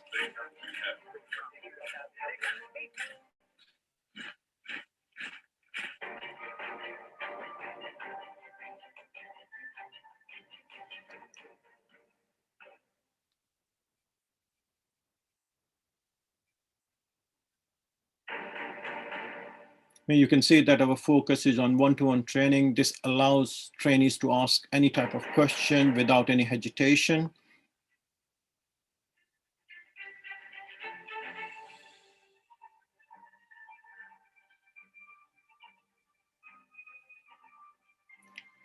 So this is a virtual reality model for prostate resection.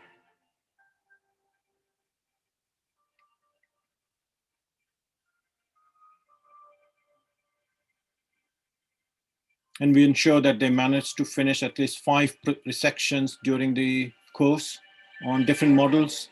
We also stress on familiarization with the instruments. They need to know how to assemble them. They should be able to identify each instrument.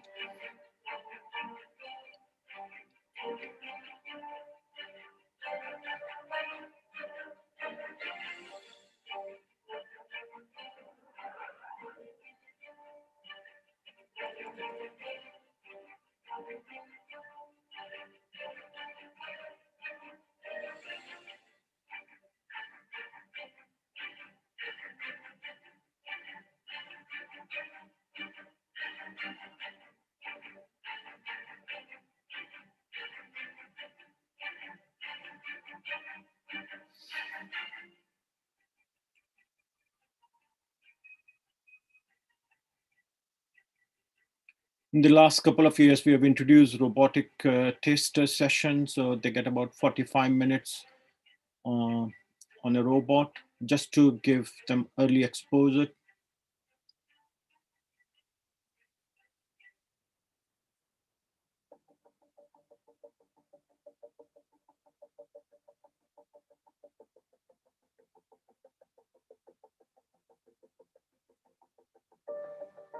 Once again, you can see that there are 4 stations with 1 trainer and 1 trainee on each station. So focus is on one-to-one training, and one can tailor it to the trainee's needs.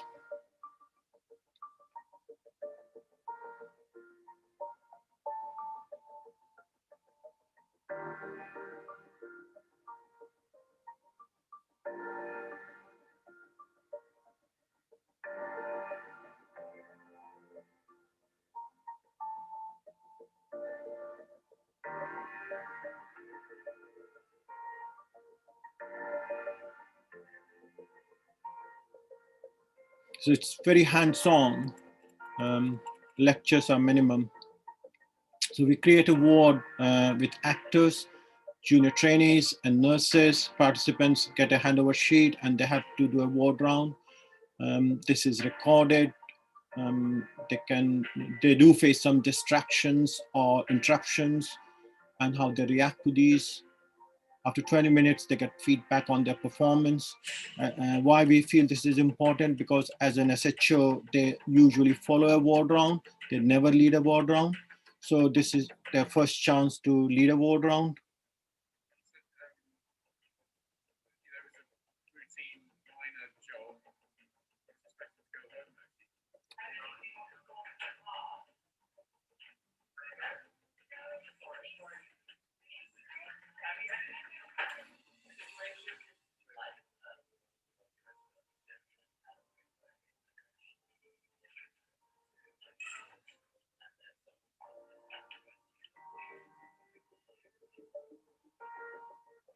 So boot camp is brilliant. I think a lot of doctors have difficulty transitioning from SHO to registrar level, and this is allowing them to do that in a controlled environment where they're safe and supported. I wish I'd had it. So I think it's a fantastic idea. It's putting the new juniors through their paces. As a senior trainee, I can only wish that I had it when I was coming through the ranks, because certainly most of the things that I've learned during my training have been replicated here. I think one of the most important things for me is the one-on-one teaching that we've had.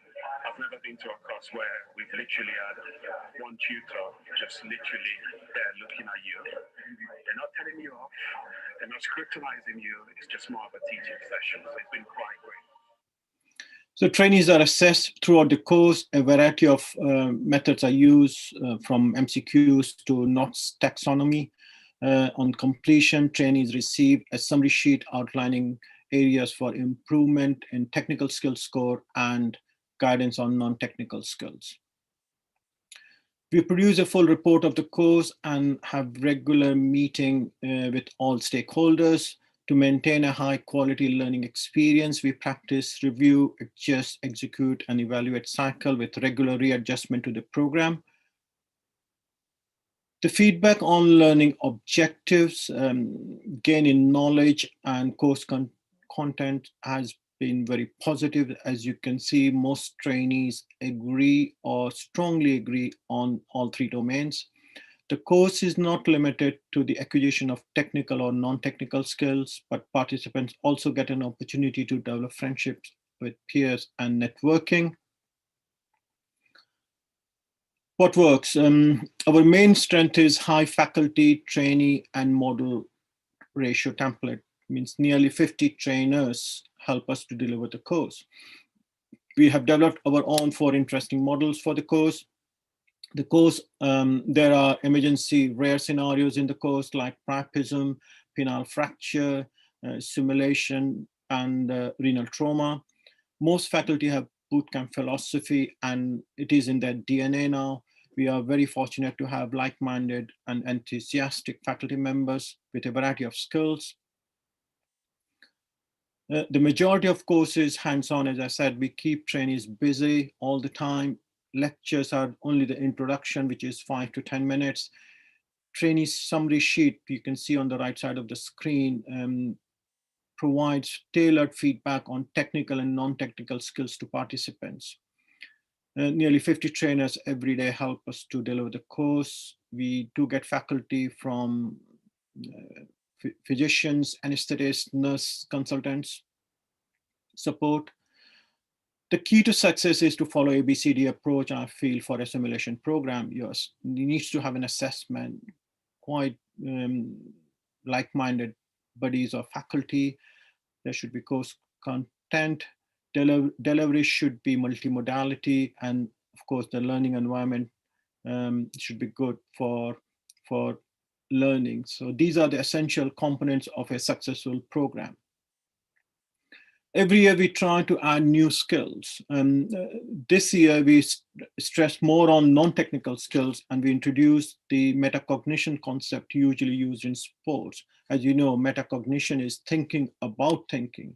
Our goal was whether we could improve the clinical performance of doctors when managing acutely unwell patients.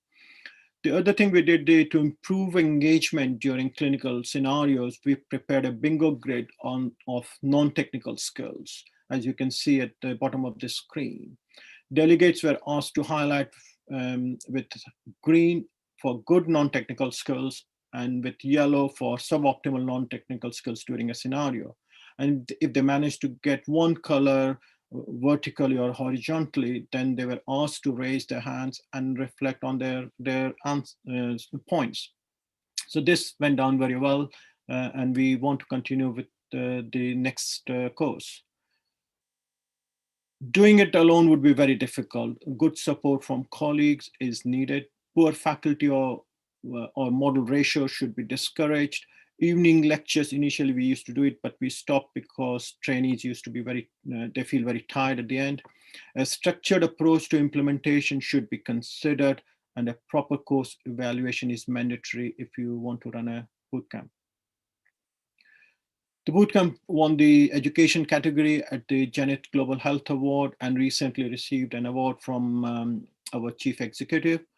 The course has been recognized by the Royal College of Surgeons. In 2019, the ESC chair, John Palou, from Barcelona, he visited, and now European School of Urology has adopted it, a different model. We have managed to publish around 10 papers from the bootcamp, and a book will be out soon in February 2022.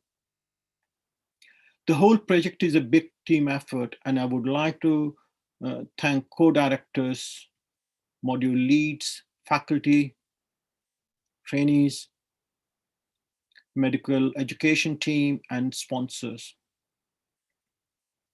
We have demonstrated feasibility, adaptation, appropriateness, effectiveness, penetration, sustainability, and generalization of the bootcamp concept. In summary, to conclude, a bootcamp in urology at the start of the training is well established. We have demonstrated benefits. A structured team approach is necessary for an effective implementation. I would leave you with this nearly 100-year-old statement. Thank you for your attention. Fantastic, Mr. Biani. Thank you very much. Thank you. Thank you very much for that detailed iteration of your bootcamp.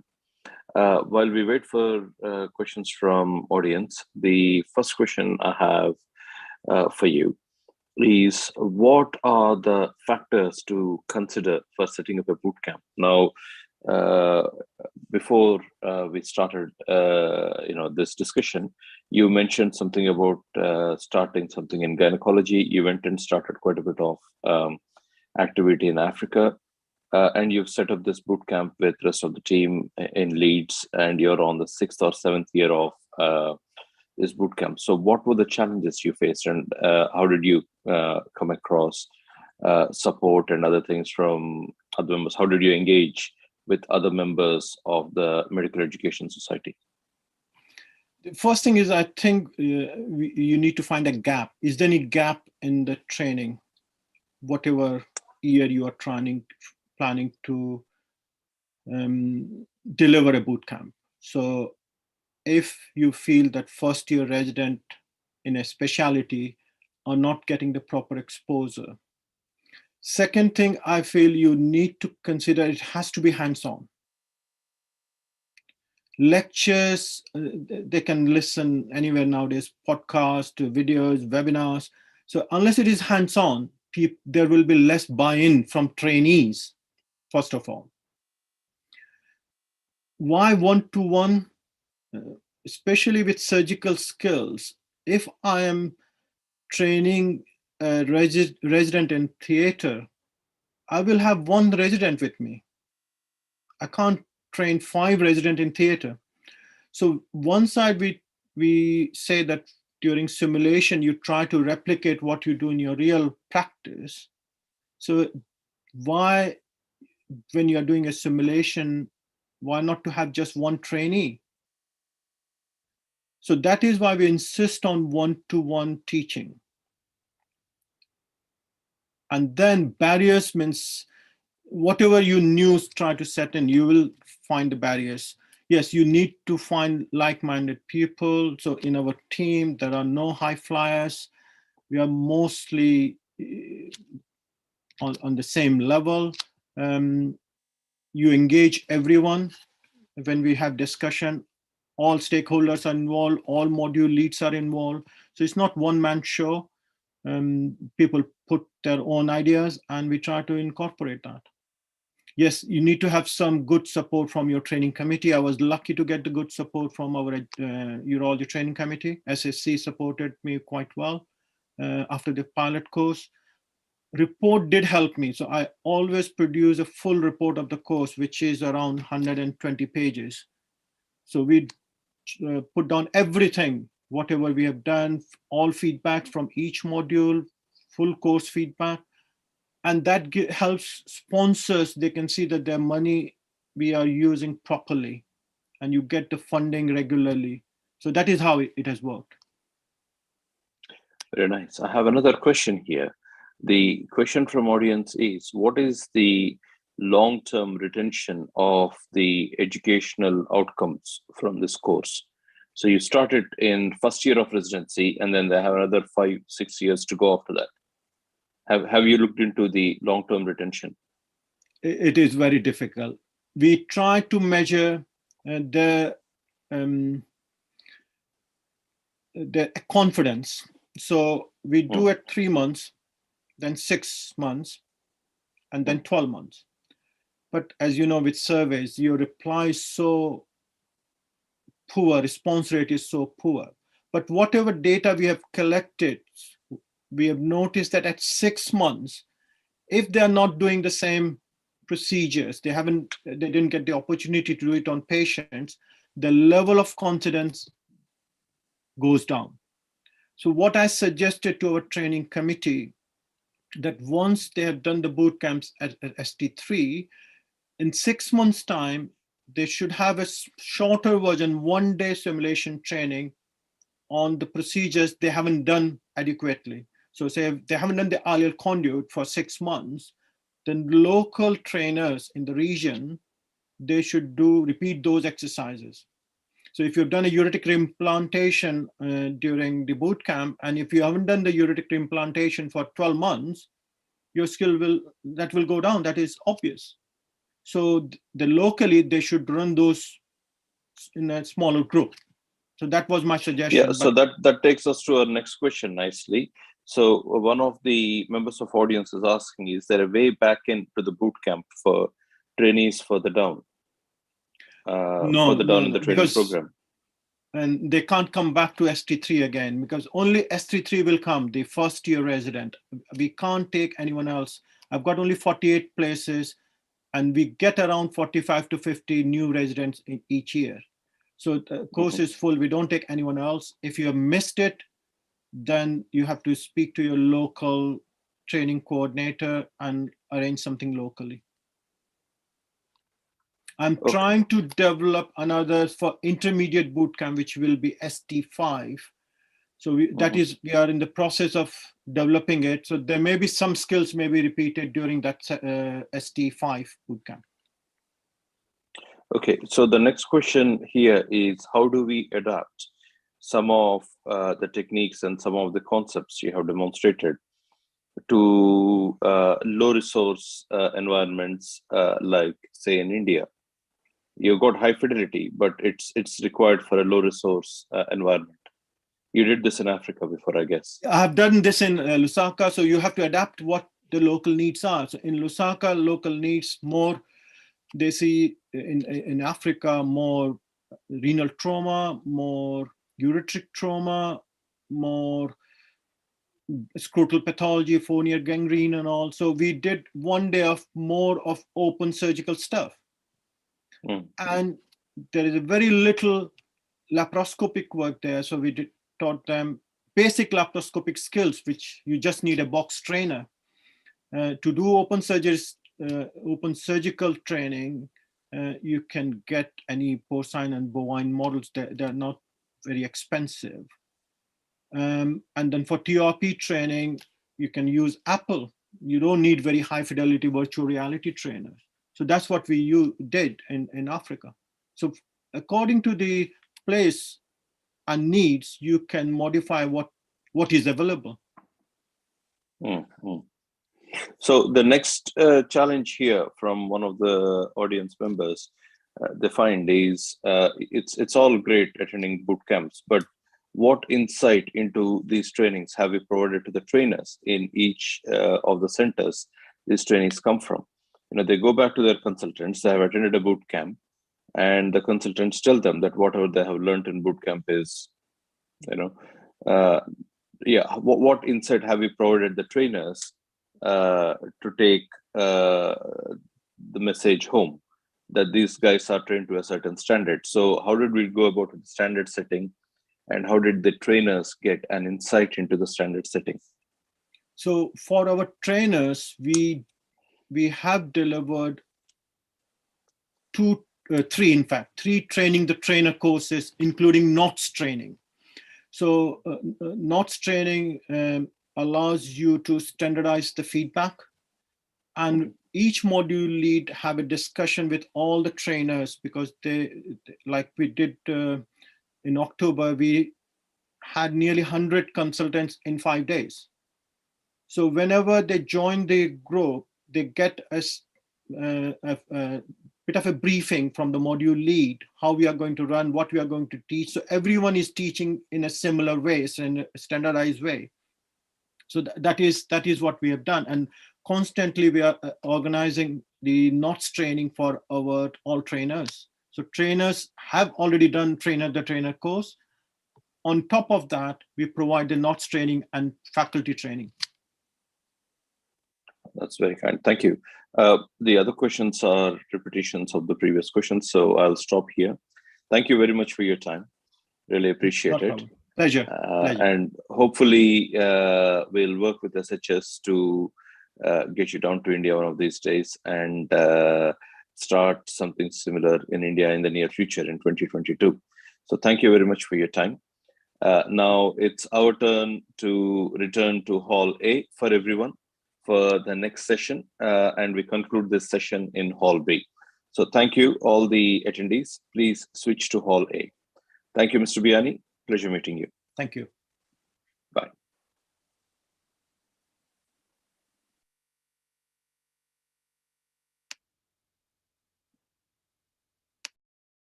से कर लिया।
sir. What templates did you use to ensure consistency in your curriculum development? But I think from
Hello, tech team. Please make a co-host, please.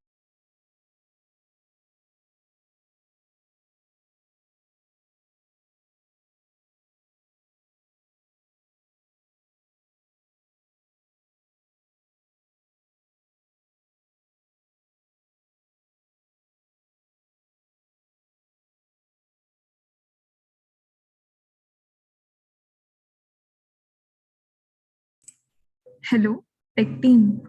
Please make me the co-host.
Hello, tech team.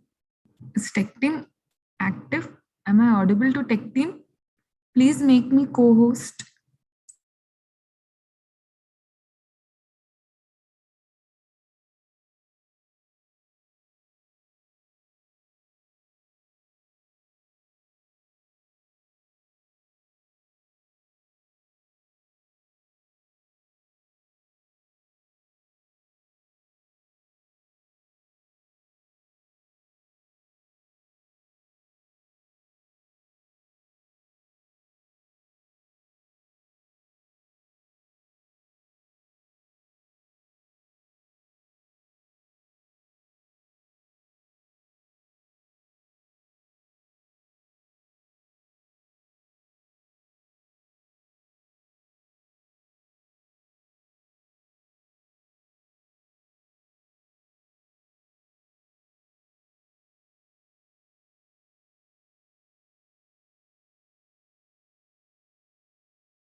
Good afternoon, everyone. I'm Kyati. So I'll be sharing your presentations through screen.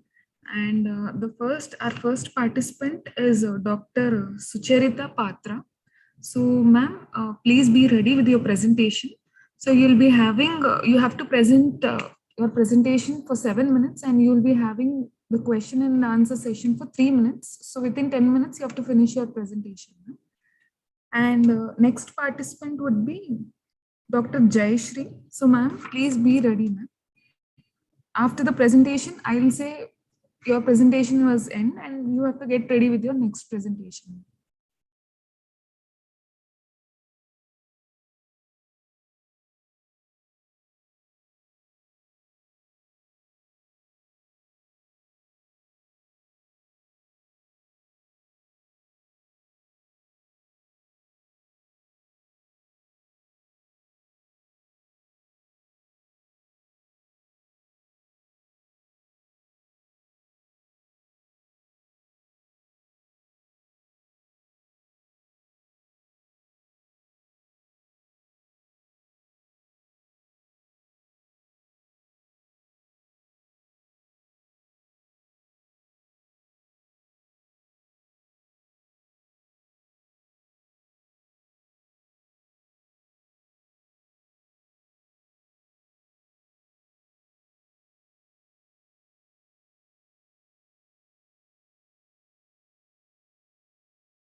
Good afternoon, everyone. The previous session slightly overran, so I hope everybody can hear me. My name is Amanda, and I have the great privilege of chairing this session. So we'll just wait for our wonderful colleagues at SIMULCON as we're all splitting up.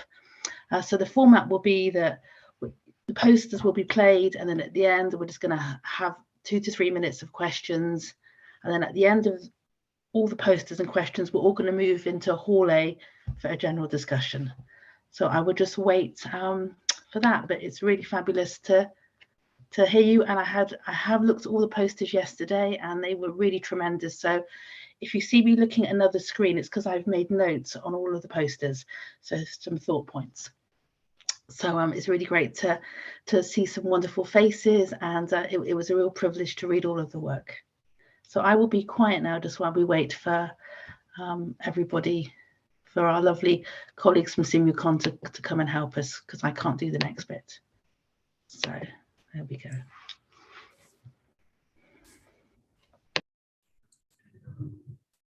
Hello, good afternoon, ma'am.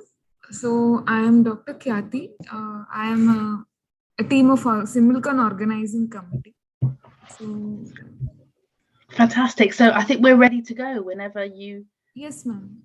Press the magic. I just introduced myself. So we're going to play each poster, then we're going to have 2 to 3 minutes of questions, and then the next. Yes, ma'am. 7 minutes for the poster presentation and 3 minutes for the question and answer session. Okay. Well, everybody, fabulous work. Let's go. Okay. So I'll share. Is Dr. Sucharita Patra ready? I can see him. Maybe he needs to unmute. Yes. Sorry, I didn't know. Yes, we have visuals. Good afternoon. Yeah, good afternoon. Ma'am, am I audible? Yes. Yes, you are audible, ma'am. So are you ready? Shall I share your presentation, ma'am? Yeah, just one apology. I have a very cyclonic weather. Don't worry. If need be, we can use the chat box to ask the question. So please don't worry.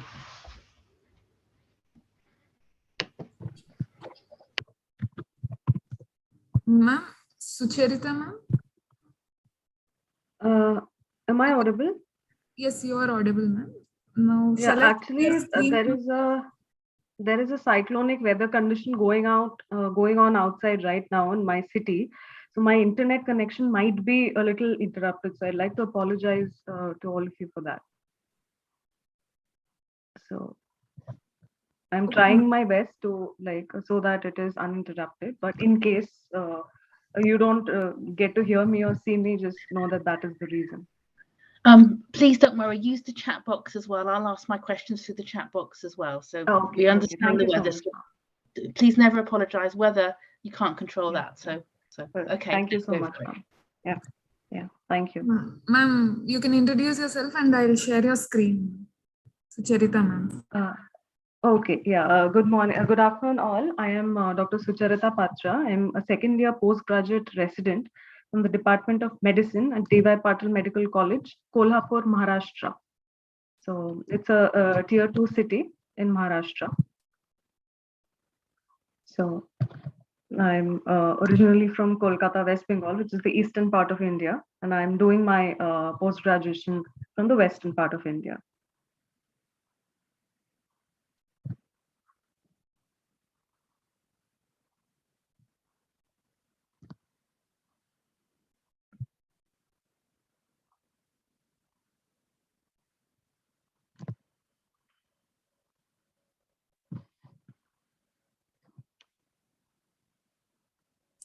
Ma'am, is the slide visible, ma'am? Not yet. We can see the list of all of them, but the first one hasn't opened. Don't worry. These things happen. It's the world of digital and IT, and it's far easier to do it in person, isn't it? I always say. I think there's an added stress in the digital world. So please don't worry. Yeah. So the PowerPoint hasn't opened yet.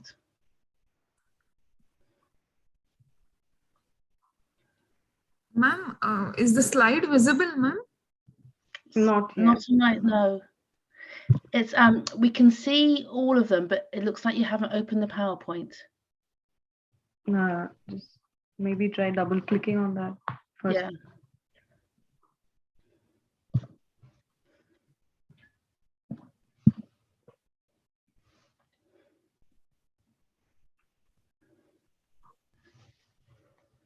Yes. Green for go. Got it. Thank you. Okay, I'm going to turn my camera off because I'm going to be writing. Off you go. Brilliant. Thank you. Should I? I don't think we can hear the audio. We can see. These are just small teething problems. So we could see it, but we couldn't hear the audio, fortunately. 1 minute. No worries. Don't worry.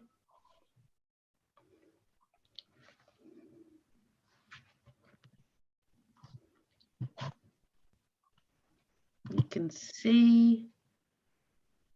Yeah, still the audio is an issue.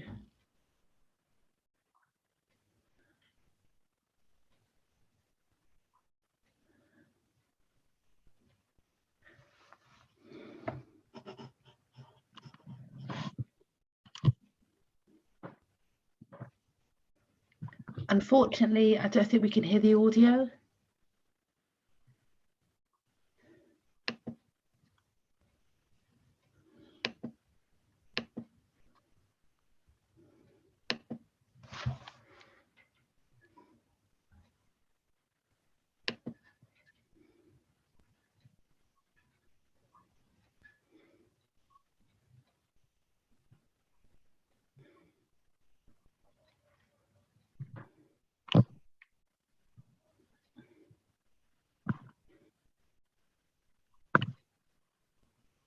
Yeah, I don't think the audio is coming through.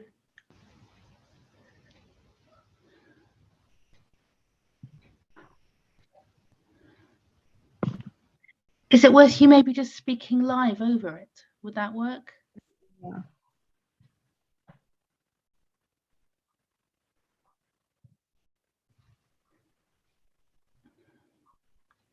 Dr. Patrick, do you want to just speak live over it? So Yeah, I have no issues. okay.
Am I audible?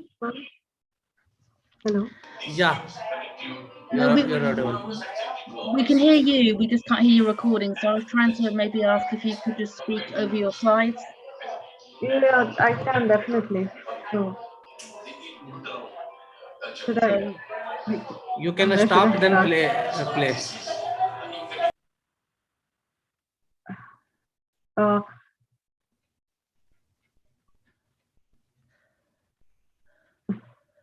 Hello? Don't worry. We'll get you to summarize at the end. Don't worry. Don't worry. Okay. The slides were very clear, so don't worry. Okay. So, this won't affect the scores because we'd already done it, so don't worry. Yeah.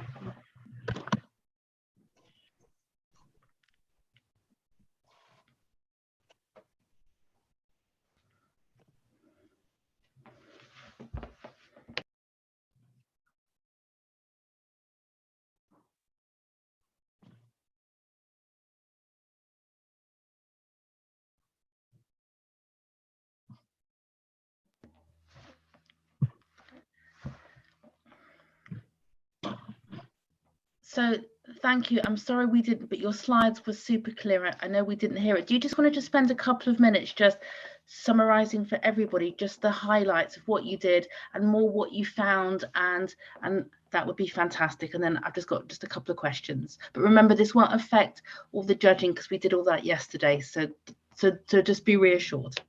The floor is yours. Yeah. Thank you so much. Thank you. So to begin with, I come from an institute which boasts of a simulation laboratory in its compound and in the campus. So that I feel is has given us a lot of edge over the others, because simulation-based training, as we know in India, it's in its infancy, or at least in its childhood, I would say. So simulation-based training exposure that we are getting, maybe as postgraduate residents, we are getting exposure at the very introductory level, but this shall prepare us as faculty when the newer generations come up. So I think starting off, like in India, as we know, we have a lot of manpower, but we have a dearth of resources when it comes, and when it comes to teamwork, I think simulation based training goes a long way in helping form that teamwork. So as Dr. Pai has also said in the IJOHS article, that simulation based training is a lot about teamwork, and what we saw from the ACLS based protocol training that we saw in our 2-day workshop, that it has shown a major improvement, like 16.72% improvement we have seen in the pre-test versus the post-test. So I would say that that's quite a good level of improvement for a first time simulation based workshop, where the faculties are also sort of learning, because we were not we as a country, we are not pros at it. We're still learning. Even the faculties are still learning. So I think a 16.72% improvement across all, like medical undergraduates, postgraduates, nursing staff, some of whom also have language barriers. So to get through to them and to replicate almost the exact case scenarios that we have going on in the neighboring emergency room, to recreate that in the simulation lab, and to give us a real-time exposure, giving us a real-time exposure, what kind of patients we get. I think that is a wonderful experience that we had. And so I decided to do a study on that with, we have a major, the catchment area, as you know, it's all the neighboring medical colleges and all, we get all of that. So 476, which I think is a sizable number of participants. So out of that, around 90% showed an improvement. So I would say that it's definitely very helpful in the long run. And medical postgraduate residents like us, I think our batch, we showed a lot of improvement. And so I think we should do more studies on this, and it's really helpful. You may have said it in the video, but I couldn't find it yesterday. What ethical approval did you get for the learners? So basically, we have an institutional ethical committee. Great. So you had gone through that. We have to, yes, we have to go to them for approval. They should check all the likes. It just on your lovely poster that came with this, because we saw the PowerPoint on the poster. Just a top tip: always write in that you've done your ethics, because it wasn't in the poster. So all of us picked that up.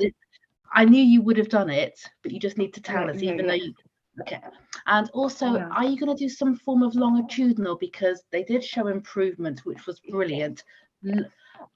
Are you able to maybe, when you do it again, or if you repeat it, maybe do it a month or 2 months later, so you get some nice longitudinal data, because your sample sizes were phenomenal, which was great. Yes, yes. Ma'am, answering that question, I would like to tell you that we are already in the process of doing a longitudinal study, like at what intervals we should keep holding such workshops, because as we know that no matter how much they've improved, again, within 2 months, 3 months, everyone is bound to forget. So unless we keep constantly training them, so we'll check whatever residual knowledge they have of the previous workshop, and then we plan to take it forward from there, ma'am. Great. Listen, huge thanks. I'm just going to throw it open. Does anybody who's on the session, does anybody have one question they would like to ask Dr. Patra and the amazing work at DY Patel? Does anybody, either in the chat box, I'm looking. In that case, can I say huge thanks? The poster was lovely. Thank you so much. We all three of us, the other two judges, Dr. Naren and Dr. Shoka, we all thought it was really clear and scored really, really well. So huge thanks, and thank you. And the cyclone didn't affect you just yet, so thank you. And we're going to move on to our next poster, which I think is all about poised. So thank you, Dr. Patra. A big round of applause. Thank you so much. Thank you. Not at all. Thank you. Okay, well, should we go for number 2? Over to you, our wonderful folks at SIMULCON, for our second poster, which I think is poised. Yes, ma'am. So Dr. Jayashree Manivasakan, so she'll be the second participant. Fantastic. Dr. Jayashree, ma'am. Good evening. I'm here. Yes, ma'am.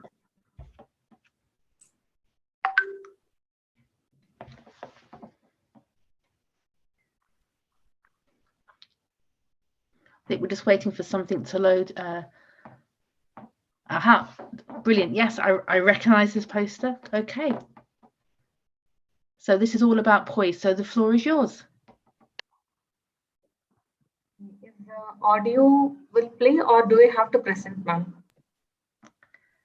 I'm not sure about the audio. Can we press the audio? If not, we'll ask you to do it. So let's just see. I'm not hearing audio again. There may be an issue beyond our... Go to the PowerPoint mode and put it in the slideshow. Automatically, the audio will start playing. Yeah, it should. Okay, ma'am.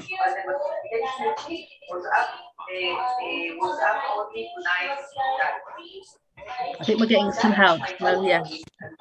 Yeah, if we go into PowerPoint, it should automatically, in slideshow, you're right, it should begin. And thank you for visiting my e-poster titled Poised. Pre-licensure. Yes, we heard it. We definitely heard it.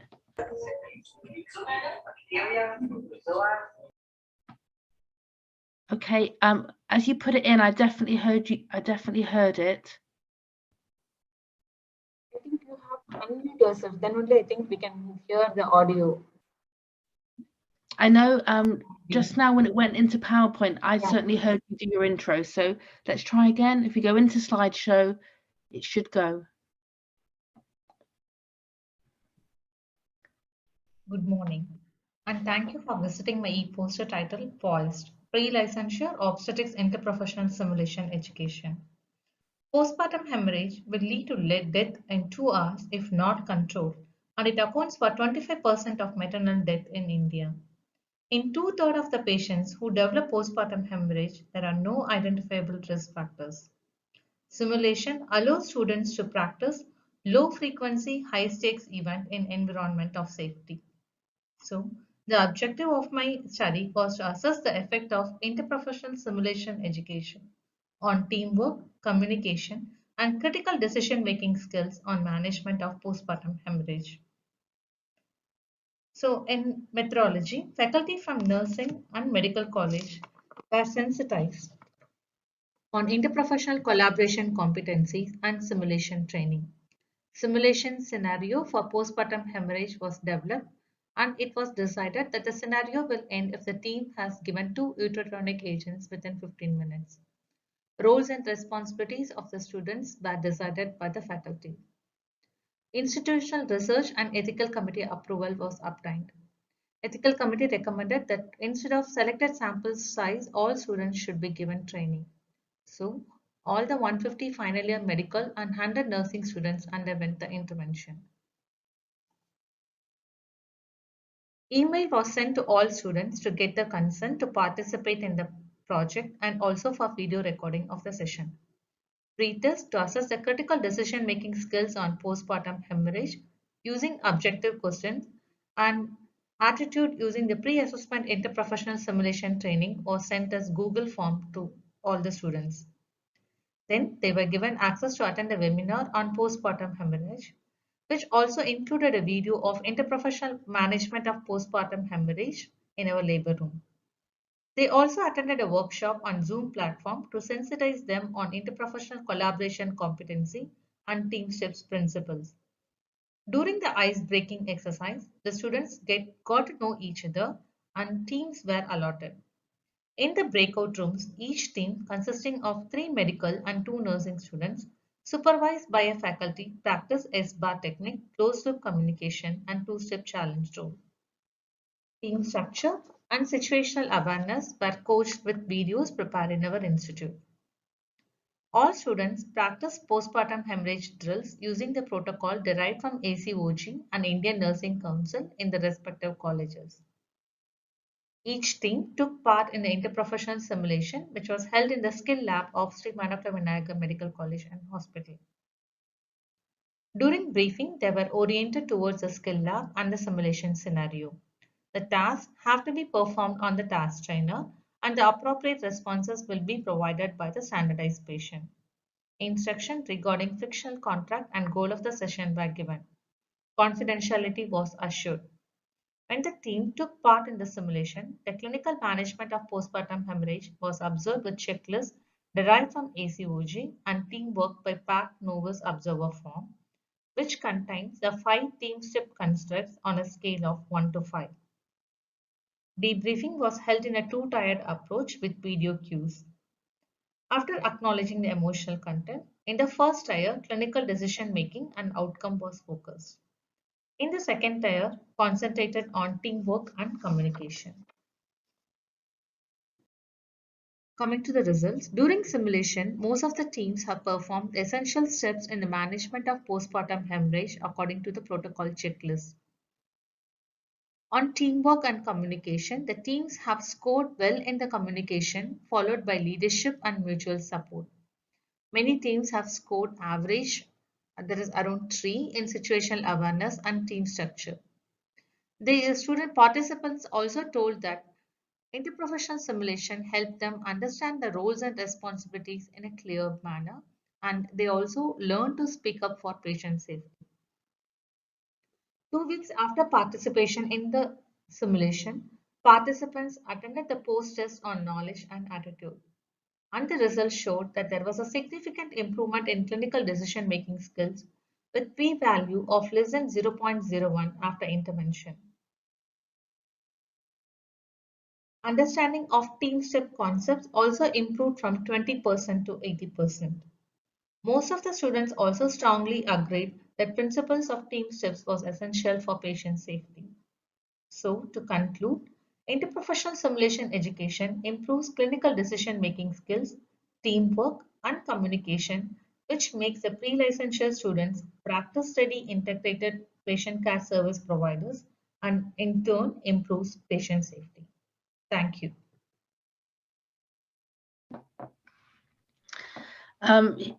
Firstly, huge thanks and a really nice research study. I've just got an opening question, and I'll see if anybody's gonna in the group.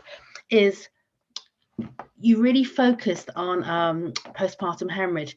Do you have any thoughts that this interprofessional work could go across other types of clinical conditions? Because it was very heavily focused, as it should be for this research study, but what are your long-term plans with this whole interprofessional teamwork agenda?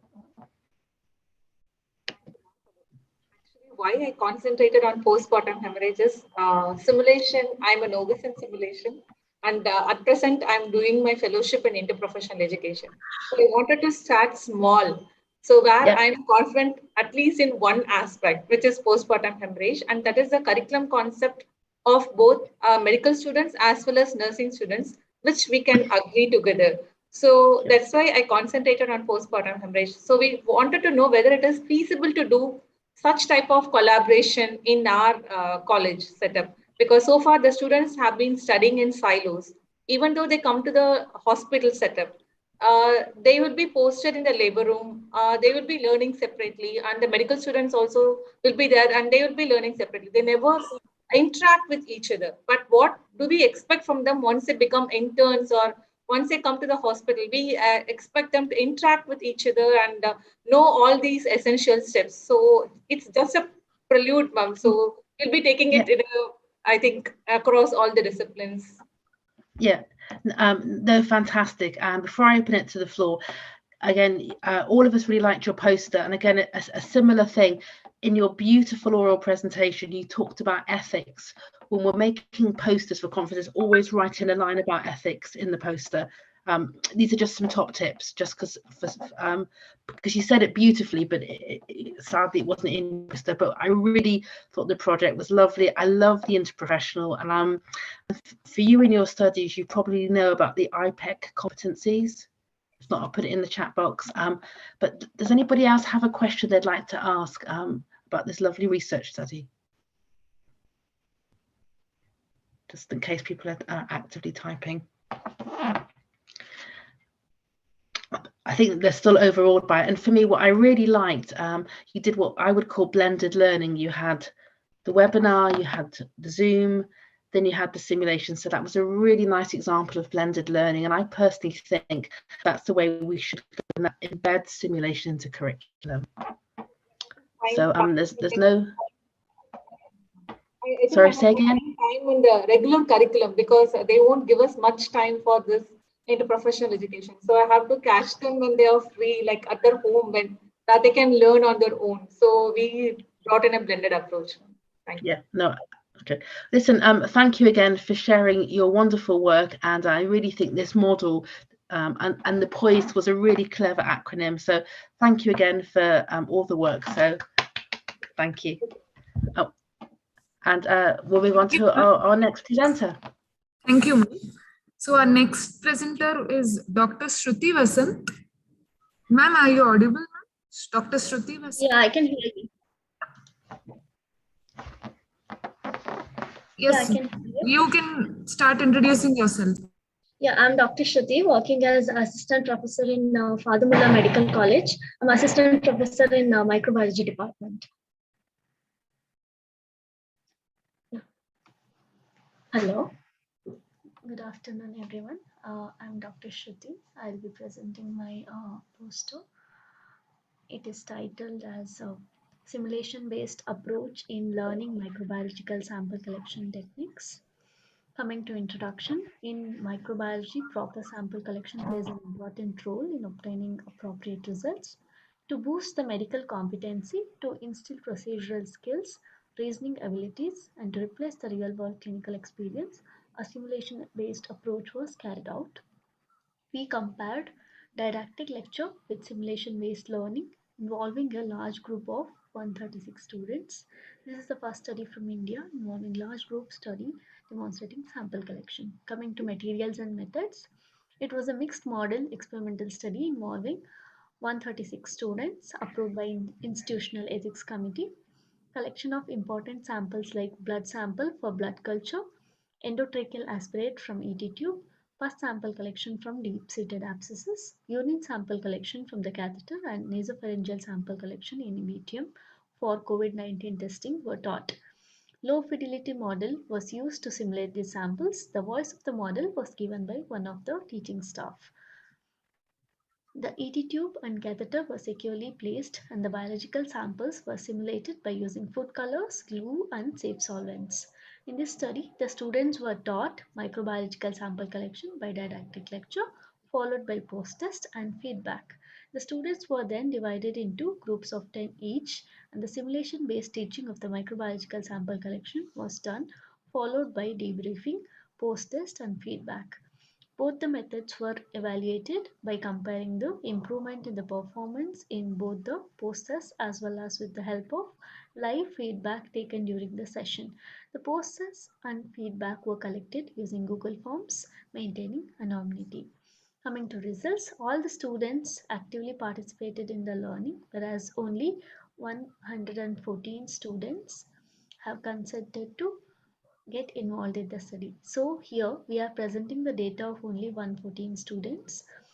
The post-test score after didactic lecture ranged from 6 to 24 out of 48 marks allotted with a median of 14 out of 48. There was a significant improvement in the post-test score after simulation-based learning ranging from 23 to 42 out of 48 marks allotted with a median of 32 out of 48. Coming to conclusion, this study not only has increased the scores of the student by promoting better learning experience, it has also reinforced on the crucial part like communication, skills, ethical concerns, practical difficulties, and teamwork. Thank you.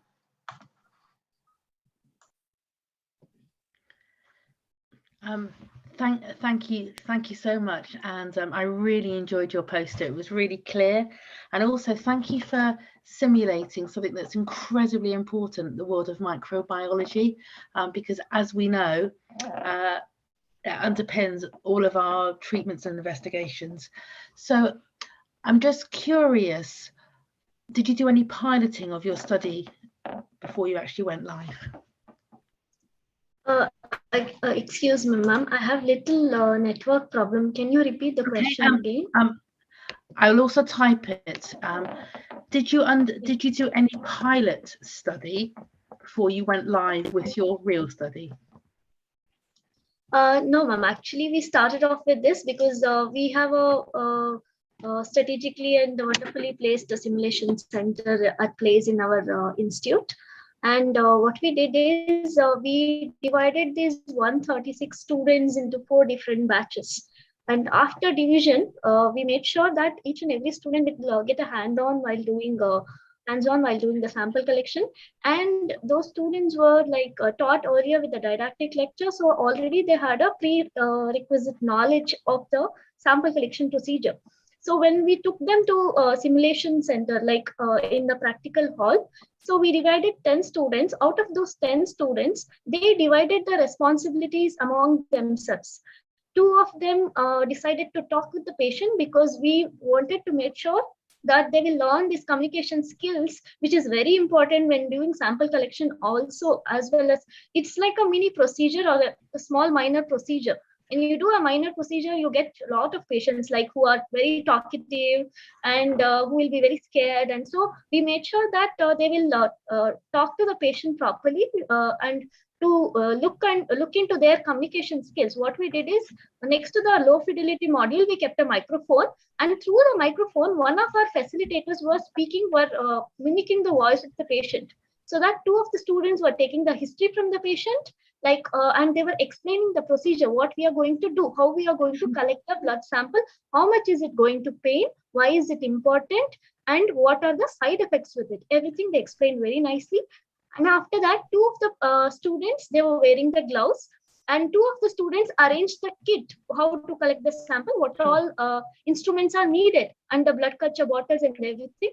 And 2 of the students took care of the biomedical waste disposal. They decided among themselves. That's how we split the 5 people. And remaining 2 students, they involved in the sample packaging and how to send it to the laboratory. Yes, ma'am. This is how actually we planned the study.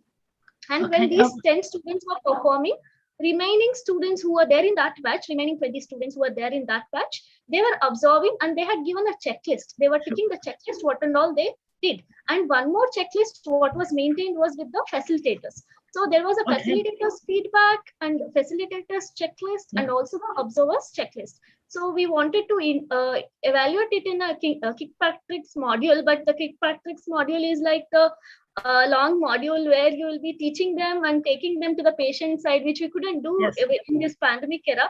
So what we did was like we modified it a little bit that with the observers and the facilitators feedback.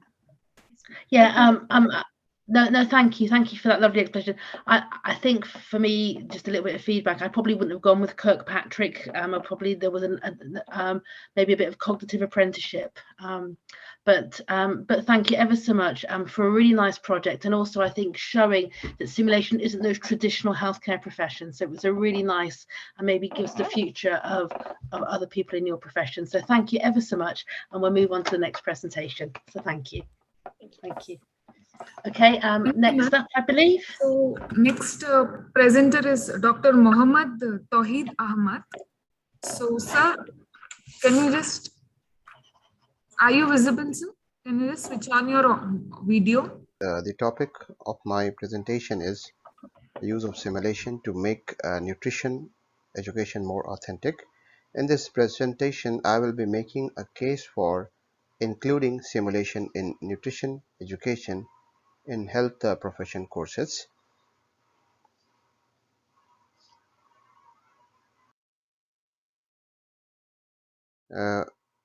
If we talk about the current state of nutrition education, especially undergraduate nutrition education in most health professions education institution, we see that it is mostly facts or skills based. And this is also the case with the competency-based medical education proposed by National Medical Commission. So if you check the competencies in the document, we see that almost all of the competencies are either fact-based or skill-based.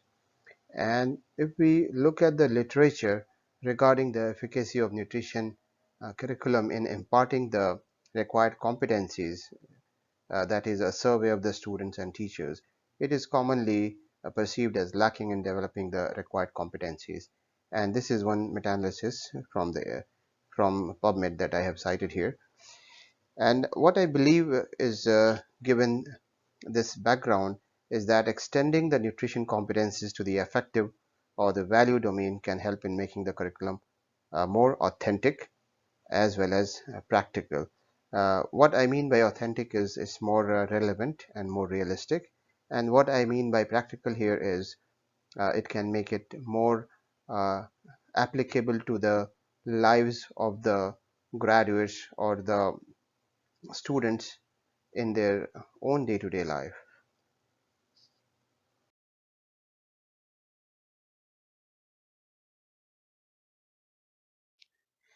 So how can simulation help in imparting the required competencies? Simulation can act as an important medium of instruction because it can illustrate the physiology of nutrition, how the nutrition elements they act on the body to create the effects, how the good nutritional elements they have a good impact on the health, short term and the long term, and how the undesirable nutritional elements they have an effect on the physiology and the body in the short and long terms.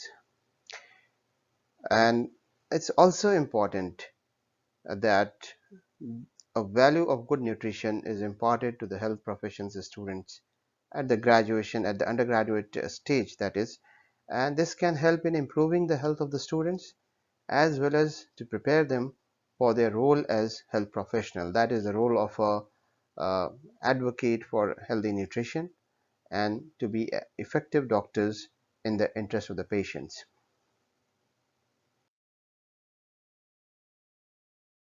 So how do we, what kind of an intervention do we plan for imparting these required competencies? We see that most nutritional ingredients, they take a long time to have the required effects. As also there is a lot of marketing and enhancement of these products to make it more appealing to the people. And because of these factors, it is very easy to adopt unhealthier nutritional practices. And we know that doctors generally they are not known for their fitness or their healthy behaviors in general. So in spite of all the learnings, it is not reflecting usually in their lifestyle.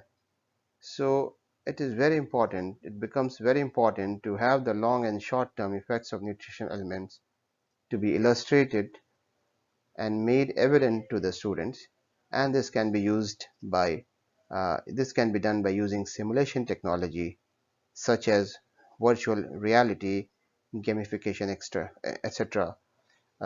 For example, if we take the role of high caloric intake, so by using simulation, we can demonstrate that over a period of time, how high caloric intake can have detrimental effects on the body.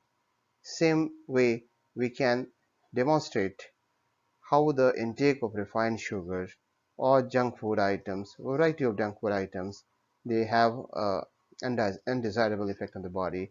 Same way, we can also illustrate the impact of healthy food items on the body.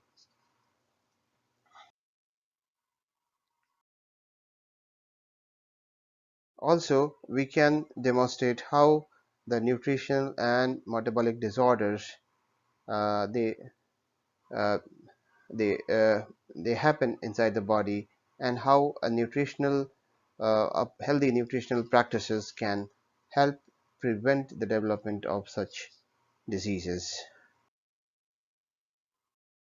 How can we implement such intervention?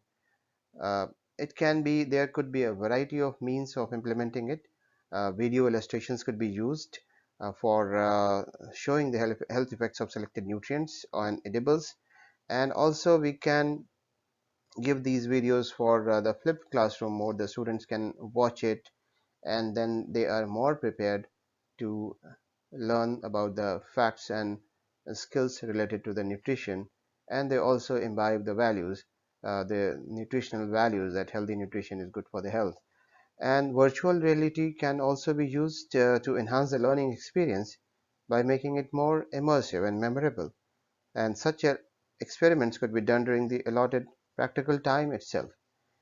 We can, by use of virtual reality, we can show that this nutritional element is having these effects, and this is how it is happening in real time. And this can give the student the opportunity for more immersive experience. Gamification has been used for increasing nutritional awareness amongst in children, and this has a potential for undergraduate medical education also. And such topics like oxidative damage and use of preservative and its health effects, artificial agents, etc., this can be demonstrated very easily using simulation and virtual reality and gamification.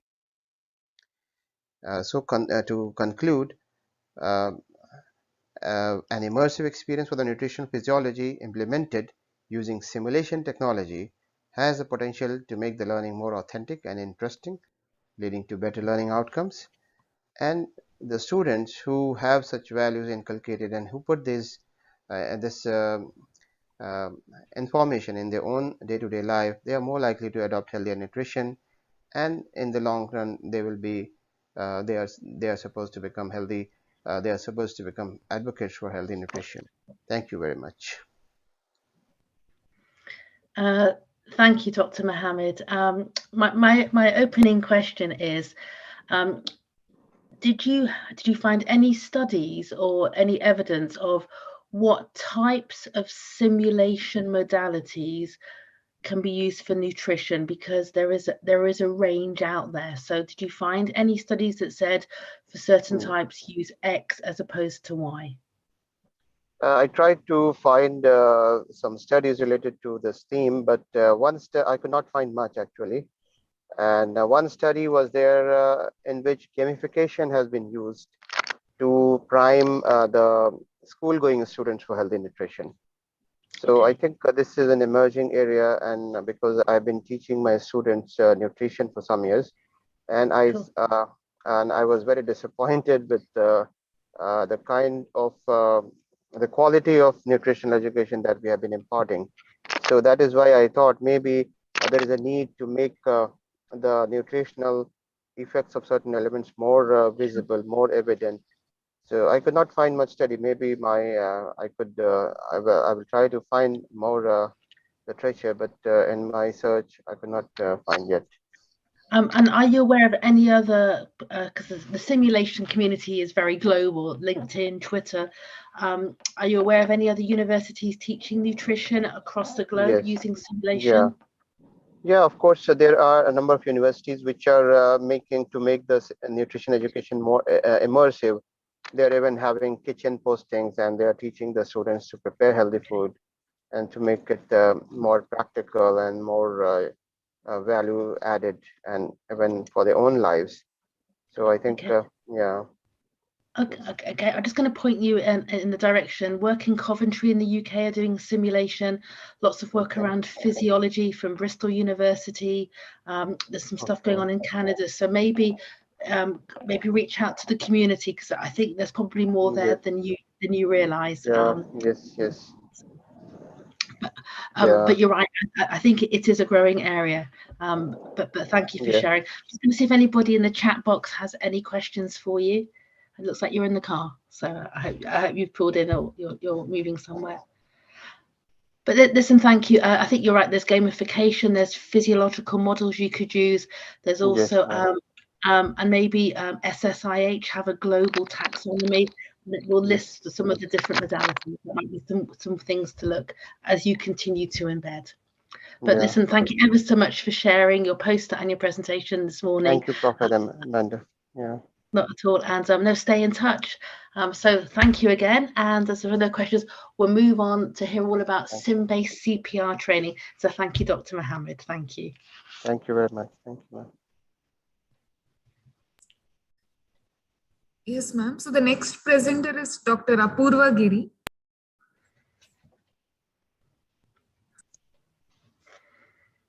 Fantastic. We're ready when you are. Hello everyone, good afternoon.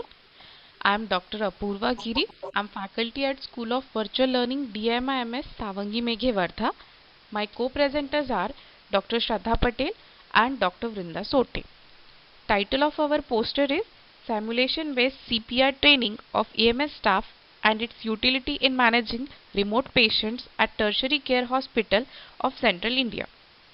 In EMS team of AVBRH, we have 10 basic life support ambulances with 20 drivers and 20 paramedical staff who serve daily 3 to 5 highly critical patients who are in need of resuscitation or CPR. But the optimal medical care while transferring the patient to AVBRH hospital was unmonitored and without any benchmark. Hence, training of EMS staff was thought to improve patient care and satisfaction. One area that is difficult to teach is the diagnosis and management of the critically ill patient, especially who require resuscitation for cardiac emergencies or cardiac arrest. The golden period while transferring patient from the site to hospital is very important for proper patient care. So we decided to undertake simulation-based CPR training of EMS staff using a low-risk simulation-based environment and geographically separated telementor followed by correlation of the outcome with existing mortality data of MRD. The purpose of our study was to enhance the skills of EMS staff and improve their CPR and teamwork skills. Keeping this purpose in our mind, we have two objectives. Our primary objective is to optimize healthcare while transferring the patient by BLS training and teleassisting. Our secondary objective is to see the impact of teaching and assisting through telecommunication on overall emergency patient outcome at emergency department. Coming on towards the methodology, which is depicted here below in the form of flowchart. 40 EMS staff were enrolled and divided into two batches. Both batches consist of 10 drivers and 10 paramedical staff. On the day of training, all the EMS faculty were pre-skill assessed at School of Virtual Learning according to the assessment table shown below. The assessment process is as follows. Assessment of patient and feedback about it to the ED desk. The quality and method of compressions. Third, method of providing assisted breaths. Fourth, use of AED if needed. And fifth, patient care while transferring the patient to emergency department. After pre-skill assessment, they were trained in basic life support at School of Virtual Learning according to American Heart Association guidelines using adult half-body CPR mannequin. The training consists of adult single and double rescue CPR, bag mask ventilation, use of AED, etc. After completion of training, all of them continued their routine field visits for next 3 months. But during these 3 months, it was assisted with telecommunication from ED department of AVBRH. After 3 months, again all the EMS staff were assessed at School of Virtual Learning in same batches with same assessment process. Both the pre-skill training and post-skill training data was gathered, tabulated and analyzed, which is shown here in the form of pie charts. So, coming towards our pre-skill assessment pie chart, which shows 3 areas, which is shown in red, green and yellow color. So, the maximum percentage of staff were having average skills, which is shown in the yellow area of the pie chart. Very few were having excellent skills, which is observed here in the green portion, and some of them were having poor skills. This must be due to recently joined EMS faculty. Now, coming towards the post-field visit skill training pie chart, it shows only 2 categories, that is average and excellent skill. This could be due to 3 months of field work along with telecommunication. From these observations, we are drawn to our conclusion that delivery of simulation-based teaching facilitated by a mentor and using effective assisted telecommunication will bridge gaps in knowledge and technical skills. Our second conclusion is, it has been found that overall patient care and performance of EMS staff was improved, which is reflected as a decreased mortality rate at emergency department. On the basis of our study, we have further recommendations. Our first recommendation is training of all EMS staff and other available EMS services in the region should be done using simulation and assisted telecommunication. Our second recommendation is to improve quality of care, regular audits of EMS services should be done. I would like to acknowledge Emergency Medical Staff, School of Virtual Learning, Emergency Department AVBRH and SIMULCON 2021. Thank you. Wow, thank you so much for such a really clear presentation. It was tremendous. So my opening question, really lovely. So my opening question, if other people have got questions, they can start thinking in the chat box, is tell me about your ethics process that you did, because I didn't hear you mention that or see it in your poster. Ma'am, we have taken our ethical committee. We have asked them about can we perform this or not. That our internal ethical committee, we have picked permission from them, and then only we proceeded to our study. Sure. So, and also our director of School of Virtual Learning, Dr. Ghazana Chauhat sir, he is the HOD of our EMT department. So we took permission from him also, and he also allowed us for this study. The reason I'm really hot on that, and it's a recurring theme, is even though I know everyone has done it, we always need to say it and write it in all of our posters and presentations, because that's some people sort of lost a few things because we knew you'd all done it, but no one had written we did ethics. So always put a sentence in any poster and any presentation, just say we did our ethics, just as a really top tip. But what I really liked is the way that you did your simulation with the telemedicine and got the group together. So how are you going to now use this excellent project to move things forward? How are you going to keep that momentum going? Ma'am, for now, for 3 months, we have followed this everything, and after that, we have reassessed them. But now we are going to keep it assessed at basic intervals. Like after some time, we'll again reassess them for the same things. If anyone is not good in their skills, then we'll again train them, and we'll keep this telecommunication continued till they are good in their skills. Fantastic. And what I really liked was your pie chart graphic, the before and after. That was really, really clear and would be a really nice desktop. You could quickly show that to quality people here, and now look at this and look at this. So that was a really clever way of demonstrating your results, because it was visual, it was clear, we had the traffic light system going. So I think you could use that for other quality indicators in your service. Yes, ma'am. Thank you, ma'am.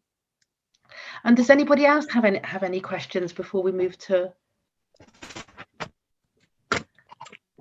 I'm not seeing. I just want to say this was one of my favorite posters. I like the mix of text and graphics. So, and a really important study, and it really shows how simulation can really impact patient safety. So thank you so much for sharing. Beautiful presentation and a really high quality piece of work. And all of the other judges, we did do all this yesterday when we looked at everybody's, they loved it too. So huge thanks and well done. Really good. Thank you, ma'am. Thank you. Thank you. Thank you, ma'am. Okay, I think we're coming up to our very last poster, because we have to learn so much this morning. So we're ready for our wonderful final poster to round us up. So the floor is yours. Final presentation is by Dr. Himani. Good morning all.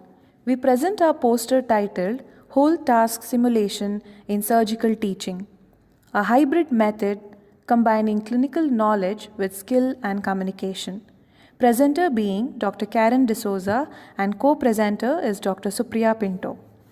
The undergraduate Excuse me, curriculum this has is not my undergone many presentation changes actually. over the years. In spite of these, majority of the students passing out feel unprepared I think we've while got the wrong transitioning to poster. clinical practice. This is mainly because of lack of meaningful clinical experience Don't worry, and we will clinical sort it. responsibility as an undergraduate. Hence, we need to incorporate more innovative teaching methods which would make the undergraduate program more interesting. This would require more integrated methods combining learning experiences from clinical knowledge, skills, professionalism, and communication. SICO clinics, as suggested by Williamson et al. In 2013, addresses safe clinical practice in a supervised simulated environment where the students are encouraged to take the clinical responsibility for patients by combining their theoretical knowledge and clinical skills in the management of the patient. We modified this method by adding simulated operating room setup. The objective of our study was to assess the role of whole task simulation in teaching common surgical problems to medical students. Method: we enrolled 16 final year MBBS students posted with us. Following a small group teaching on the topic, simulated scenario was created using standardized patients and task trainer based on SICO design. In addition to it, simulated OR setup was also created. Students formed teams of 4, with 2 of them being doctors and other 2 helping them in the procedures. Scenarios which we chose included intestinal obstruction, acute pancreatitis, and diabetic foot. The doctors first took history from a standardized patient. Following this, examination was done on mannequins. They arrived at the differential diagnosis and ordered relevant investigation. Investigation reports were provided. There was a very slight technical hitch there, everybody. What we're going to be seeing imminently, and I've seen it, so I know it's there, is something all around virtual anatomy. So please just stay tuned while we get that for you. We got to hear a bonus poster, so there you go. So Dr. Himani, don't worry, because I was expecting virtual anatomy, because that's what I read all about yesterday. So it's coming, stay tuned. Okay, ma'am.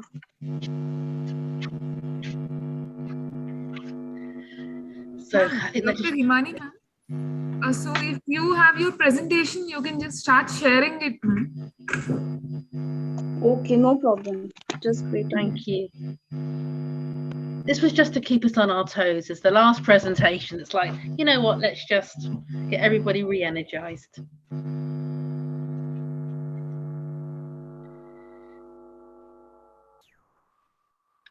So what we're about to hear is something really nice all around anatomy. So it's really interesting. So I really enjoyed reading it yesterday.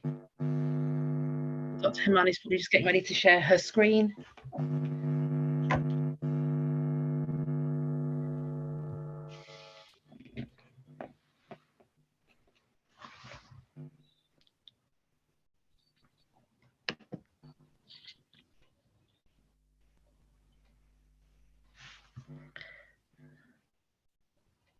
So I'm sure it's coming.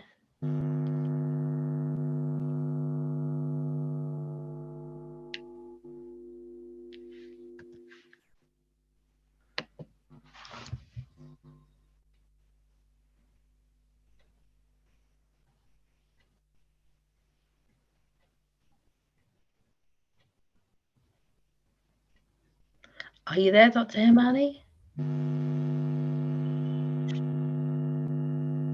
She's coming back in, so let me just admit.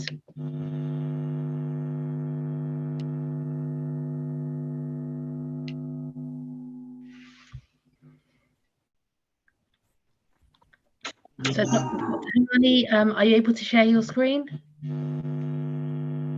Maybe some IT issues going on. We know there's some weather issues today.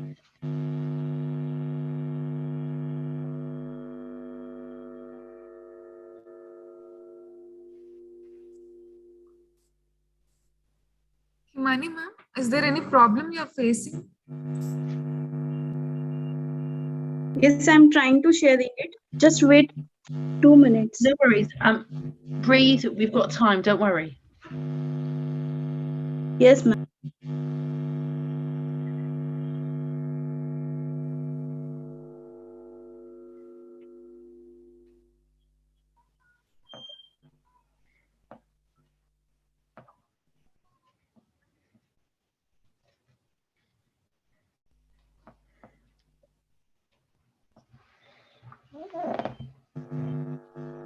And just be reassured, Dr. Himani, all of the judges, we all saw everybody's presentation yesterday, so this doesn't affect anything. So just want to reassure you.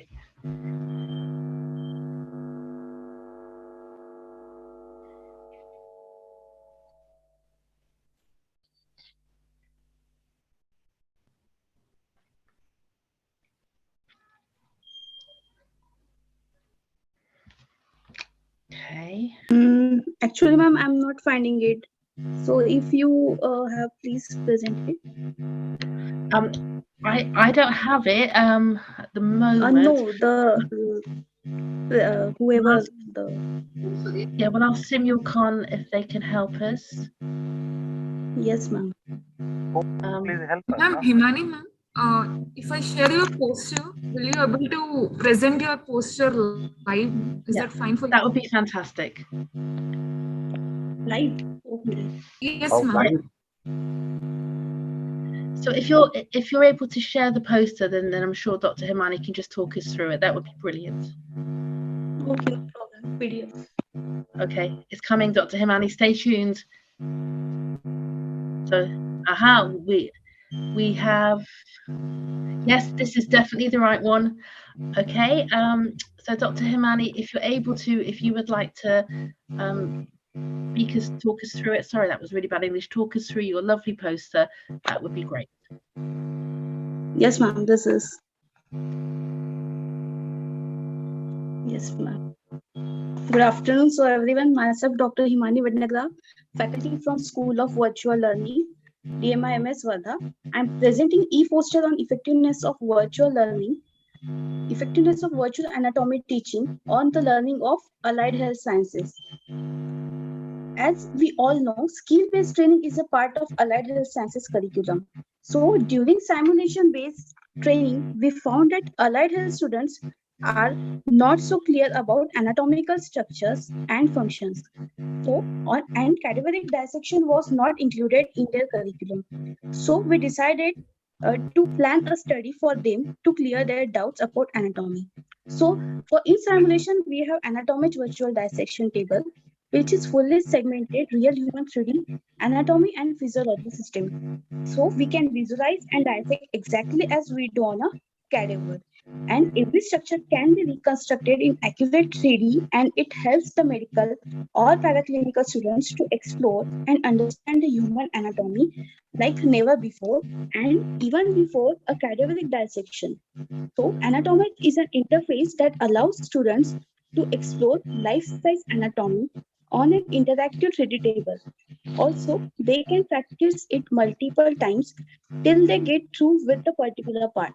And conventionally, anatomy teaching takes place in a dissection hall or a classroom using cadavers or bones. So, in present study, we try to document the effectiveness of virtual anatomy teaching over and above the conventional anatomic cadaveric dissection teaching on learning of anatomy subject by allied health sciences students. So, our aim of the study were to if the effectiveness of the virtual dissection table, that is anatomic technology for allied health sciences. There were two objectives of our study. The primary objective were to estimate the utility of anatomic teaching for allied health sciences, and secondary objective were to compose the effectiveness of teaching in between anatomic and cadaveric dissection. So, materials and method we used were this study was conducted at School of Virtual Learning, DMIMS. So, on temporary basis, we divide 150 students into two groups, that is Group A and Group B of 75 each. Then Group A was posted for traditional cadaveric dissection and Group B for anatomic virtual dissection table for 10 days. And one common topic we selected was for both the groups, that is anatomy of the heart. And post-test was conducted after class with 10 questions. From this study, we get a statistical significant difference in result of post-test with the question number 3, 5, and 6 as shown in the chart show. Then that is the pericardial question number 3, that is the pericardial cavity is a gap between from which group B answer more than the group A, that is 61% answer by the group B, and as compared to them group A answer less. So the difference in same question number 5, most of the cardiac muscles of the heart is found in from which group B answer 89% and group A answer 29%. So similarly, question number 6 is also there. That is a tricuspid valve is present between in which group B answer 86% and group A answer 29%. To conclude, anatomy had outplayed a traditional dissection as an important tool in the detailed acquisition of 3D knowledge of anatomy of the organ, that is heart. Or hence we recommend anatomy-based teaching to be included in teaching program of paramedical curriculum, and more such study needed to be conducted. Would like to acknowledge cadavers, cadaveric dissection hall staff, and SUL faculties and all the participants. Thank you. Thank you so much, Dr. Himani. And even for you, you had all that distraction of like, it's the wrong presentation. So you really came back. So not easy. Just because I'm investigating a little bit about simulation, do you think, and that this is based from what you saw, could the change in the schools, could that have been a result of the innovation and not necessarily the technology, just by doing it in a different way? So how can you be sure that it's not due to the novice, the novel approach to the technology, as opposed to the actual anatomage? How did you address that? Yes, ma'am. Actually, the paramedical staffs are they are playing the important role. So we think that during our simulation teaching this, they are skill-based training. So we think that we found that the allied health students are not so clear about the anatomy. So we tried to teach them the same using the anatomy. Sure. Yeah, all I'm saying is that obviously the results are there, but it could potentially have been affected by just the change in teaching strategy as opposed to Yes, the ma'am. technology. Definitely it affects the understanding of the paramedical. Means they are doing the technicians. They are also working with the medical field with us, so they should know everything about the uh, anatomy of everything. Okay, and my second question is one of my favorite questions of the day. Tell me about your ethics process. I didn't hear about that or see it on the poster. Yes, ma'am. We took permission from our anatomy department. Right. Yes, and Fantastic. then HOD of EMD department, Dr. Gajanan Chauhan sir, as well as he's the director of School of Virtual Learning. Great. Yeah, I was just trying to. Great. So you did have ethics. Just remember, for all of us on these lovely presentations, we just always need to write on the poster and say we did our ethics, just because that's just a huge thing in the research community. But thank you ever so much. And again, you're right, with the shortage of cadavers worldwide, trying some new innovative ways to teach anatomy, because we know there is a shortage, plus there's all the issues around health and safety, organ donation. This is a really nice study to show that there's other ways of getting the same things, and actually probably better ways as well. So yeah, Thank you, madam. fantastic. Listen, everybody, thank you. And can I just say thank you to all of the 6 presenters and their colleagues. You know, we started off, we looked at something about different protocols, we've looked at interprofessional education, we've looked at microbiology, we've looked at nutrition, we've looked at how to link telemedicine, and now we've had a really nice study around virtual anatomy. So you can see that within simulation, there's so much going on, and there's some really lovely posters if you get a chance to catch the other poster sessions. So everyone's been asked to go to Hall A. The link is in the chat box. So again, can we give everybody a huge round of applause? Thank you. These are not easy to do. There's still a poster for some months of work and do a presentation. So, and also you gave up your Sunday. So thank you, everyone. Huge round of applause, and we'll see you back in Hall A. So thank you. And thank you to SIMULCON for all your technical help in helping us. That made my life so much easier. So thank you. Thank you, ma'am. Thank you, Amanda, ma'am. To all the presenters, wishing you all good luck. And then please join the link given in the chat box. Thank you. Thank you. Okay, thank you. Thank you.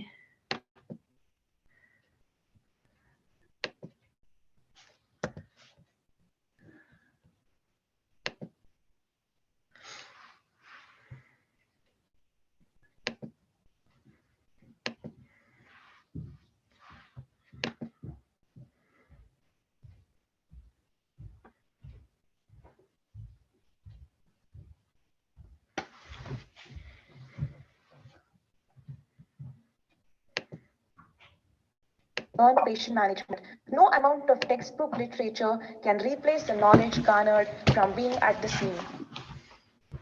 Coming to the conclusion, this kind of hybrid teaching based on psycho-design motivates the students for learning by helping them recognize the importance of clinical practice in addition to just passing exams. This would also help them understand the surgical problems better, along with improving their basic surgical skills and make them more confident in their clinical practice. Thank you. Thank you, ma'am.